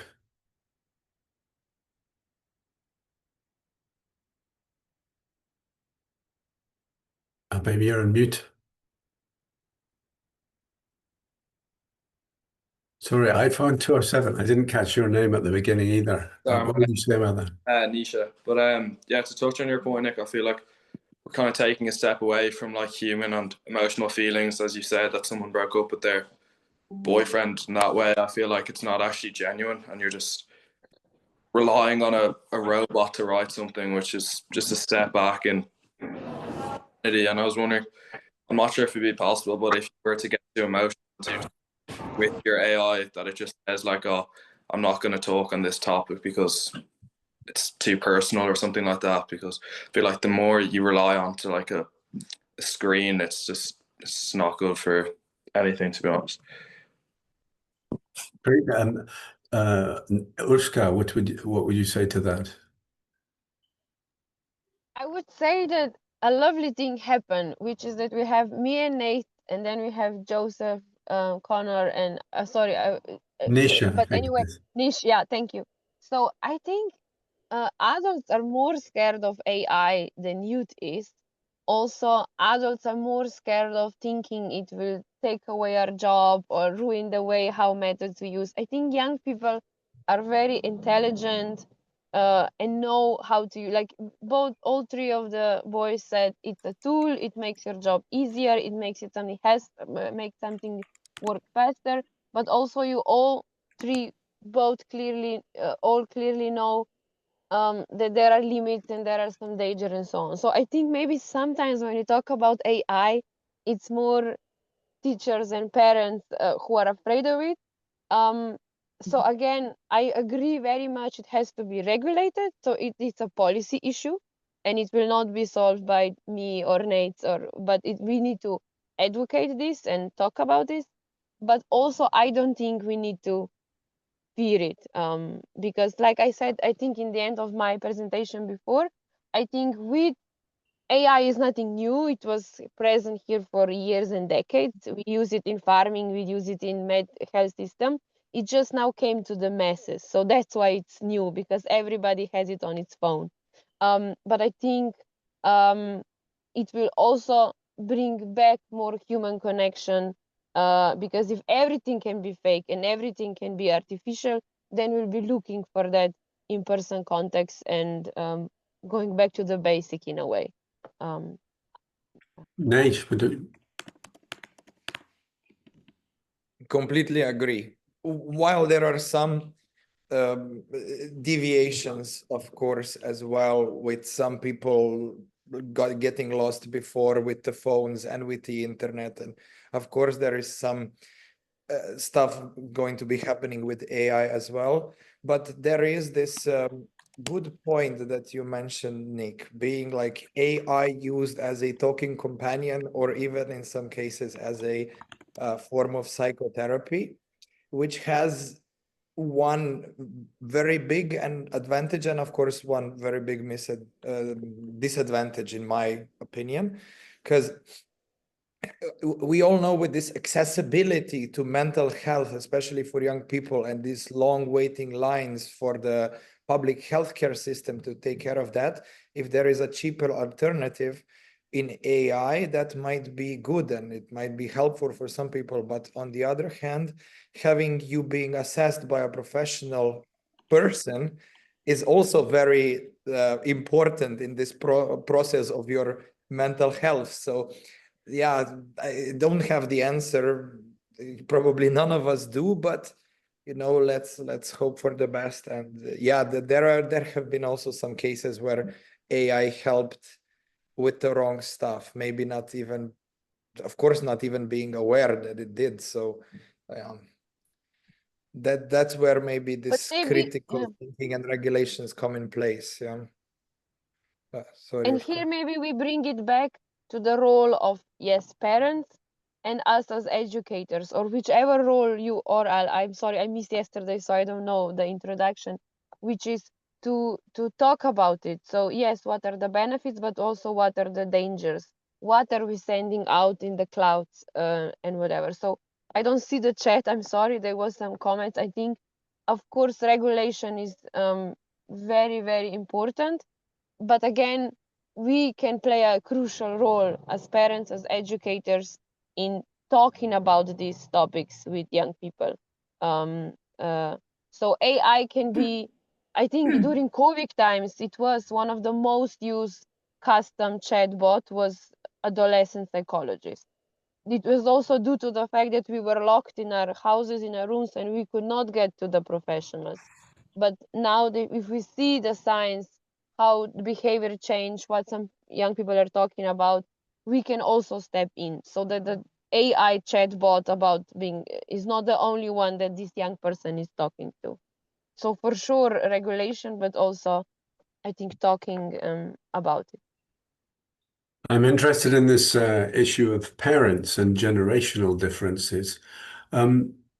Connor, Joseph, and Nisha, do you see your parents using AI as much as you do? Less, more? Are they more concerned about it?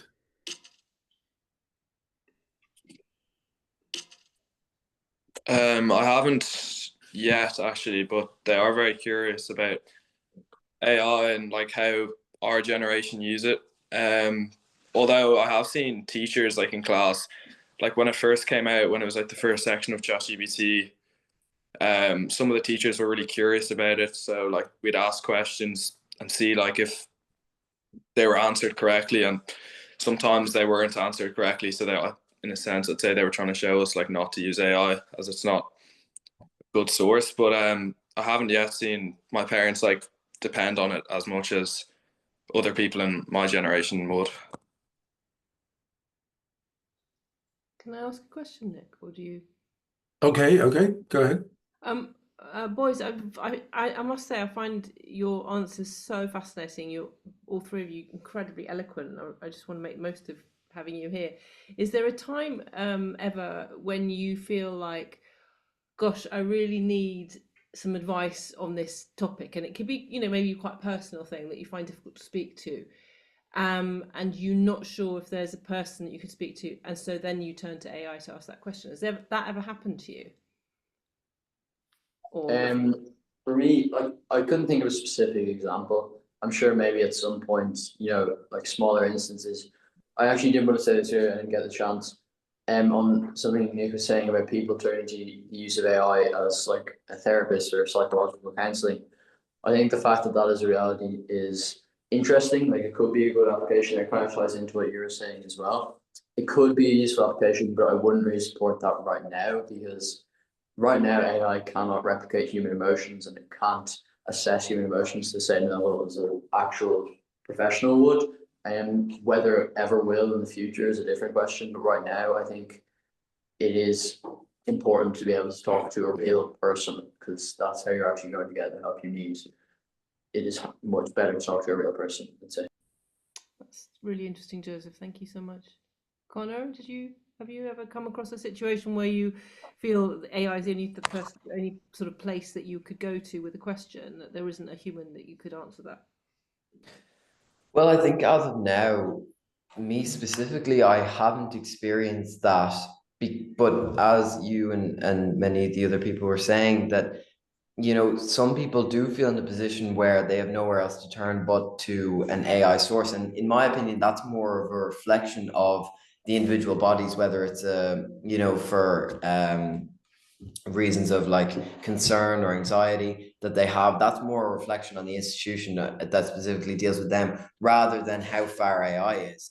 So I think it's, in my opinion, that's concerning. But, you know, if we go back to our parents, I can understand often, you know, I'd say to my parents, oh, I'm going to ask ChatGPT for ideas, and they'd be incredibly concerned. They think I'm, you know, it's far too much. You can't be asking ChatGPT for this.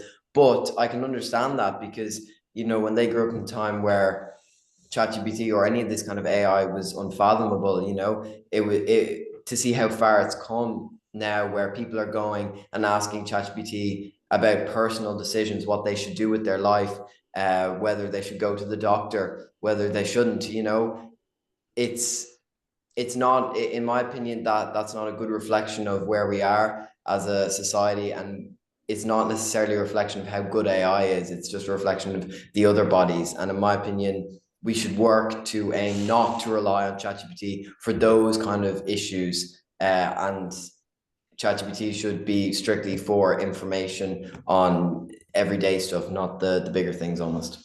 Thank you. Nisha, did you want to say anything about that? Yeah, in my case, I haven't ever had to get too personal with ChatGPT, as I'm still kind of skeptical on what it really is. And like someone was saying earlier, like we don't really know where that data actually goes to. So I feel like if I were to open up and get personal with the chatbot, like in some ways you could think that that could be used against you in the future. So in that sense, I am a bit like, I don't really know what it is, and I feel like we should be going to the people you trust and you know.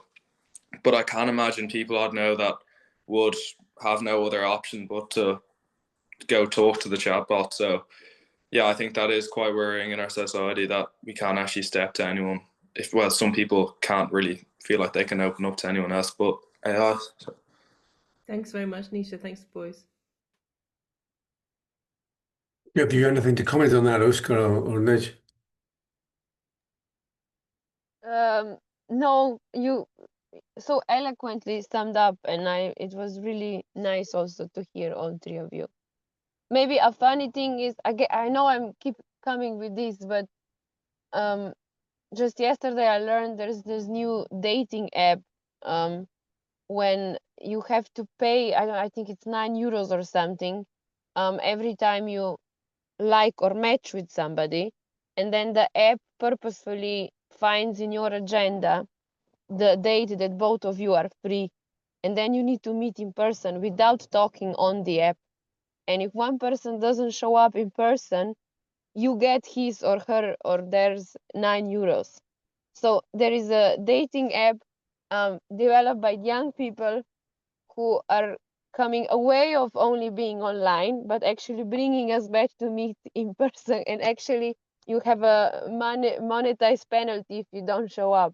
And it was idea that was born out of younger generation and their experience in mostly meeting first on online.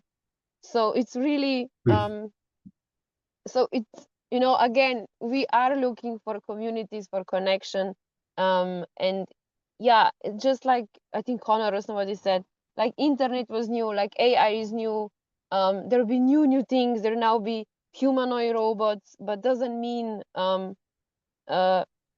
we can use them smartly or just decide not to use it also. And again, educating about benefits and dangers. But I'm repeating myself, so the boys were nice, yeah.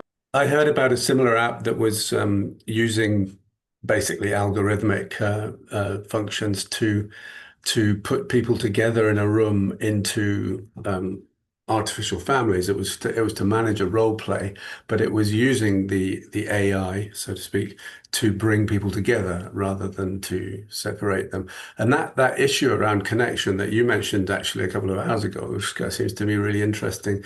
The very first precursor of AI was a program called ELIZA. This was in the 1950s, that mimicked the responses of a therapist in a very simple way. It basically said things like, "Could you say a little more about that? Yes, tell me about that," etc., etc. It's a very simple computer program, and the person who developed it, who was a psychology professor, found that his secretary was using the program in her lunch hour. And when he said to her, "Why are you doing that? You know, this is just an artificial program. There's no intelligence behind it. It's just what it is. You know, it's not real." She said, "It doesn't matter. It makes me feel good." And I think there's a very interesting point there about the need for connection that perhaps right now is being exploited by companies like OpenAI, who are deliberately programming ChatGPT to be friendly and to lie to you. I had that 2 days ago. I asked not ChatGPT, but another one, a question. It gave me an absurd answer, completely wrong answer. And I said, "That answer's wrong." And it said, "Well, yes, but I needed to give you an answer," basically. And it's like it's programmed to solve my problem, whether or not it actually solves it. And it seems to me that there are clearly issues there to explore. But that I love Ursula's thought that there are ways of using it to bring us back together rather than sending us off into our silos. I don't know if we've got any more time. Sorry, Paul. If I ask a quick one to the lads and to Ursula there. Go ahead. There was a debate on Irish TV there a few days ago when a kind of proponent, a kind of a techie from the industry on one side, and you had a kind of professor of psychology and neuroscience on the other, and they were talking about a study where they'd actually just mapped the brain activity of a kind of a control group who were writing an essay just using their own tools, and another group that were using ChatGPT or another AI tool. And in producing the essays, the group that were using the ChatGPT or using AI, their brain activity was 50% less than those that were doing it, probably still using Google, using their own like whatever online tools. But the study showed basically that the brain activity that is about creativity, about trying to come up with new ideas, trying to actually get into your memory, all of the stuff that needs to happen in that elastic mess that we were talking about yesterday for it to develop, it's only 50% happening when compared to control. That was a small enough control group. But is that something that you would think about with the lads at transition year age? The idea that potentially, now it's because it's not cheating now at this stage if you're using ChatGPT to help you find answers to kind of write, but the idea that you're not pushing yourself, or the idea that you're not going to be coming up with as creative a response in that essay, in that project, and is that something that does that register, or is it a case of going, right, well, this is the best way to get the most marks, the most information, I can use it, I can still tweak it and make it look my own, but does that concern arise? Because I know that the neuroscientists and the professors of psychology were saying they were extremely worried about this aspect. But sorry, long-winded question. But does that register, that idea that the creativity is kind of being taken away from you? Yeah, Joseph had an answer. Yeah, I think. Sorry. I think I'd say that. I did mention this a bit earlier, like the fact that AI is being used in school or the workplace to, do projects, whatever, gather sources, gather information. That is something that it generally would be considered, or years ago, it would be considered cheating on a project or using AI for any purpose like that. But that has changed now. We've adapted to it's now being used for many purposes. I think the best use is probably, or the most common use would be gathering information or gathering sources for projects, something like that. And while I think that the fact that there is evidence to show that doing that leads to less brain activity and less learning in the process for whatever you're doing, yes, that's a consideration. But I think overall, it is kind of the world that we're living in. Like, regardless of the impact that it has on us, people are going to be using AI no matter what to do things like that. So if you want to be able to stay competitive or stay on top of your work, things like that, because as such, the workload of things you're doing will increase, things like that. So I think that, as daunting as it sounds, there's not a lot we can do at this point, and it's kind of we're already at the point of, I wouldn't say we're at a point of no return, but we're at a point where that is the reality, and that kind of just has to be. We sometimes will have to live with that because it is where we are right now. Thanks a million, Joseph. I don't know if Sarah is one of yours, Jonathan, who's just come in. Yeah, there's two girls there, sorry. Hi, Sarah. Hi, my name's not actually Sarah. I don't know how to change that. Oh, don't worry. I just wanted Nick to know that there was another young person with us. Sorry, I'm late. Your audio is not on. You're so welcome. Shall we hear from Sarah then, as you've come? Sarah or not Sarah? Tell us about your use of AI and what you feel about AI. And your name. Hi, my name is Sophie, and I would use AI to help me with my schoolwork, not necessarily to do my work for me, but mainly to kind of like get a bit of extra research, say to compare it with the research I already have, say on my books or any other websites, to make sure it's all correct. And I might use it as well if I'm kind of maybe like looking for recipes or anything, and kind of like that stuff. What do you we're catching up here, obviously. Sorry. But do you or any of your friends use it for other things apart from kind of schoolwork? Do you use it? I mean, you mentioned recipes, but do people use it for sort of interaction or to support their communications with other people, for example? I personally don't, but I remember talking to one of my friends. I'm not sure why, but she was kind of asking it for maybe what she would do in a certain situation. Maybe I think she was trying to fix something. I think she used it for that. And what do you think of that? I think it's definitely really helpful if you don't have someone at home who could help you. So I definitely think it's helpful for that. Lovely. We were just talking here about fears with regard to AI and the different problems that might arise from it in the future. I feel a bit bad because as you've come in a bit late, you've not heard what everyone else has said. But do you have any fears around the way AI is coming into society and people's lives?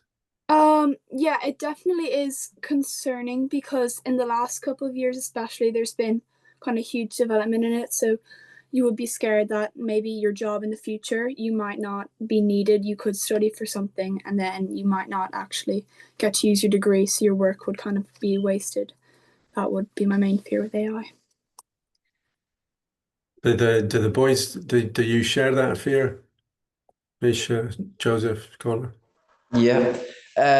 Yeah, I mean, in terms of the fact that, you know, AI seems to be taking over a lot of different things, and we often imagine that it would take over, you know, manual labor, whether it's, you know, kind of building or various different things, but it could be brought into almost every job now if we're thinking about it. You know, if we're to incorporate it into doing, you know, accounts, putting accountants out of work, or writing speeches, putting lawyers out of work, even operating on patients, putting doctors and nurses out of work, you know, or even in terms of the arts, whether it's in movies or TV shows, you know, AI can make all of that. AI can do extraordinary things, but it comes to a point where we don't exactly want it to. You know, it comes to a point where the things we may have worked all our lives for, and we've been in school for 4 years now with 2 more years to go, and then college and a master's possibly afterwards, you know, and you come to that point and then you realize, well, there's nothing I can put my hard work into. And I suppose that is a fear that a lot of us would have, that in a few years, AI will almost have taken over certain things and there won't be much for us to contribute. And I think in terms of, you know, AI isn't nearly as authentic as a human if they were writing something or creating something. So I don't think I'd be happy with that, in the sense that as a general society, we'd lose so much because we'd lose the authenticity. But in terms of a personal view, we'd lose the things we love, possibly, if AI was to continue the way it's going. Do you see that, Nige, as well? Yeah, your names are very similar, but go ahead. I'd fully agree with Connor on that point, and I think it's important that, like, we can see that AI can, like, if we don't take action now and control it, that in a few years' time it'll take over nearly every single job. So, like, even our teachers were talking about it in class the other day, that, like, as a joke, just saying to start thinking about stuff that AI won't fully take over. So yeah, I think it's really important to look at that and make sure that AI doesn't get too out of hand. How would you respond to that, Nige? I mean, to a certain degree, I can agree, but, you know, and also, yes, you might be right on technology moving very fast, and we as maybe a species are not capable of dealing with these changes that are happening this rapidly. But on the other hand, it's still, I think, the technology controlled by humans, but depending on who is then in control, of course. And these technologies have been around forever, you know. It's not forever, but, you know, a few years back, 20, you know, when it started with the World Wide Web, with the internet, with emails, you know, and there were people skeptical then, saying like, oh, this is either not worth anything or this is gonna completely take over, so nobody will work because of internet and stuff like that. So I think AI is in a similar position. I think lots of things might have to adjust or change, hopefully for the better, of course. I still hope that we are all in this together, in changing it for the better, but that's dependable. And I don't think it's gonna take over everything, take every job, replace every worker, but some of the stuff is gonna have to change with digitalization, and that's for sure. That would be my thought. Have any of you got things to say about that? Sorry, can you hear me okay there? Yeah. Sorry, it's going from anyway, so I think on the topic of like it taking jobs is definitely something a lot of people would fear. Like it's the number one thing that comes to mind when you consider the advancement of AI in the future. But I don't know if it's as big a fear, if it should be as big a fear as it is, because obviously it will take a lot of jobs, like clerical jobs, things like that, things that are very easily automated. But I think you have to consider that it might also create new jobs, something that a lot of people forget, like who's actually going to be monitoring and running these AI systems, administration. There's a lot of new things that comes with that, building the data centers in which AI systems run. Like, yes, we will lose things, but then we also gain things. Like during the Industrial Revolution, a lot of people thought their lives, it would take everyone's jobs, automate everything that goes on in the world. Obviously that did happen, but then it created loads of new jobs and it kind of eradicated that fear that people had. So yes, I think it is valid to be fearful of AI in terms of people's jobs to some extent, but you can't forget that it can also create new jobs. Sarah? Not Sarah? Excuse me. Yeah, sorry, hold on. Sorry, I just have a sore throat. But yeah, that's definitely true. And I know that I've spoken to a lot of people and they've just said that they've been using AI as a tool to kind of help them in their work. So there's definitely not fully, like, it's not only that AI is taking our jobs, there's a bit of both in there. And I agree that there also new jobs could be created there. Lovely.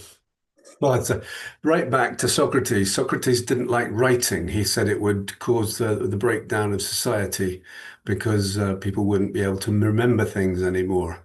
And well, look at that. I think there's always a need to deal with the change, and I think that what we have with Ready is something that gives people tools to address the circumstances that come to them and deal with them. Step back from the situation, step back from the stress, find calm and the resilience to address what is happening. We want to look at this, take this further in the future. Does anyone else have anything they'd like to ask or to comment on in relation to the conversation we've been having here? One other one, Nick. Sorry, and again, just to see if the lads had looked at it or considered just the fact that these large language models are built by people, so they're like effectively the biases are built in, they're inherent in, and so if, for example, you look at when AI has been used in HR to review CVs, it is typically, if, for example, in America, they've found that a lot of the analysis, if you have on your CV that you play basketball, it's not going to be looked on as favorably as if you play golf. Like some of these inherent biases that are race-based, class-based, are baked into how the technology evolves. And I mean, if they're owned by billionaires in Silicon Valley, they're going to reflect their value systems as well. So is that something that idea of how is this seen as just objective science evolving, or is it seen as this is a reflection of whatever you want to call it, a late capitalist society that's got all that's showing different ways in which wealth is being kind of, or is that just some old woke nonsense that us old people are talking about? Is that okay, lads? Just whether there's anything more cynical or more there's more in AI that's something that you might have to kind of concern about or see concern about.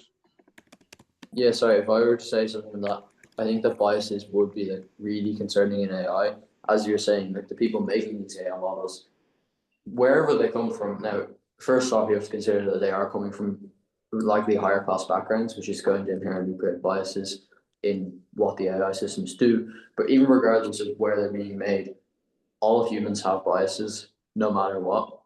No human is completely subjective in their views. So I think that as a result of that, every single AI model is also going to have biases to some extent. But I think that while that is an issue, it shouldn't be something that makes us kind of consider AI to be a bad thing necessarily, because it can be prevented, I think, with the proper oversight mechanisms and things like that. You are able to monitor and prevent biases within AI, but also when you have something that can save lives, improve lives for the better, be an incredible learning tool for loads of people, to turn that down in the face of a likely preventable issue, I don't think is necessarily right. So I do believe that while biases are an issue, they can be overcome, and it is still worth it to have all the benefits that AI can bring.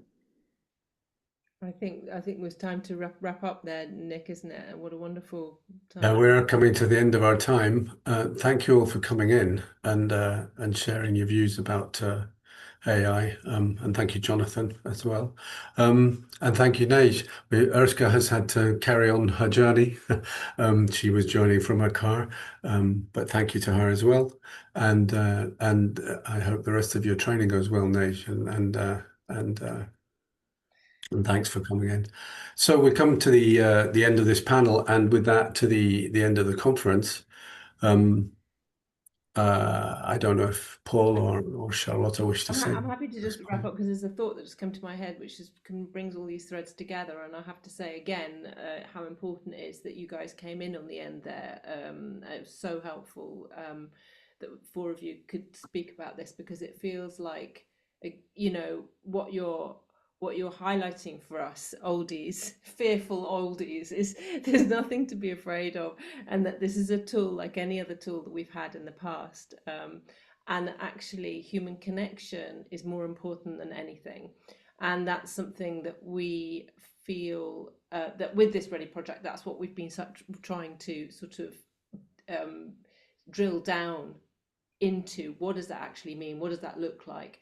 And I come back to the topic that's come through every single speaker here, which is a human presence in another human's life can change that human's life just by their presence. It's not about information, it's not about inspiration, it's just about being present for each other.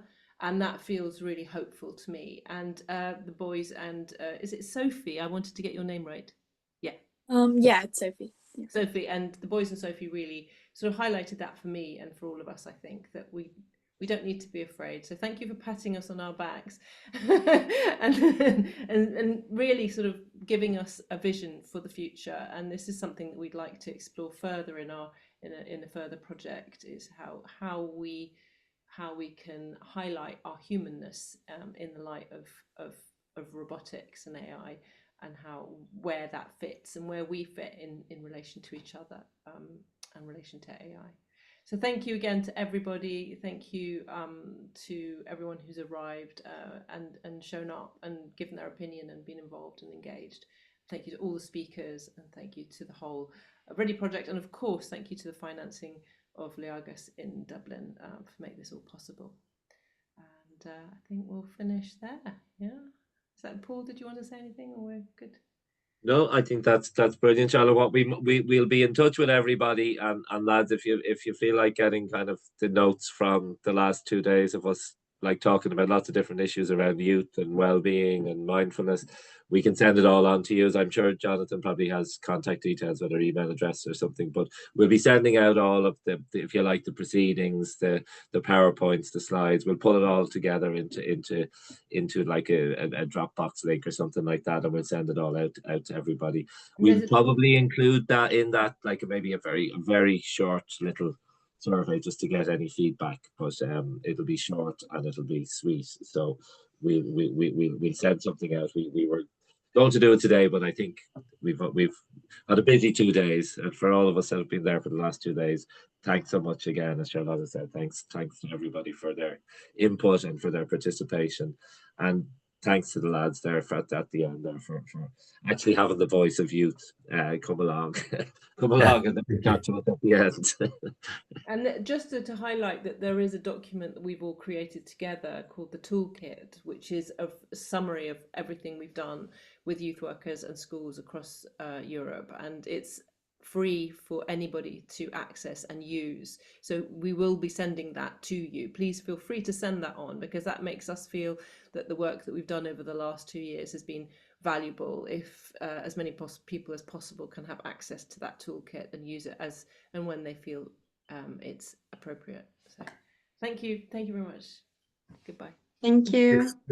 Thank you very much. See you, Judy. Thank you.